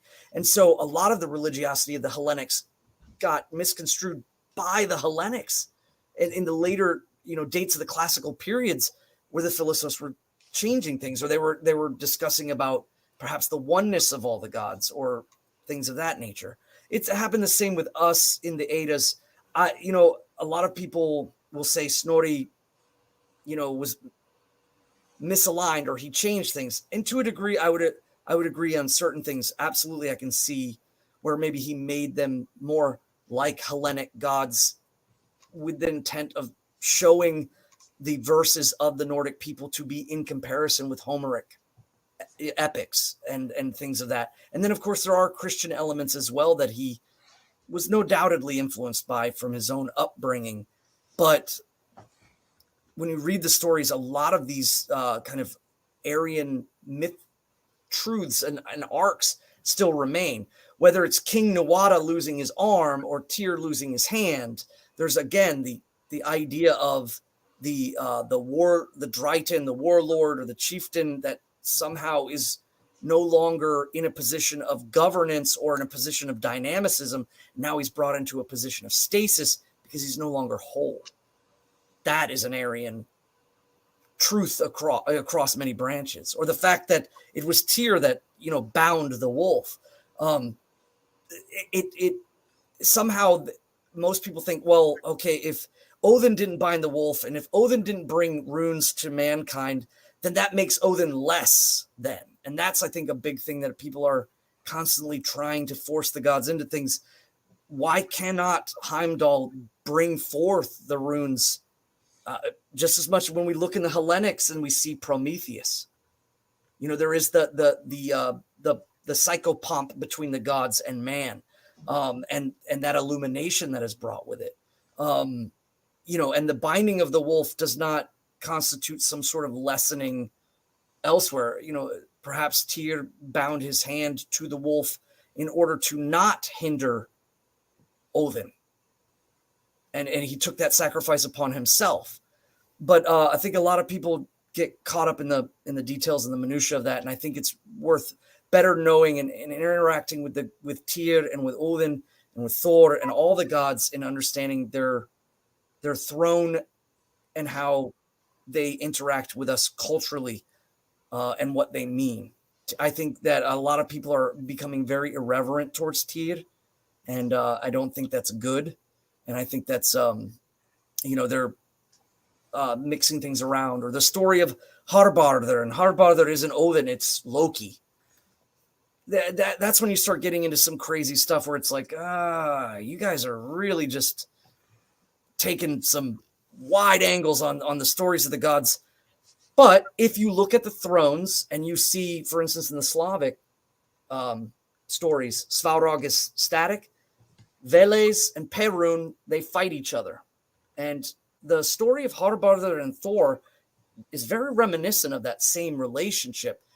And perhaps there is a overarching Aryan story or moral to that in the idea of the dynamic versus the catalytic. And once you start looking at it in that way, it takes on a very interesting tone.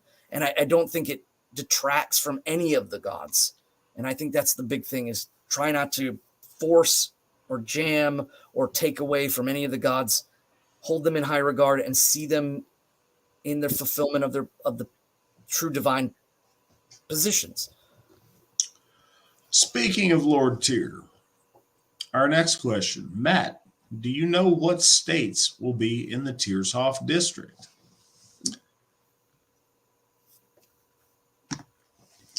To be decided, but as it is right now,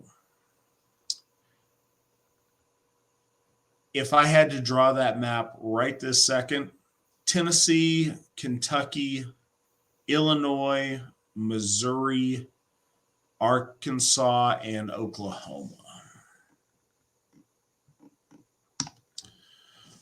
That's what I would say as of right this second. Some of that is subject to change. A lot of those are kind of far flung. Again, I would really like to see Bragishoff help us with stuff in the middle south there. It would be nice to get New Mexico, Texas, Oklahoma, Arizona kind of in one area. Right now, they're separated drastically from each of the Hoffs that they get put in that Hoff district, and like to see that get changed in the future. I know a lot of folks are getting tired. We are 5 hours in, but that's okay because victory never sleeps, and neither do we. Folks can always listen to this on the broadcast later, or if we stay up long enough, our international membership can start rolling in if they would like to. The next question from 3.5 hours ago, Mary asks, "Are you, as you just said, our gods created our world? How does one explain deserts?" This is from way back when Svan dropped the call for a few minutes. But yeah, Svan, if our gods created the world, how do you explain deserts?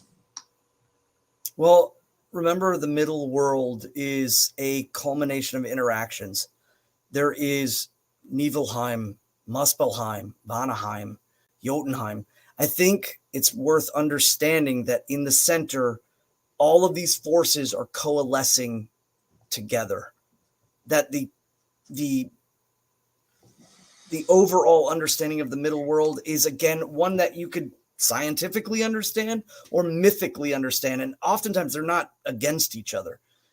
Just because there's mythos does not mean that there's anti-science, or again, it's like what I was saying before. If you honor Tyr, that doesn't make Odin less, or if you honor Heimdall, it doesn't make Odin less. A lot of people have this kind of scale system. When you talk about the middle worlds, first and foremost, the middle world is the physical world, and it's bound by natural law, and natural law is inescapable cycles, whether it's life, death, birth, procreation. When we talk about it in a biological sense, when we talk about, for instance, you specifically said deserts, so we're talking about the land. We see those forces, the forces that supersede into the center. Whether we talk about physical forces of nature, chaos, the tearing apart of order, the breaking apart of the center line. It's like, as we see the shifting of environmental forces in the middle world as being a battle between the gods of order and the forces of resistance or chaos. Jotunheim is that. It exudes that and is constantly there. Thor is there to keep that in balance. There's all, again, I made mention right before I got dropped off the call because of the internet, and the idea that the stuff of creation, the body of Ymir that has been ordered and shaped, is huge forces in which the gods in their power have the ability to kind of be wardened over, or to place within or interact with through the well. They place themselves into the middle world through the well. The Jotuns kind of do the same thing with their flow or usurpation or breaking of the barrier, and then they have to be beaten back. Again, that balance has to be made. And it could be said like, well, it's a Jotun that has broken the reins and it's Thor that beats him back. Or we could say, again, that there's these forces of resistance and the forces of, or force of order and equilibrium that are contested, and they're brought back into a unilateral sense where we're not, our environment is not so inhospitable that the folk can't live in it. But these forces are playing out with each other all over. Again, the aspects of the earth, when we, I think a lot of people just want like an earth mommy, but that's not the way our ancestors saw that is, Jord was the giving earth, but Gridr is the violent earth, and Gerder is the fruitful, earth of giving. So these goddesses have warden over those aspects of all that is playing out in the physical and in the reality of time and material, and that's how their powers do interact here. So when you have that, there is a takeaway, there is a push forward, there is abundance of life, and there is depletion of life. There cannot be anything that's just unilaterally one way across all things. That's not the way natural law works. So as these forces interact in the material, in time, and in the place that is the center, we have this push, this pull, this growing out or recession in. There's the drying out and the hydration, if you will. I don't want to make it so simple, but at the same time, that's what it is this, the way we see things, and why it's so important that the middle world is in the center of that encapsulation, that Jotunheim isn't somewhere else or somewhere off in the lower and out. And no, those forces are interacting in the middle. There's a reason why it was placed that way, and why the Garder is always kind of being influenced. When we talk about whether it's like when Fenris is bound and he's taken to Jotunheim, and then his slobber, or the spittle of his vehementence leaks out of his mouth and bleeds into the water and bleeds in. That is clearly like mythos language of the idea of the influence of Fenris's malice and chaos kind of seeping into the middle world. And so even though he's bound, he's not gone, and I often say, like what happens in the halls of the gods, so does happens in the hearts of men. I'm referring to the binding of Fenris and now that he's in Jotunheim, he's in a position in which there is a resistance flux that's coming in from there. But it's not all negative. Vanaheim and the bounty of life that comes from Vanaheim, the cycle of life and death, the mystery of the shadowy water and the dark earth that both gives and also swallows up. The Vanir and Vanaheim it's clearly influxing in there. And then there is, of course, when we talk about Muspelheim and Niflheim as cosmic heat and proto-matter of the universe, the fact that heat and cold do not change, it's just whether we're talking macro or micro, the idea of both the polaric forces of condensement and matter versus expansion and heat and dissipation, all of these things are being played out in the material, in the center. And that's why we have a plethora of existences and the way things work, because nature, the gods, all things divine, it all repeats itself, whether micro or macro, in multiplicity. And it's all about interactions of push and pull. The Jera symbol of the takeaway and the push out, or the turning of things, all of it takes place in a perfect unison, both negative and positive, in the middle, in Midgard. That was a very short question and a very long answer. I knew I could count on you, so I went downstairs and heated myself up some ham. All right. So the next question from the Wolf Throne, serious question, and I apologize if I come off annoying. I'm still new to polytheism and I'm learning, but I'm genuinely trying to understand. If the pantheons are separate, then is it appropriate to honor other Aryan gods outside of the Teutonic pantheon? Am I still, quote, true to the Aesir, unquote, if I give an offering to Zeus or Perun at my altar? Yes, but why? I think fundamentally, before all that, you're not annoying. Your questions are awesome. They've been some of our really good ones that have provoked, verbose and interesting conversation tonight. No problem at all. I'm glad that you're here. I'm glad that you're asking questions, and I encourage everybody else to do so also.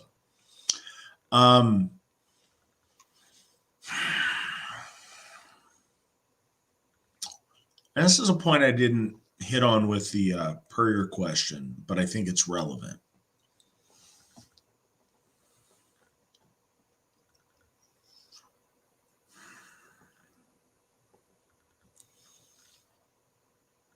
If I'm trying to think of the best way to communicate this to where it makes sense. If we reduce everything down and there's only one or two gods or whatever they want to reduce it to, and you give worship to all these other gods that are just the one or the two gods by different names, what's the harm? If you were always talking about how awesome Matt is, the Alls Harry Gothy, or Matt the dude at the gym, or Matt the guy that's drinking too much on the podcast, or Matt the guy that went and is eating some ham, all those are me. No part of me is going to be offended. But if the gods are all separate and you treat them all as if they're whatever one you arbitrarily decide they are, then there's gods of our folk that are getting left out, and that's unacceptable to me. So that's not a direct correlation to this, but it goes,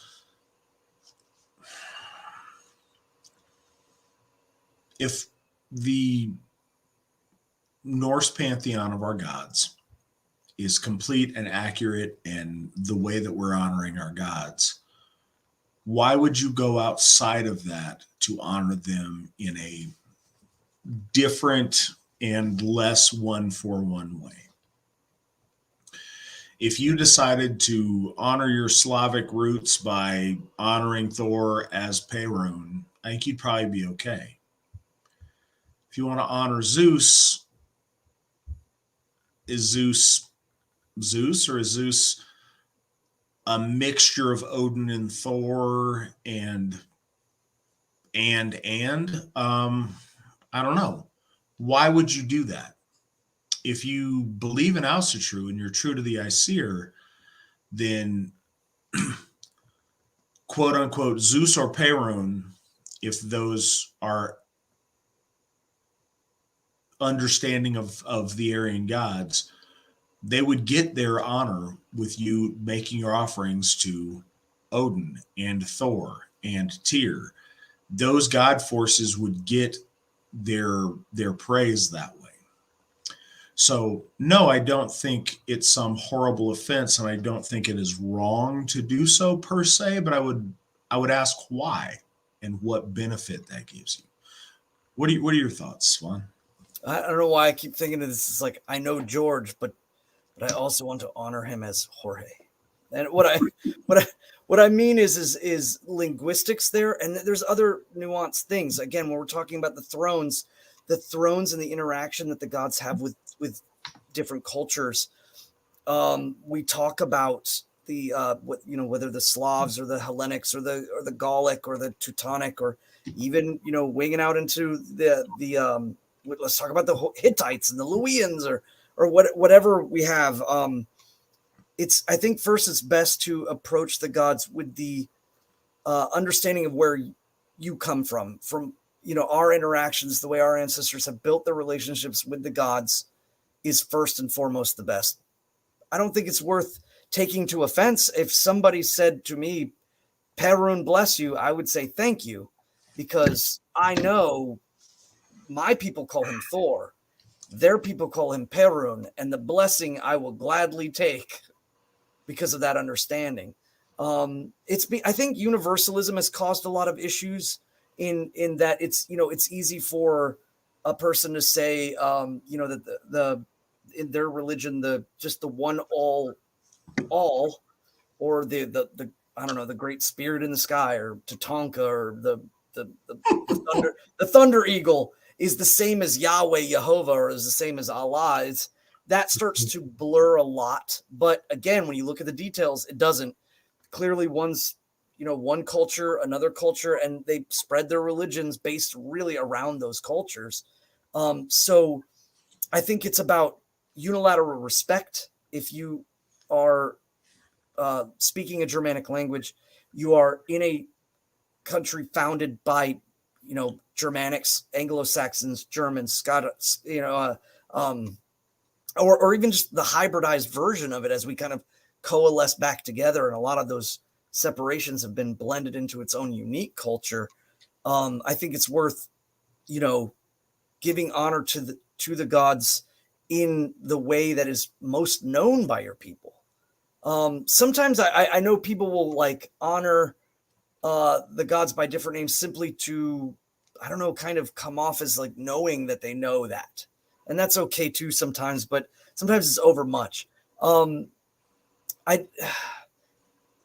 If you're true to the Aesir and you call them the Aesir, but you don't call them, I guess, like even the Etruscans actually called their gods the Aesir.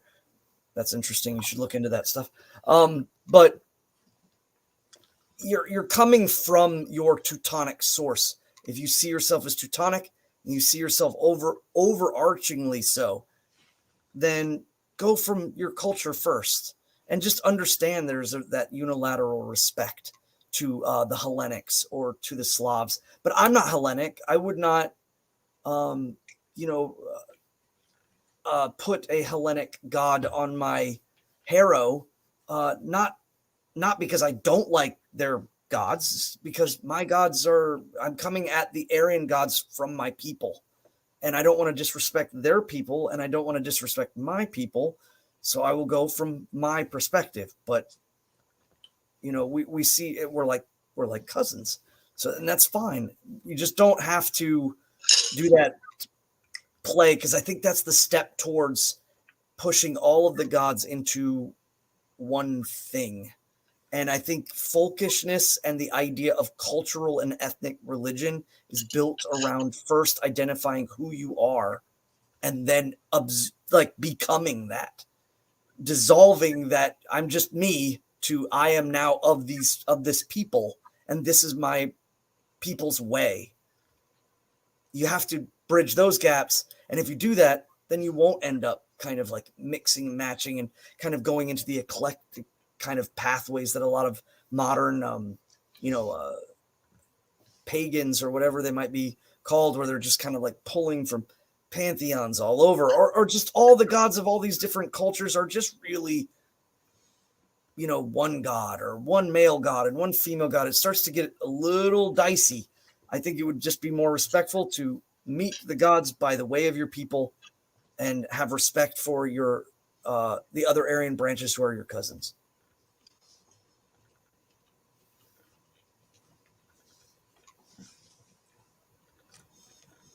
Next, does Asatru have a Sabbath day?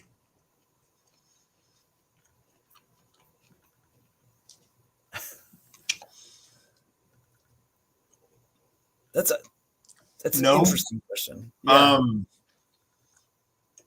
Typically, we do stuff on Saturday because it logistically works out well. I think fundamentally, there are a number of days in our ritual calendar that were meaningful to our ancestors, and some of which still are today.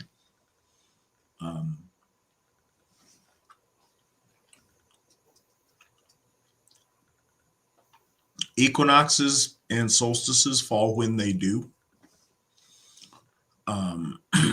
If we lived in a 100% Asatru society, the work week would be based on that, and we could shift everything around, and everybody'd be off on the solstice, maybe a day previous or a day after.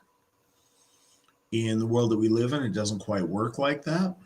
So most of the time, you'll see at our hofs, we get together for ritual on a Saturday, or if we do a national event, the Saturday is kind of the big day of the event. It's not because Saturday is holy. It's not because Saturday is special. It's because Saturday is convenient and people don't have to work Sunday. But no, there's not a special day of the week that's like our equivalent to the Sabbath day. Although the legit Sabbath falls on Saturday, and that's the day we usually do stuff. So that is a coincidence. It's not on purpose. That's just the way our work week's set up. I'm surprised there hasn't been like some sort of, mentally dilapidated screeching. Oh, they're doing it on Saturday like the Jews. It's like, like it blows my mind that hasn't been levied on us yet. It's all about convenience. The day travel there, the day travel back. People like to look for those things.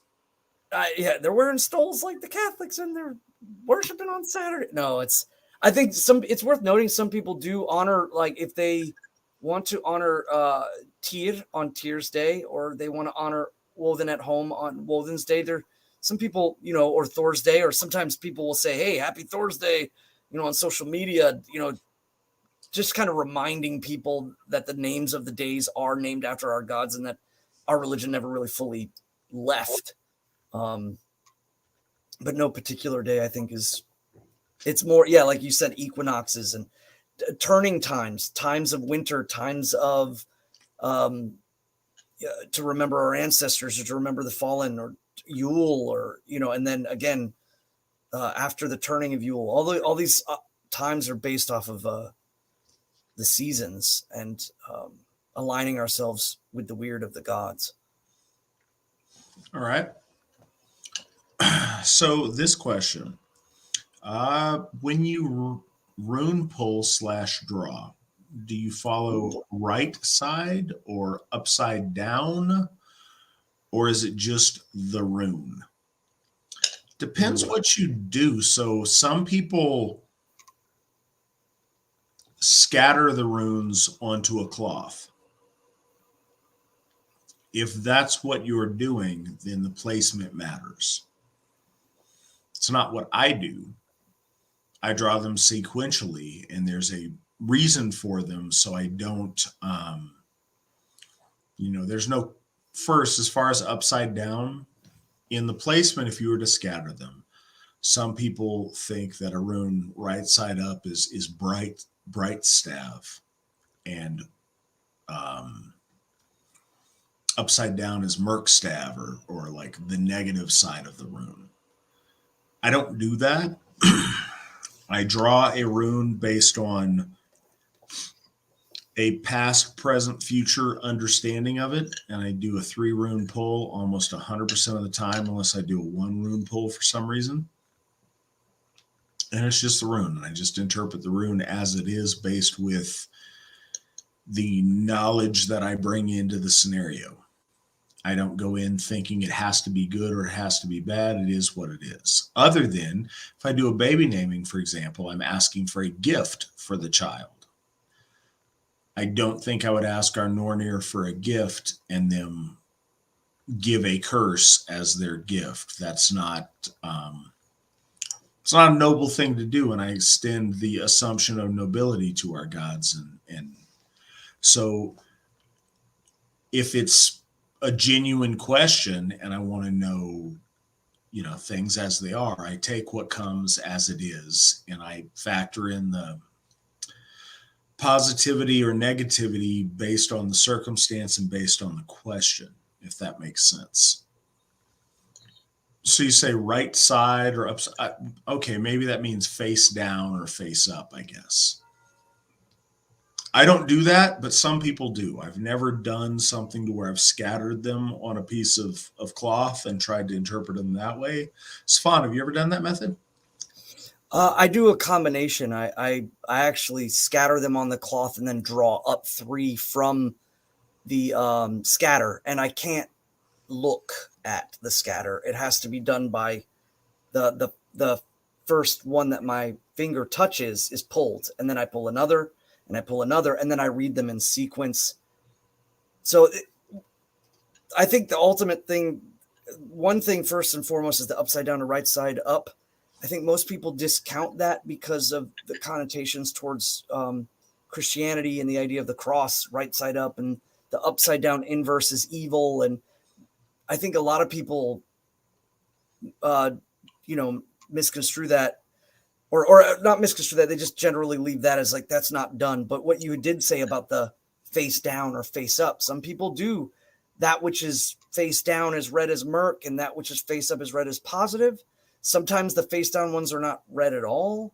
Or like what you do is you draw the 3 and I draw the 3, but I think the key factor is randomness. There has to be a sense of randomness because what that does is it opens up the possibility of entering into like an unfiltered state of glimpsing into weird. And whereas when you're asking for the gift, you're still pulling randomly, but reading them as simply the gifts given. And that makes total sense. I think when we're talking about answering or asking a question, it depends on, some people have different schools of thoughts about whether or not there's murk staves or dark staves. Murk just means dark. The dark staff or the darker meaning, or perhaps an absence of positivity, or what have you, or and the light staff, Leo staff. But people come around to that very different. I have a very structured way. The way I was taught was very, very structured, and there is light and dark, and it depends on in the way the runes are correlated with each other in the Futhark. That's my way. But I think ultimately I have met and have interacted with people who draw runes very well, and they don't do it that way. And that put me at a spot like, well, I have this very formulaic way traditionally of doing it. And I've met people who don't. They interpret almost randomly and at a whim, and they coalesce. And what's strange is having done that with them at the same time and almost reaching the same conclusion is where it's like, okay, well, magic works in its own way. And we just kind of formulate the pattern which best fits us to receive that truth. And that's where I think it's most important, is that you understand that. So if Asatru has his way and I have my way, that doesn't necessarily detract us from the pathway in which we get to an understanding of that truth. You might meet somebody who's like, no, I absolutely, if it's upside down, it's bad. And if it's right side up, it's good. And I'm not necessarily detracting from them, but I think for the most part, culturally, people have said that seems to be more of like a layover of Christian thought, but I'm sure somebody could argue, no, well, that's just paganism in Christianity because it just absorbed so much of it. But amongst our folk, and I'm not being silly at all here, completely legitimate Aryan practice, we could have me doing a rune pull, Svan being a horospex and like playing around with the entrails of sacrificed animals, and Rob interpreting the flight of birds or something. the running of horses and like the movement of a herd of horses. Those are all legitimate Aryan divinatory practices based on the spiritual might of each of us, assuming all of our spiritual gravitas was equal. We should come up with a very similar conclusion, even though we go about it in very, very different ways. It's not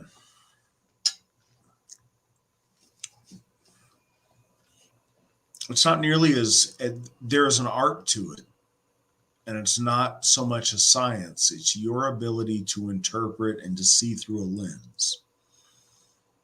And if you staring into the hog guts makes you pop up with the right answer, okay. I've never trained in that. I don't know what to look for. I don't know my touchstones on that and what would make sense. But it's all through seeing things through that lens and how you set up your preconceived understanding of what these things mean makes a big difference. Svan and I could each do a 3 rune pull,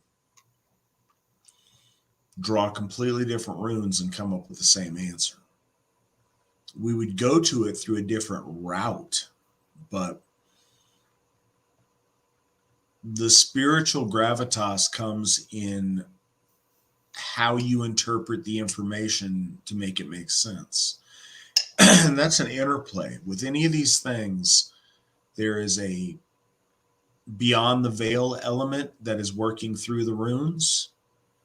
There is a element of, there's an interplay between that and then the caster's wisdom and spiritual enlightenment that way, and understanding on how to interpret those messages. All of those things happen through a medium of quasi randomness that goes with these rune pulls, and it provides a medium for the connection between the beyond and you on how this all works out.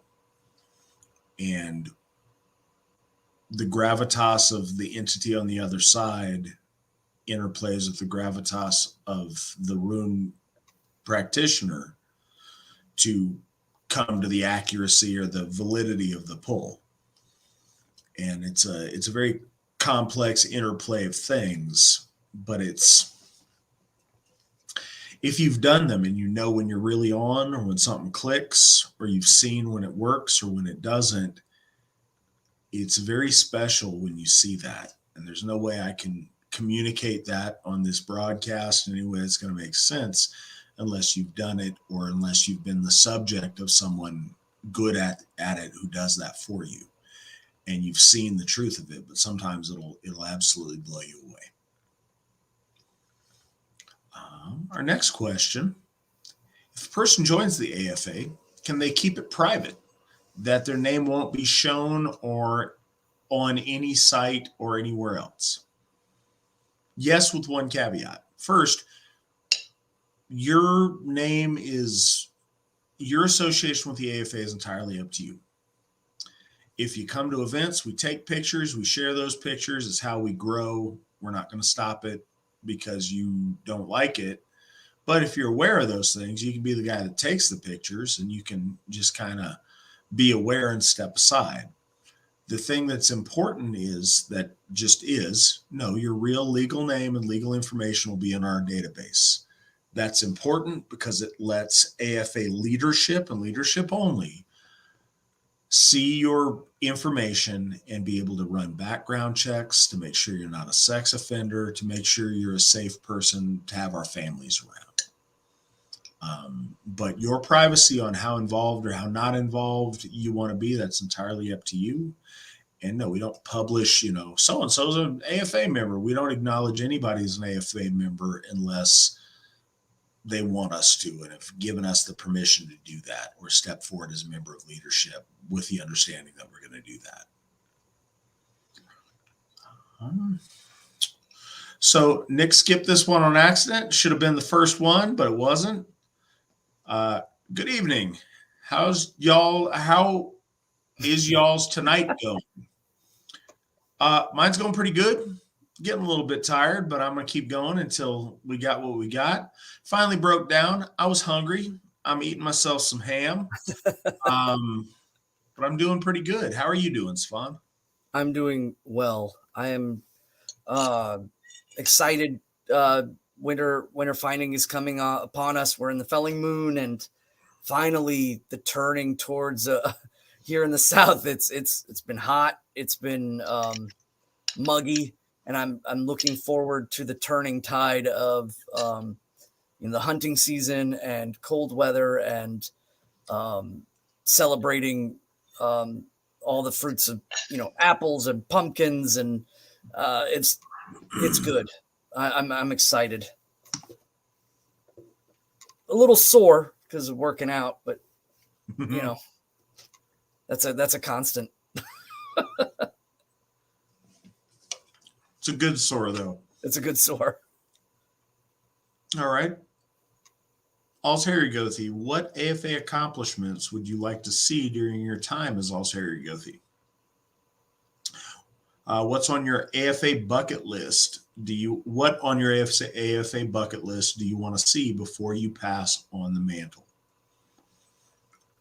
So That's a good question. Unless I am stricken with some debilitating mental illness, and even then, I hope somebody like props me up and makes me look better than I am. A weekend at Bernie's kind of situation. If you got to do what you got to do, but I don't plan on passing anything on until I pass beyond the veil.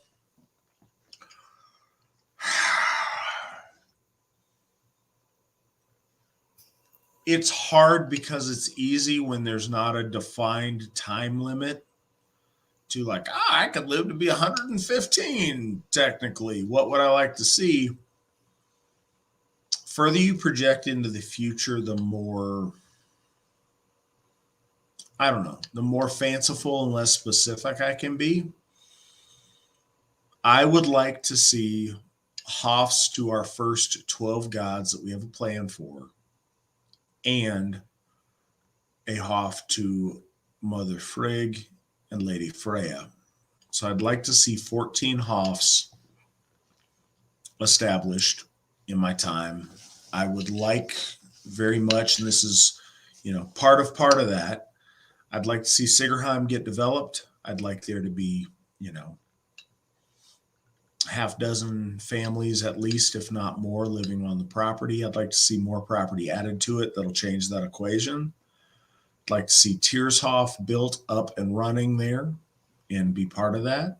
I'd like to see the great hall that we have planned there come to fruition, get not only, framed, but furnished and nice and lived in, and to be a source of home, of merriment, of celebration, of fellowship for our folk. With me and my family being a big part of that, I want to get down there and move to Sigerheim and have my daughter raised for a significant part of her childhood with other AFA children, other AFA members, and really build that hall culture and that community there in Jackson County, Tennessee. It's a big goal of mine. I would like one of those 14 initial Hoffs to be overseas. I think getting a Hoff that's not in the United States would be a really important statement that we're not bound by the border of country, that our AFA family truly transcends geographical borders. And I think that would be really nice. I certainly want to see the first students that started in kindergarten in the Asatru Academy graduate and get a degree or a certificate of completion or whatever it looks like in the state that they are in that counts from the Asatru Academy. I believe that'll be 2036 if we have someone from our initial kindergarten class that makes it all the way through. So I'm looking forward to that.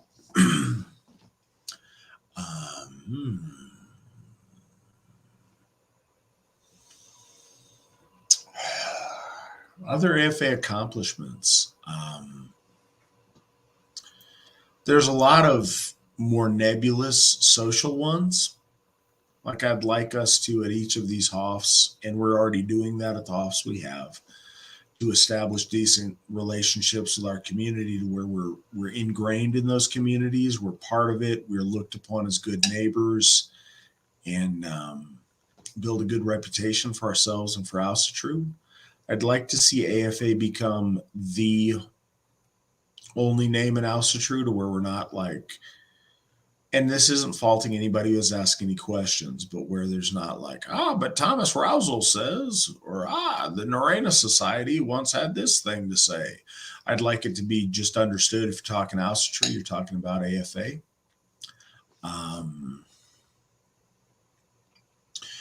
on a more ethereal basis, one thing that I'm very hopeful for and excited about with each of these Hoffs, and we've certainly seen it. It's not that we haven't seen it with Odin's Hoff and Thor's Hoff, but we've seen it in a really particular way with Baldur's Hoff so far. And we're also seeing it in Njord's Hoff. Each of the Hoffs that we establish to these gods helps us build a really special relationship with them and helps us grow in that relationship and grow in our understanding of them.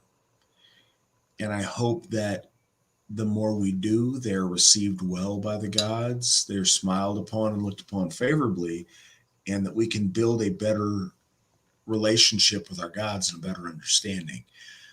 We have, I suppose a lot's not fair, but there's clearly gods we know much more about than others. The more obscure gods are the ones that are celebrated less. I'm hoping that with Hoffs and regular worship of them, we learn more about them, we draw closer to them, and we can celebrate them in a bigger way than they've been celebrated before. And I look forward to that. I'd also like to get a couple of other things. I'd like to get our membership to where the contributions are all done through Hoftoller, to where we don't have to chase people down for small membership fees, and I'm using the air quotes. I'd like to build the AFA culture to where our people are pious and they give it to their gods because that's an act of devotion to them and not because it's, forced membership dues. I look forward to that day. I'd like to get to a point where our people in general are much more pious, to where this isn't a novelty or an interesting pursuit, to where this is a devotional faith that they would give their lives for, that they genuinely believe with their heart and their soul. That's better now than it's ever been in my lifetime, but we still have a long way to go. And I'd like to see where that is the norm for our members and not something reserved for the elite of our folk. And I see that with generations as they come up being raised in the AFA, but I really want to see that during my time. I think that's what I've got off the top of my head for that question.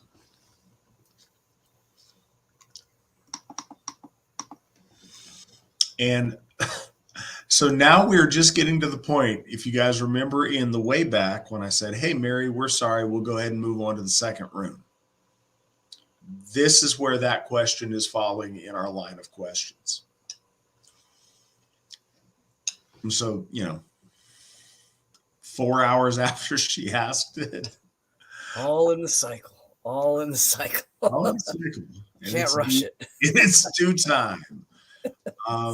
Witan Svan, thoughts on Christians who say that the Israelites of the Bible were white and that Christianity is an Aryan religion. The initial response is they're wrong and that's ridiculous and hilarious. The deeper response is it's sad.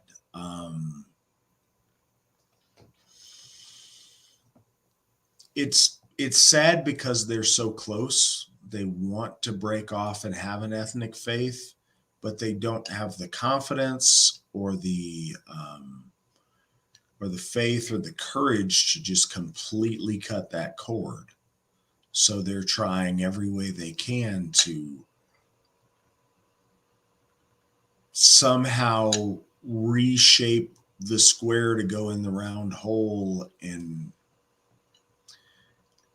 it's really unfortunate and it's sad, and we've seen it for a long time. This isn't a new thing. This is something that goes back, a century at least. More than that, I think there's British Israelitism in the 1800s, honestly. But no, it's just woefully misguided and it's wrong. There are elements of Christianity that are borrowed, like oh so many bicycles from a different culture. Um, there are Aryan elements to Christianity that were misappropriated, but no, Christianity is not an Aryan faith. The original Jews weren't white, they were Semitic and Jewish. And it's really sad that we have elements of our people that want to be proud of themselves, but have to somehow graft that pride onto another people's accomplishments. I don't like when other people do that to us, and it saddens me when we feel the need that we have to do that to other people. But that's my thoughts on it. What are your thoughts, Svan? I've had contentious arguments with folks that have brought this up. I've even it's truly funny. I get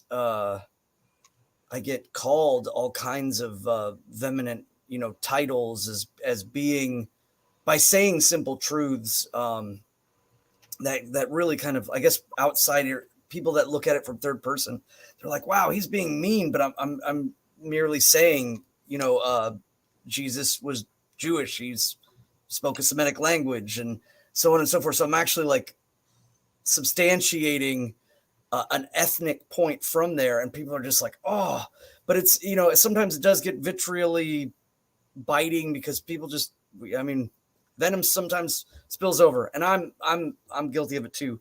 But I try to reemphasize to people that, you can't separate the leaf from the roots. There's just no way you can do that, even though the leaf looks very different from the root. And if you look at Christianity in a far off, distant view of it, especially European Christianity, I'll say that much, because Christianity has been in Africa for a very long time. Some would even argue all the way back to Moses, and so on and so forth. But European Christianity has a huge amount of native faith of Europe in it. Even right down to, when you interpret the Ten Commandments, and the true interpretation is that you shall have no graven images, but yet, there's statues to Jesus and to Mary and so on and so forth, or crosses and so on. It's like people will turn and flip and twist things as the necessity of what they need, in relation to the fact that once you have this kind of all-encompassing universal religion, at one end, everything's undefinable and everything's absolutely relative, but it doesn't matter because it's omnipresent. And then, but when you look at the details, all of the, figures of any importance in connection to their God come from this one little region in the world, specifically, and oddly so, even though it's a universal religion of all mankind, if you will.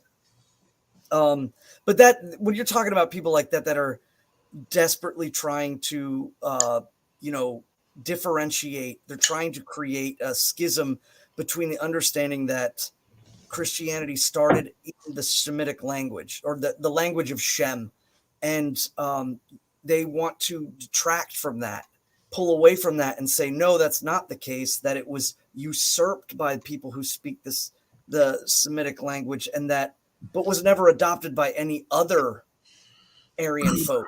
It was just uniquely a sliver that got, usurped by these people. I had somebody arguing that with me once. And, looking at, again, the origins of their faith in relation to the Phoenicians, or in relation to the Babylonians, and the stories that they share with those people in relation to the Bible, or the Tanakh, in particular, like the story of Noah, and the Babylonians having a much older story. They're trying to create a schism in order to validate their kind of broad spectrum Christianity, which is, there is a sky daddy, and if you go against him, you're going to go to a bad place. But never mind don't look at the details that the sky daddy's name is Yahweh or Jehovah or Elohim. Never mind the fact that, you know, the angelos of Greece are really the malaks of the, you know, the actual language of the Bible, or the demons are a shadim. Don't pay attention to any of these, you know, like origin words or where they come from or what were they spoken of before they became Greek words, or Greek words were kind of plastered over them, or Germanic words with heaven and hell. You know, and I remember somebody saying, like, why do you say the word heaven? Well, heaven is a Germanic word, just like the word hell is. It's from our faith, and that's just been slapped over. So it's like, it's kind of like, pay attention to the details when they want to kind of find a substantive argument, but don't pay attention to the details when it doesn't quite fit for the way where they're going with things. So, yeah, they're basically just struggling with universalism, and I feel sorry for them, and I feel sad for them, that they're, you know, that they're forced to do that, and they're doing that with such an ardent fervor, and that's because of their fear of Gehenna, their fear of the Judaic concept of that which is furthest away from Yahweh, and they're dreadfully afraid of it, and they're scared of it to the point where they're just gonna, again, twist and turn it and you know, bite at the pinching or nagging hand, and it's kind of sad, but I can't do anything about it. You just try to show them this is this and that is that, and here's historically this, and but they will only pay attention to the details they want to perceive. And it's like arguing with like, what is that famous saying, like playing chess with a pigeon. Eventually they're just going to knock all the pieces over and claim that they won. There's not much you can do. But at the same time, we're trying to bring our folk home. Or a 3-year-old. Yeah. and we're trying to bring our folk home. We're trying to be Baptists to bring them back to the faith and see the world from the soul of their people, and not to see the world through the soul of other people. And that's really what we're trying to do. And I think that they don't see it that way. They see it as, you know, they're going to demonize and they're going to do whatever without ever really looking at the details of where their faith comes from, the origins of their faith, or the origins of their rules and edicts, and so on and so forth. At the end of the day, I think most Christians are, especially European Christians and Western Christians, are morally aligned with us enough that we can find a modicum of living together and working together and understanding each other. I think that, you know, when Christians find out that, you know, we're not committing, you know, atrocities or lighting things or like worshiping goats or whatever they have in their mind about us, they come to realize, oh no, these are good people. We're just going to leave them alone. They're just doing their thing. I don't agree with it. And we can likewise do the same thing at the end of the day. If they want to get into the nitty gritty details of it though, I say, you know, lay it on them, because sometimes they just need that. They have a very simple, broad view, and when they look into the details, they don't like looking to see the grains of the wood. They don't like seeing those roots, and it's but they can't separate from them. So a lot of times when I argue with them about that stuff, I use the Bible in reference, and it seems like I'm attacking them, but in reality, all I'm doing is trying to clarify that if they at least are of this religion, they should embrace it wholly and completely and stop picking and choosing as they see fit to fit their European worldview or their folk worldview, but they're utilizing lenses from another people. It just seems so tiresome and sad. Next question. What is the highest current Hoftoller percentage at? That's actually two questions here. So the highest, it's hard because we, you know, it's the honor system and we say, hey, is this 1% or greater? Yes. Cool. Thank you. So the highest that I know about that someone is claiming is that they give 10%. It's the highest I know about, and it's much, much appreciated. And then the next question. That's me. I know, because it is me. It's actually a couple of folks. Yeah, I'm not the only one. Which is really nice. The next half of the question, if someone donated a small church in a large multicultural city, would you accept it and use it as a Hof? We would accept it, absolutely. Would we use it as a Hof? That all really depends. And I've said this before, and it's not always the most appealing answer to people, but we would use it to the best of our ability to serve our gods. If that meant selling it and getting something better that we want in a place more to our needs where we have membership, that's absolutely what we would do. If we have a membership need there and it makes sense for our next Hof to be there, then certainly. We don't have any Hofs in a big city, mostly because those are, there's a number of reasons, but city properties are much more expensive than the properties where we've gotten Hofs before.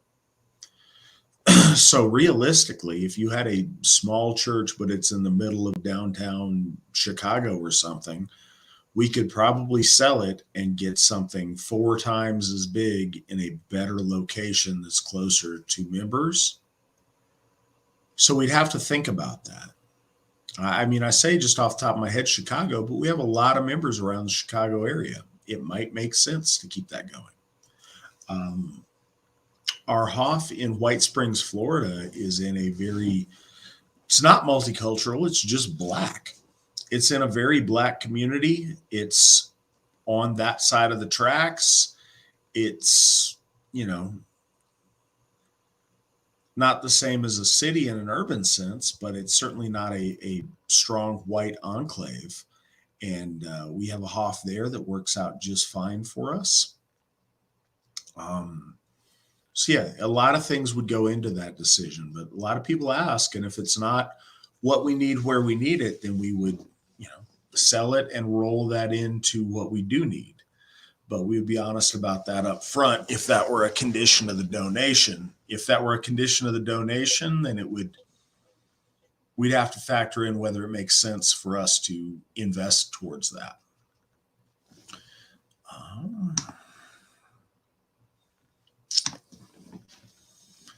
So Svan has disappeared. We'll move on to the next question.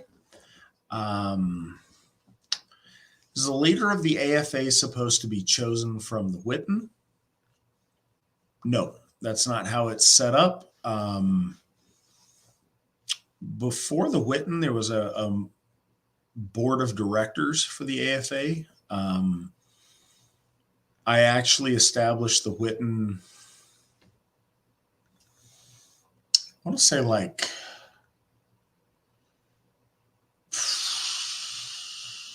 6 months or more after I was the Alsariagothi. But no, the Alsariagothi is not chosen from the Witan. Or, okay, there's a number of ways you could read the question. It is certainly not chosen by the Witan. Can they be chosen from the Witan? It depends, and here's the answer to the next question. Are there any limitations on who you may choose? So that's the thing. Specifically, that's one of the few enumerated, this specifically is the Alsariagothi's preference, is to who succeeds them as Alsariagothi. Are there any limitations to who I may choose? No, not technically. Common sense would say a member of the AFA. I think that, it would be highly irregular and strange if I didn't choose a Gothi within the AFA. But no, there are no official restraints on who I could choose that way. Is the leader of the AFA supposed to be a lifetime position? Yes, ideally. That's the plan. That's yes, that is the intention of it. As we've seen in the fact that Steve is not still the Alsariagothi, one could abdicate if they wanted to.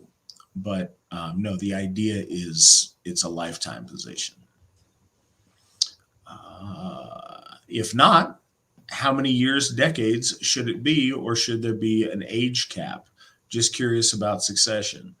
No, there should be none of those things. It's entirely up to the Alsheri when they would like to pass things along, or if they would like to wait until they're passing. Next question. If the leader of the AFA were to pass unexpectedly, is there a succession plan in place, or does the Witan choose the successor? That's a really important question, and I think that's a really important thing for future Alsheri Gothar to take care of immediately. It was really important to me. There's always been a plan. I have put that plan in my will that is lodged with our law speaker, Witan Allen Turnage, but signed off in my own hand and whatever else. He has an original signed copy of that. And that's something that gets updated as needed, as that may or may not change. As far as a specific chart and graph, no, because I've seen that work really badly in the past. I've seen that if someone sees that coming and expects it, it's very easy for them to wait things out or bide their time until they're in the big chair, and it doesn't work out well. And I think it also can build a sense of entitlement. So I think that the answer to that question may or may not change many times in the course of somebody's period as Alsheri Gothi. But there is a plan. It's just not necessarily, known to all, but it is written down and notarized, and it's a thing. In the future, if in the future we ended up with a bad or non-folkish leader, say like the current Pope, is there something that could be done to fix the situation? Thanks, just had a few questions. Hope it's okay. It's absolutely okay. I appreciate you asking the questions. Is there something that could be done? Sure. Is there a policy and procedure on how to do that? No, because that's always the first step in chaos setting in and the mob overthrowing and ruining stuff. And we've seen that time and time again in Asatru. Yeah, in the traditional sense, the leadership and the elders of our faith, the Witan and the Gothar, can figure it out and make stuff work and make things happen that need to happen and make sure that goes the right way it needs to go. But that's why it's so very important. Having the Alsheri Gothi get to pick their successor and it not be some kind of a voting or procedural process circumvents the whims of the times that we find ourselves in or will find ourselves in the future.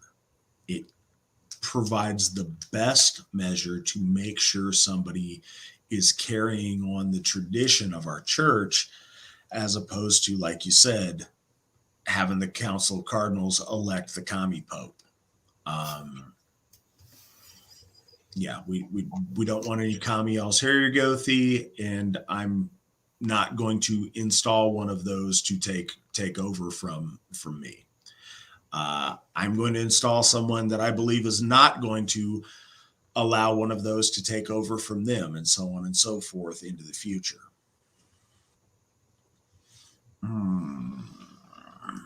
Next one is from the Wolf Throne. Matt, you've spoken on how democracy is bad in Asatru, but what about in the context of a nation? Most people associate monarchy with tyranny. Most people do, and I think that's another problem with modernity. People parrot things that they've been told or been taught very often. And over the last, 100 years, probably 200 in a lot of places, it's just been, goes without saying in the West, monarchy bad, authoritarianism bad, democracy is good, anybody telling you what to do equals tyranny. I don't agree with that. I don't think that's the case. In the context of a nation, I mean, there's a lot of right ways to do things. I think traditionally, as traditional people, there's a lot to be said for a functional monarchy that is done well by noble people. It's a lot easier for one person to be righteous than to expect the majority of people to be righteous.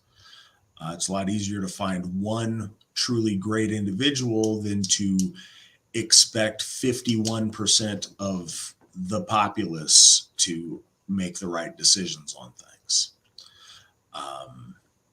It's why even in circumstances where people reject monarchies, it's a myth that the United States was meant to be a democracy. It certainly wasn't. In fact, many of our founding fathers wanted to install George Washington as a king. But what they settled on was a republic. But straight democracy is mob rule. Mob rule is bad.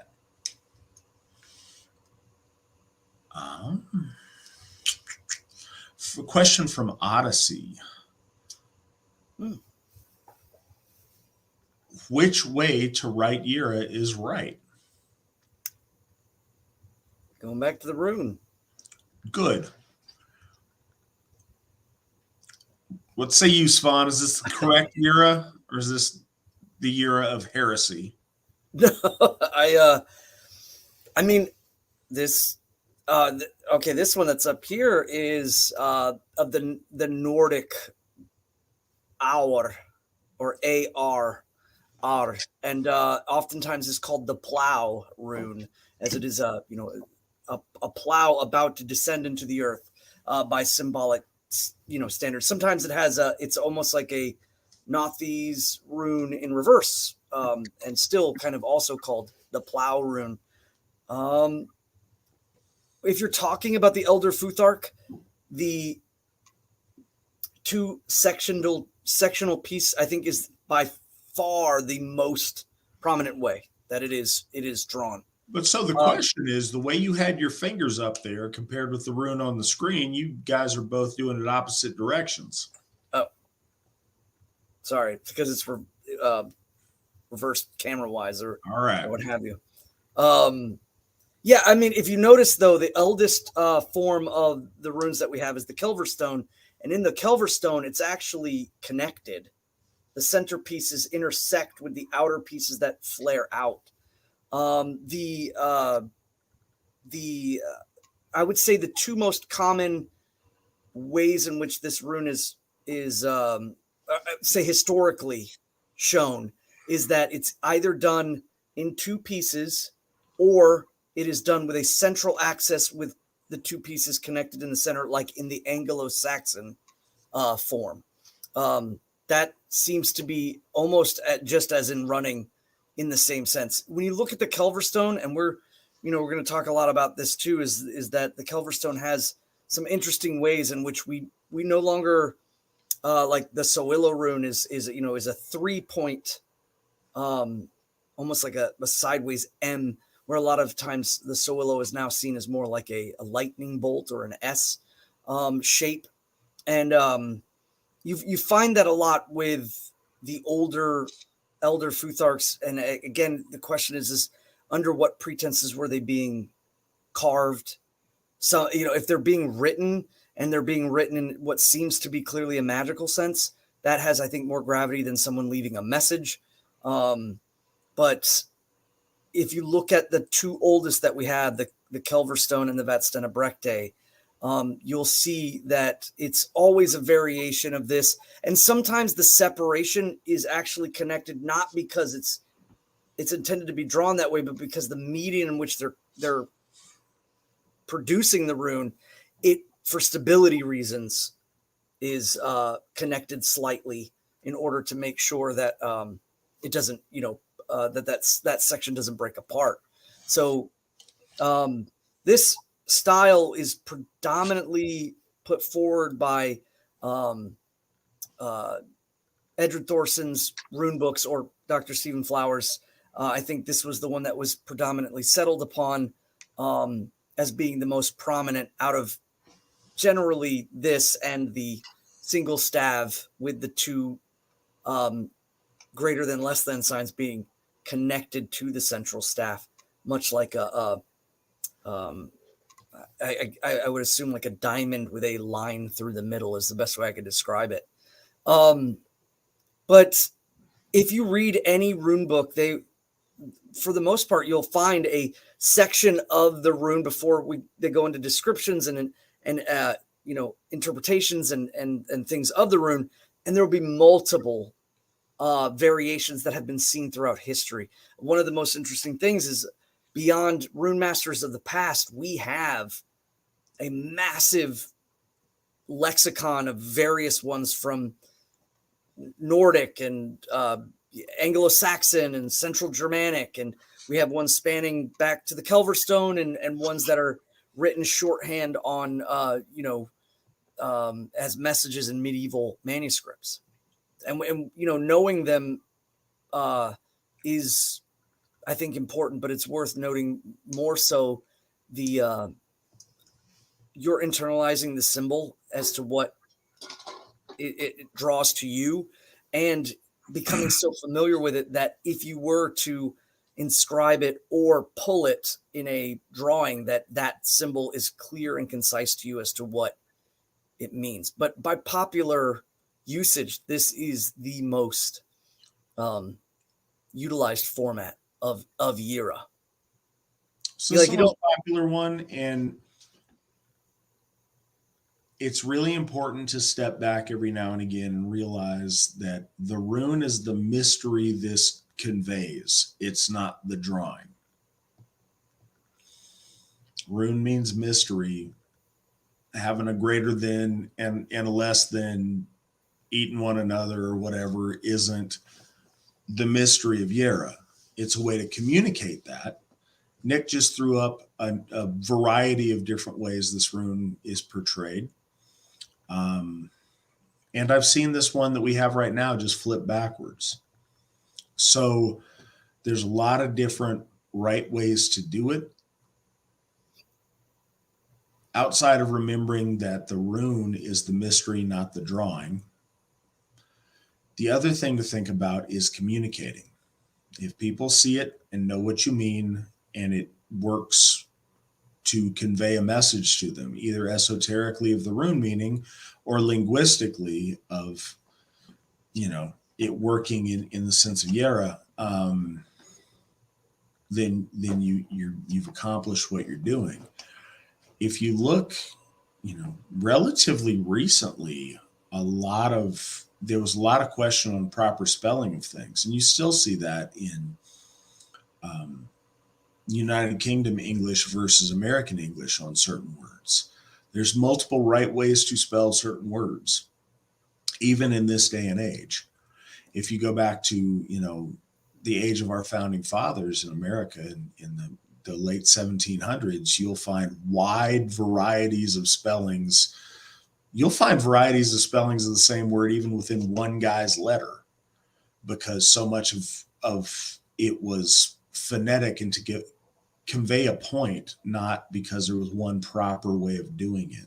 So I think a lot of the time it's depending on the time and place that you were, or the specific knowledge of the guy carving the runes, they might look differently to one degree or another. But making something fluid that communicates what you're trying to say, I think, is the most important thing when you're doing it for writing purposes. And if you're doing to communicate an esoteric truth, Does it do that or not? How you write your Jera, is that going to look to Svan and I like, oh, okay, they're talking about doing things in their proper time or a bountiful harvest? Or are we going to wonder what squiggle you made and not understand? Assuming it's the first, then you did it right. If it's the latter, then you need to change what you're doing. And the phonetic value of this rune is the ya sound. And that gets confusing, especially when we start modern English with the usage of the J, or with Old Norse and the usage of the J. They used the letter J for, like, a perfect example, of course, would be like the name Bjorn. Bjorn is spelled Bjorn. But the sound is a Y sound. The J has traversed in languages, variably, just like the K sound and the S sound, or the C sound, K sound, S sound, whether we're talking about, the city or the Kaiser, it's been transferred a lot, but understanding that the rune itself's root sound is ya, and that supplementally, sometimes there's a secondary usage with the J, just to oftentimes, explain perhaps maybe foreign words, or at least foreign usage of the sound. But I mean, again, it's what was it? I said earlier, George versus, Jorge. That now it's an H. It's transferring into an H sound, but the languages kind of shift that way. So understanding that this is the ya sound, and it can supplement, or is always the Y, but can supplement sometimes a J depending on the language or the origin of the word, if it's coming from a different language. It's like, another example would be like the word iron in Old Norse and in Icelandic is it's pronounced irn, and irn is spelled with a J in the beginning. And what you find a lot of times is it wasn't initially a Y sound in the beginning of the word. It was just that they chose the J over a Y because the J was in higher usage than the letter Y. So sometimes you get into when it gets into like writing and studying the languages as they evolved, it's very interesting. But to look back to it simply as the understanding that this is the Jera.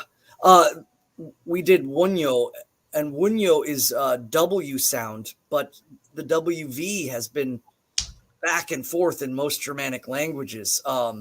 So it is widely used when writing. The Wunyo is a W first and a V secondary. So this would be a Y sound first and a J sound secondary. All right. Question for both. The Vedic religion is polytheistic, but also has a monotheistic aspect. Brahman, an impersonal oneness underlying all phenomena, if I understand it correctly. Does this come from an Eastern influence, or does this confirm the existence of a lost Indo-European monotheistic god?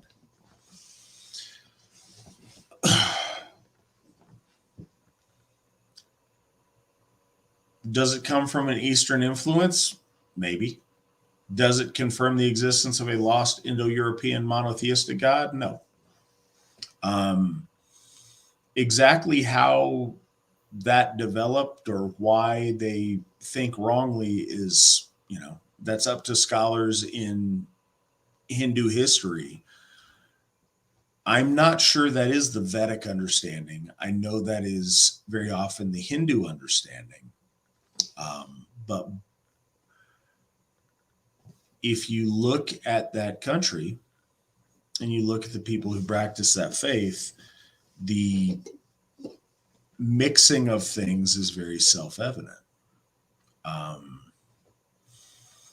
There's a lot of really cool things. A lot of elements came down to the modern day in that faith that were washed out in Europe.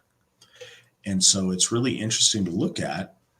But just as their people have taken a drastically different coloration and shape because of intermingling with other forces, so has their development of their religiosity.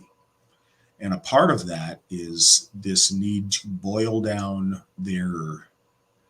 there's thousands of Hindu gods. To boil them all down into one is I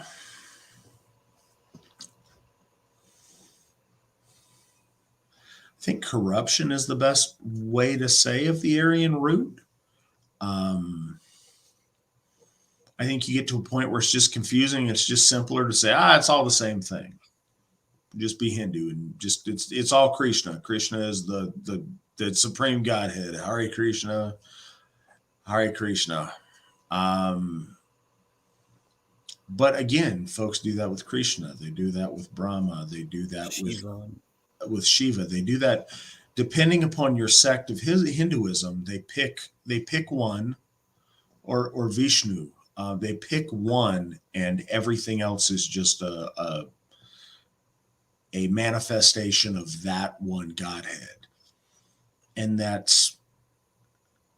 think it's just lazy. I think it's an easy simplification of a very, very complex system that grew complex beyond its means. And so, screw it, it's all just one thing, is a much easier answer to the question.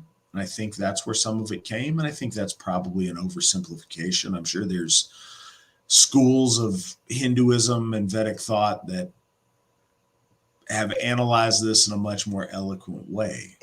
But no, I don't think that's an original Aryan concept. I think that's a Dravidian post-migration concept.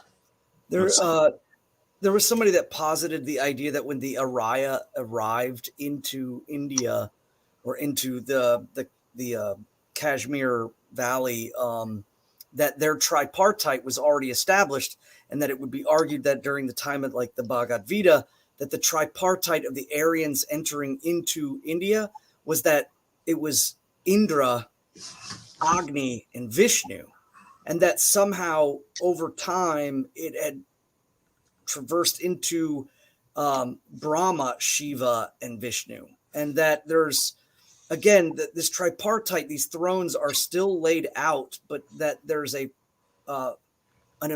evolving of which the gods kind of take these thrones.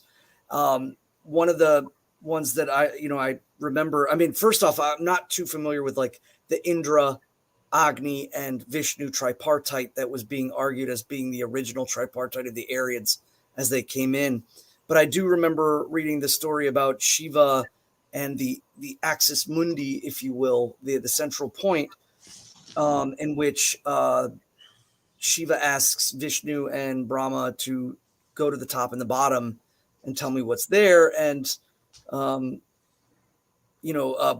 comes and says, he makes a lie, and the lie is a lie. And then Vishnu says, no, you can't see the bottom or the top of the central point of any of it all. And so Brahma gets relegated to a point of stasis where he's no longer going to be honored in their faith. And that, I think, is a cultural aspect of understanding like the stasis throne, the dynamic throne, and the catalytic throne, as they always seem to be substantiated by the culture, and then they ask the gods to fill those thrones as designated or needed. But you always do find the tripartite. You always do find, or for them, they also have the tridevi, the triplicate goddesses. Again, these are deeply Aryan things, but they're being overwashed with other influences and cults and things like that. And I think monotheism is ultimately, again, as they deviate further and further away from their original multiplicity understanding, they reject multiplicity because the divine becomes so abstract that it's like it gets boiled down to one God. And I've heard atheists say, no, it's polytheism, monotheism, and then atheism is the natural progression or what have you. And I've heard monotheists say, no, it's that, polytheism and atheism are derivatives off the one singular truth of the universal God or God head or whatever. But I think that ultimately, from us being hard polytheists, we see it a different way, is that that it's a rejection from nature, which is multiplicity, which is the multiple gods, which is the powers that intercorrelate throughout and weave things. There's no one string that makes the basket, if you will, and that it's made of multiple parts, and that atheism is just a rejection of divinity, and monotheism is just a rejection of nature, and cramming all of the multiplicity of the divine into one thing. And that ultimately, I would argue, monotheism leads to atheism, because you're no longer interconnected. There's no true deep sense of relationship between the powers of the universe. It just becomes abstract and eventually absent in the derivative of it. So yeah, I agree with you. It's like a rejection. Yeah. So the next question, would you say European Christianity is just Euro-paganism with a Christian coat of paint? No, because that grossly oversimplifies it, but yes, in the sense that, and when you say European Christianity, I'm talking about medieval Catholicism. When you start getting into Protestantism, you start being more authentically Christian, I would say, or authentically biblically Christian. Medieval Catholicism incorporates lots of different Aryan paganisms and pagan practices. They create their own thing. It's not that there's no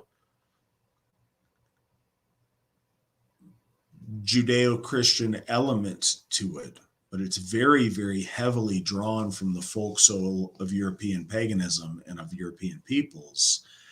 And it is certainly a very, very heavy mixture of the two, with, obvious, very large scoops of European paganism that it's built on. So it's not just that they kept going with European paganism, but called Odin Jesus. Like, it's not that simple. But there is massive, massive elements of the religious flow of our people and our folk soul. That impetus did take a Christian coat of paint.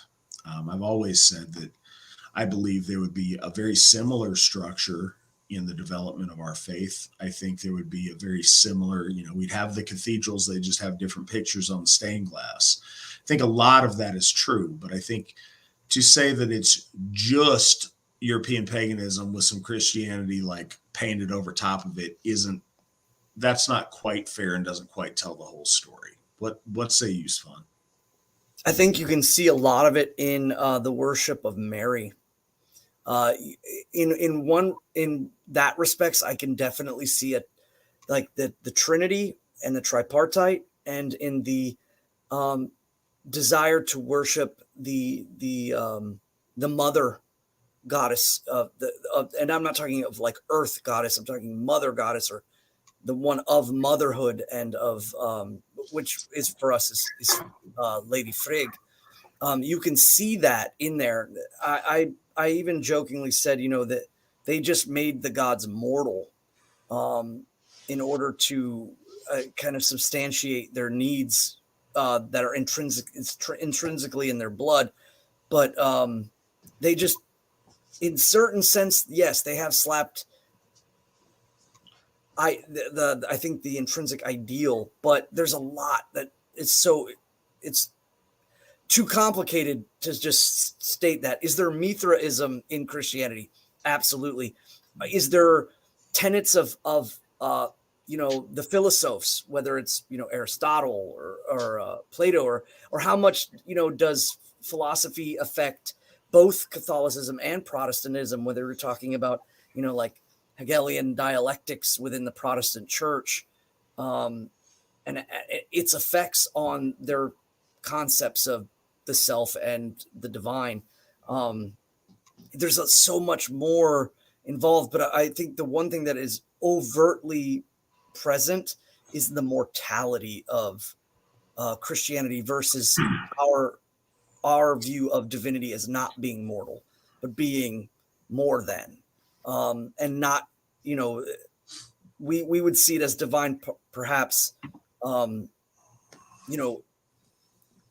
interacting as dominion over powers that influx into the middle, and that we are made of the material, but that the material is not sullied or dirty or evil, but that we are intrinsically connected to the grander powers of divinity that come from multiple different angles to make the center. They, at the same time, they disconnect from the divinity of the greater and then abjugate it through an avatar, a mortal avatar, or a mortal woman, or, and mortal saints and things like that. It's very complicated, I think, but at the end of the day, when you go further back, you follow the leaf down to the root, and there is the tenets of the faith are entirely built in the Tanakh, and the Tanakh states very, very clearly certain rules and aspects that the children of Israel should follow. And now it's gotten to the point where people are arguing, no, well, we're the real children of Israel, or they're, it gets so mortalized and so material and so based in the physical. If you look at the details, that their divinity becomes abstract. So, yeah. All right. Next question. Matt, I apologize if this question seems redundant. I understand Asatru being pan-Germanic, but how exactly is it pan-Aryan? Justify to me why a person of Greek or Roman descent should be Asatru. Our people come from a common root. The original Romans, the original Hellenics, were blonde-haired, very Nordically featured people. We come from a similar stock. You can see that. You can trace those commonalities in our religion, in our language, you can trace the movement of our culture back to a very early stage. We separated relatively late in the course of our race in geologic terms. There's truth or there's not. We didn't just go different places and decide to make up religion. That's not real. That's not what we do. That's not true. It's not based in truth. Our gods clearly existed at the birth of our race and guided our race as we've developed. Those gods exist and are absolute. Our relationship with those gods changed and evolved as different groups of people split off and migrated in different directions.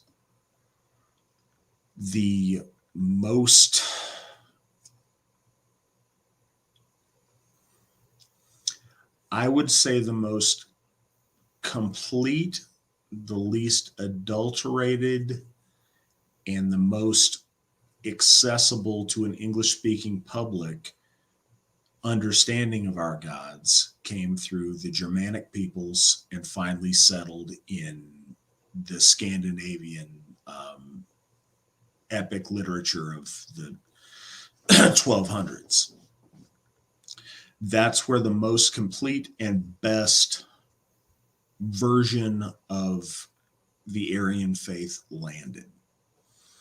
It was largely wiped out in many other places, or it became mutated to the point of comic relief and vulgarity in the Mediterranean very often, eventually by the time we have a lot of deep record of it.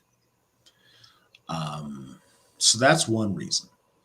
The truth is that all of the Aryan folk go back to a divine source. Celebrating and worshiping that divine source is imperative for us to do. The best way to do that as a race is through the Nordic lens. The other thing is, because that's how it all shook out. If things didn't happen, if there wasn't the romantic revivals in Sweden and England and Germany and Denmark and later Iceland and Norway in the end of the 1800s and early 1900s, if instead that was what was going on in Italy and Greece, then maybe we'd have a different answer today. If in the 1960s, rather than Odin reaching out to Steve McNallen, maybe Jupiter reached out to Bibbidi Bobbidi Boo over in Italy, maybe that'd be different. But it wasn't. The shape and language and names, nomenclature, and everything else of our folk was resurgent through its Norse conception. That's what lit a fire to a resurgent ethnic paganism in Europe. That's what has motivated all of our successes. That's why that is the path forward for our race in embracing our traditional faith.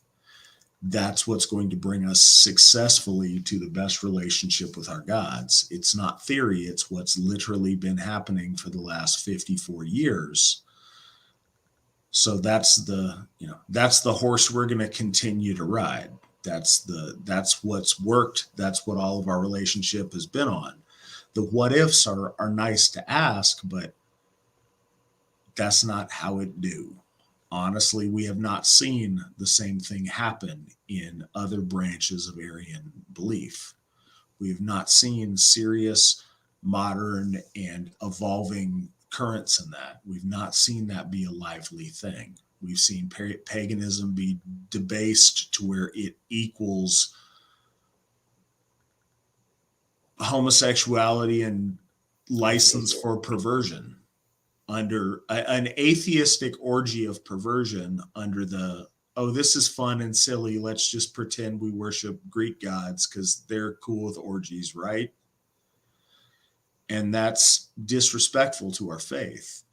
The only revision of our faith, the rebirth of our faith that's happened with legitimacy, has been done through the Nordic nomenclature and understanding of our gods and our goddesses. I say that in Eastern Europe, there are other things going on that I think are also really nice to see, but we have not seen that from the Latins. We've not seen that from the Greeks. We've not seen that from the Celts. We never have. This is where we are, and this is why we go with the winner and move forward. It works out well for those of us that are, heavily Germanic in our stock, but it is authentic, and it goes back to the authentic and real gods of our race under the names that have been the most successful and led to the most victory and are what's moving forward right now. So that's why we suggest folks get on the bus. Svan, what's your statement on that? I have seen small, like, Hellenic blips here and there going, and that is good. I think if somebody culturally sees the drive, but at the same time, like, most people think of the empirical solidification of unity in a sense that empirical unity is it just conquers. But a lot of times too, if someone relinquishes and says, yes, I'm Greek or I'm Italian, but I see the Germanic gods as the unmolested form of the Aryan godheads, as the most unmolested, I would say. And I wish to join in that. Or I speak English because I may be Greek, but I speak English. I live in America. I'm culturally raised in a Germanic Anglo culture. I am this is who I am as a person, even though maybe my great grandparents were Greek or what have you. I'm going to step forward on this. I don't think that there's any real contestment to say, oh, you can't do that.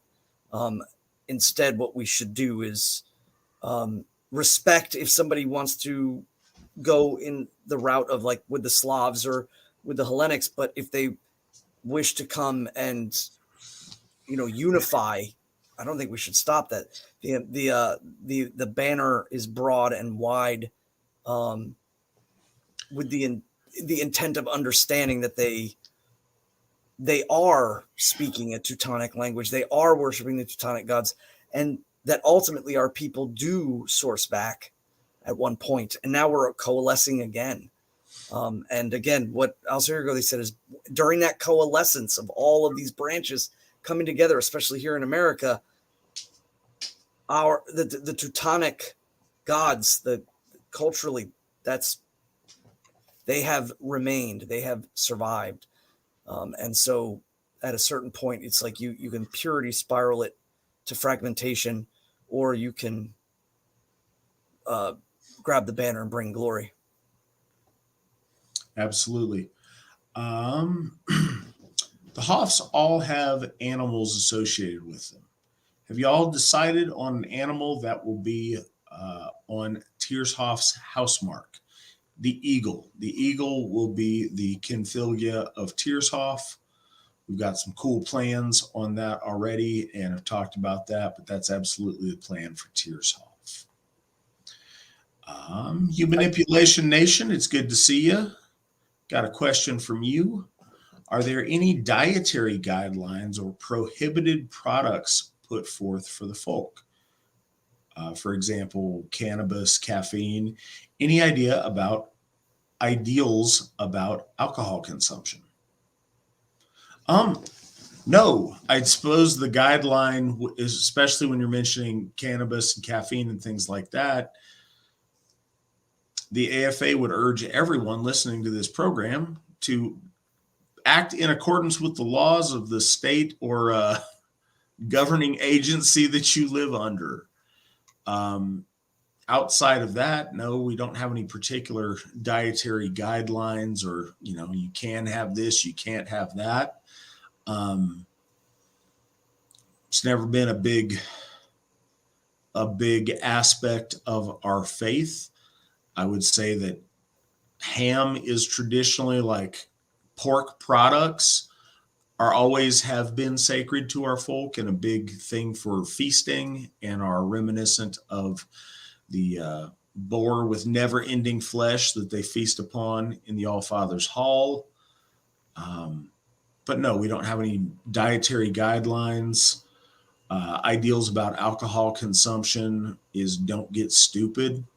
I mean, it's pretty common sense. I take the question very seriously, but no, it's ennobling of our people for us to have the ability to manage ourselves and to choose what we put into our body or what we don't, and be able to have the agency to regulate that and take responsibility for our choices if we overindulge or however that might be.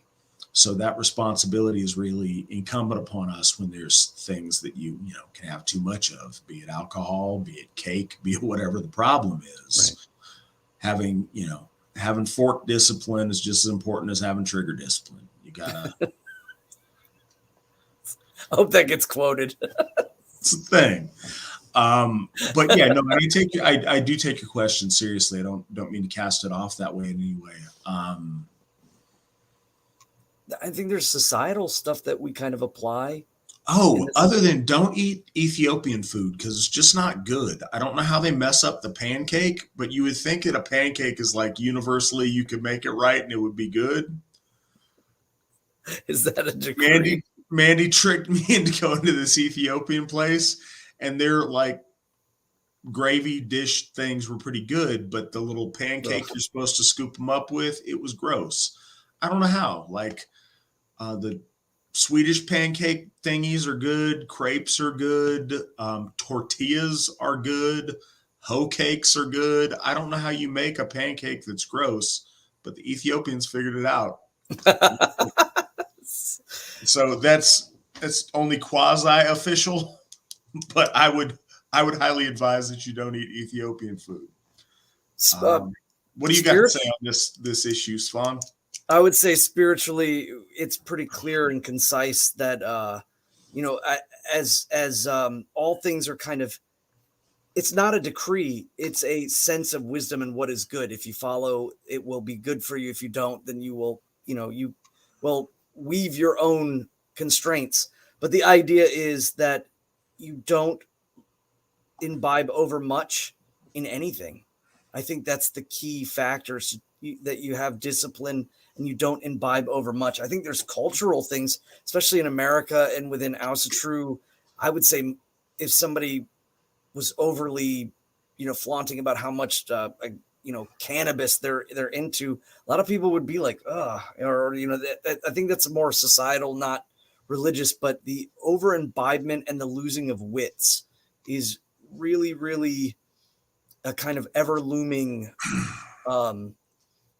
warning within the Halvamal and just in general within our culture, is that even cows know when to stop eating and go to the barn. And if you don't have that common sense, then you will be looked down upon, or people will societally pressure you in a way, because societal pressure is a real thing. Tribal pressure is a real thing. It's what we have to keep people in line and going off the rails. Peer pressure cuts both ways. It's very apropos and like woke and socially cool now to act like peer pressure is bad. There are numerous bad ways you can use peer pressure, but there's a myriad of great ways you can use it as well. And one of those is don't get sloppy drunk and don't get fat. The next one, are you going to or considering having the Asatru Academy in other languages too? And I saw a little bit of the chat where this was discussed to kind of disambiguate this a little bit. As far as offering the curriculum in different language, if we had international students who wanted to be involved. One of the things that we're still fleshing, first, yes, that would be great. If we have an AFA member with a child in a foreign country that, I say foreign, it's all relative, but in a country that's not the United States that wants to be involved in the Asatru Academy, we'll bend over backwards to make that happen. One of the things that's most special about it is even, and this is asked from Finn Wraith, I believe this person's in Finland, but I'm not sure. Anyways, assuming that you are, in the United States, every state has their own guidelines. So one of the cool things, as we've been building curriculum, we tailor it to the students who are involved. And every time we have a student from a different state, we're able to look at that state's guidelines and perfect and hone our curriculum to make it work and fit there. That's one of the really special things. If we have parents that are scared, like, well, what if my homeschooling doesn't fit my state's requirements? We walk and hold people's hand through that to make sure that it does. And then we have a template for other children in that state. Same thing applies to other countries. So far, we haven't had that come up. Some people have been asking about different Canadian provinces. Some of them recognize homeschooling, some of them don't. But internationally, especially outside of, former British territories where English is not the predominant language, we haven't had it come up. But if we did, we would do our very best to make that work for kids in that place too. We're really committed to that. And we would definitely be willing to put in the work to try to make that happen.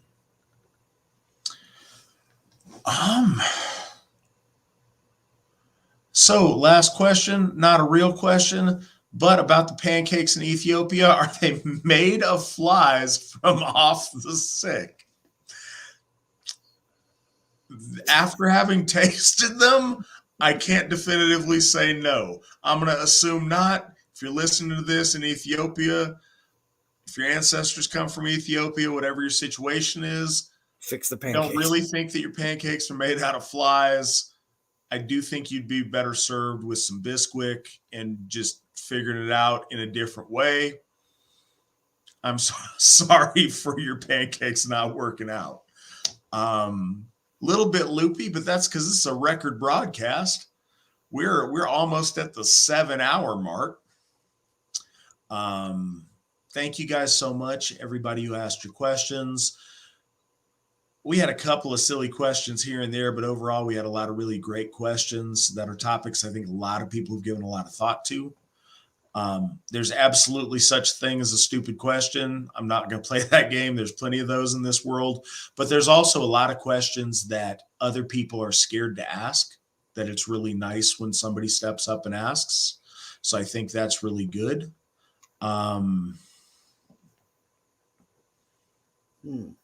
We've got one more question that popped up because I was a little bit too verbose in getting out of here. I'll wrap up quick when we're done with the next question, so we can get some sleep. But I think the next one is a good one. This is the last question in order to get the stream over 7 hours. They're trying to push it this next 2 minutes. That's fine. We'll do it. We'll rise to the occasion. What are some of your favorite children's books, either from your own childhood or from being a parent?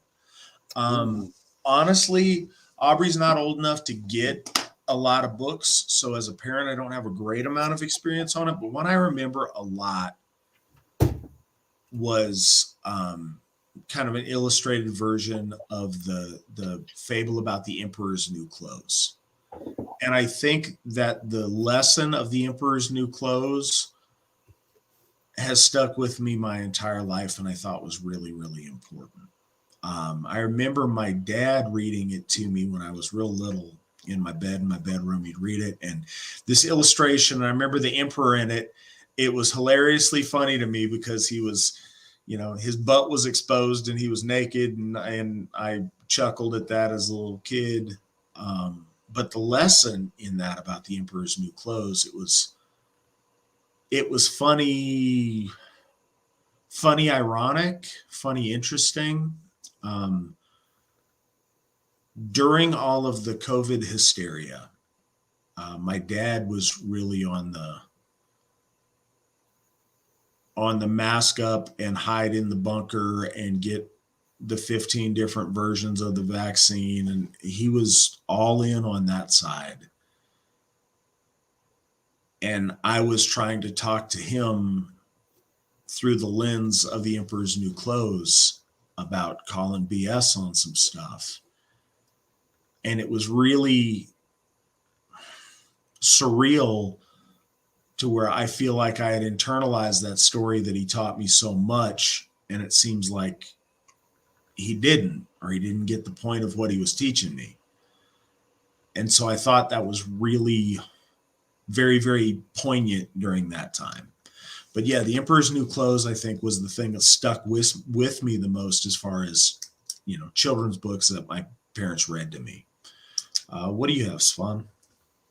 I was looking for one in particular, but I also have this one. This one is a personal favorite, The Northern Path. By Douglas Rossman. It's a storyteller's retelling of the Eddas. It's really good and it's really great for your children. There is also one. It's great for the adult to be able to speak to the child, and it's very digestible. When we talk about, there's also a book by Kevin Grossley Holland. That's really good, but it's a little bit more for I think a teenager. As far as the gods and the stories of the gods, there was one too, it's simply called Norse mythology. It is, when I went over to Midsummer, I found it in the office at Odenshof, and it absolutely struck me as one of a really beautiful, almost medieval, chivalric telling of the stories of the gods, especially Baldur's drama. Baldur's death is amazing, but the problem is finding, because Norse myths is just such a broad title that I can't seem to find it. But it was written by two sisters back in the late 1800s, early 1900s, and it's the way in which they speak about the gods almost in the sense of the true grandiosity of nobility of the gods. They speak of Frigga being in her, they even say the word, in her crystalline salon. And I was, just like blown away by just, they're like, you know what, we're going, this is, Balder speaks of the shadow mark upon his heart, and he's afraid to release it upon the world. And then Odin sees that mark and says it's the mark of death. And it's just so beautifully done. I love reading from it. So that book and the Northern Path, and I'll try to get that book. I know it's actually upstairs on my bookshelf. I just can't go up there and get it right now.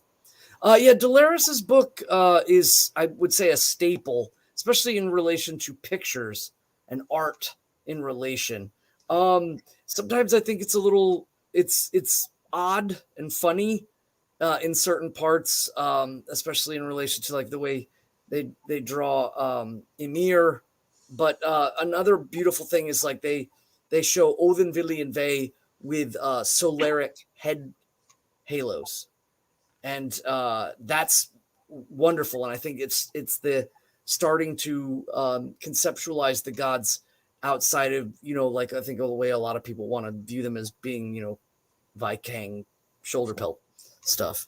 But as far as like books for kids, just in general, I was actually just recommending to one of my clients' sons, My Side of the Mountain. I really, really like that book. I think that's a great book for young men to read that are coming into their man making. It's about a young boy who runs off into the Catskill Mountains and lives in a tree and tames a falcon and survives the winter and realizes why he ran away was probably not good. And I think this is more just of a sentimental sense. Is I remember one of my favorite books growing up was The Bridge to Terabithia. That was a pretty poignant book growing up when I was like 10 for me to read and really kind of, very, very sad book. But I don't know. That would be my take on those. All right. Well, I appreciate you guys. Thank you. It is point of reference. It's 1 a.m. here. It is 4 a.m. where Svan's at. Victory never sleeps, and neither do we. But it's been a great show, and I look forward to talking to you guys next time. Till then, hail the gods, hail the folk, hail the AFA, and remember, victory never sleeps.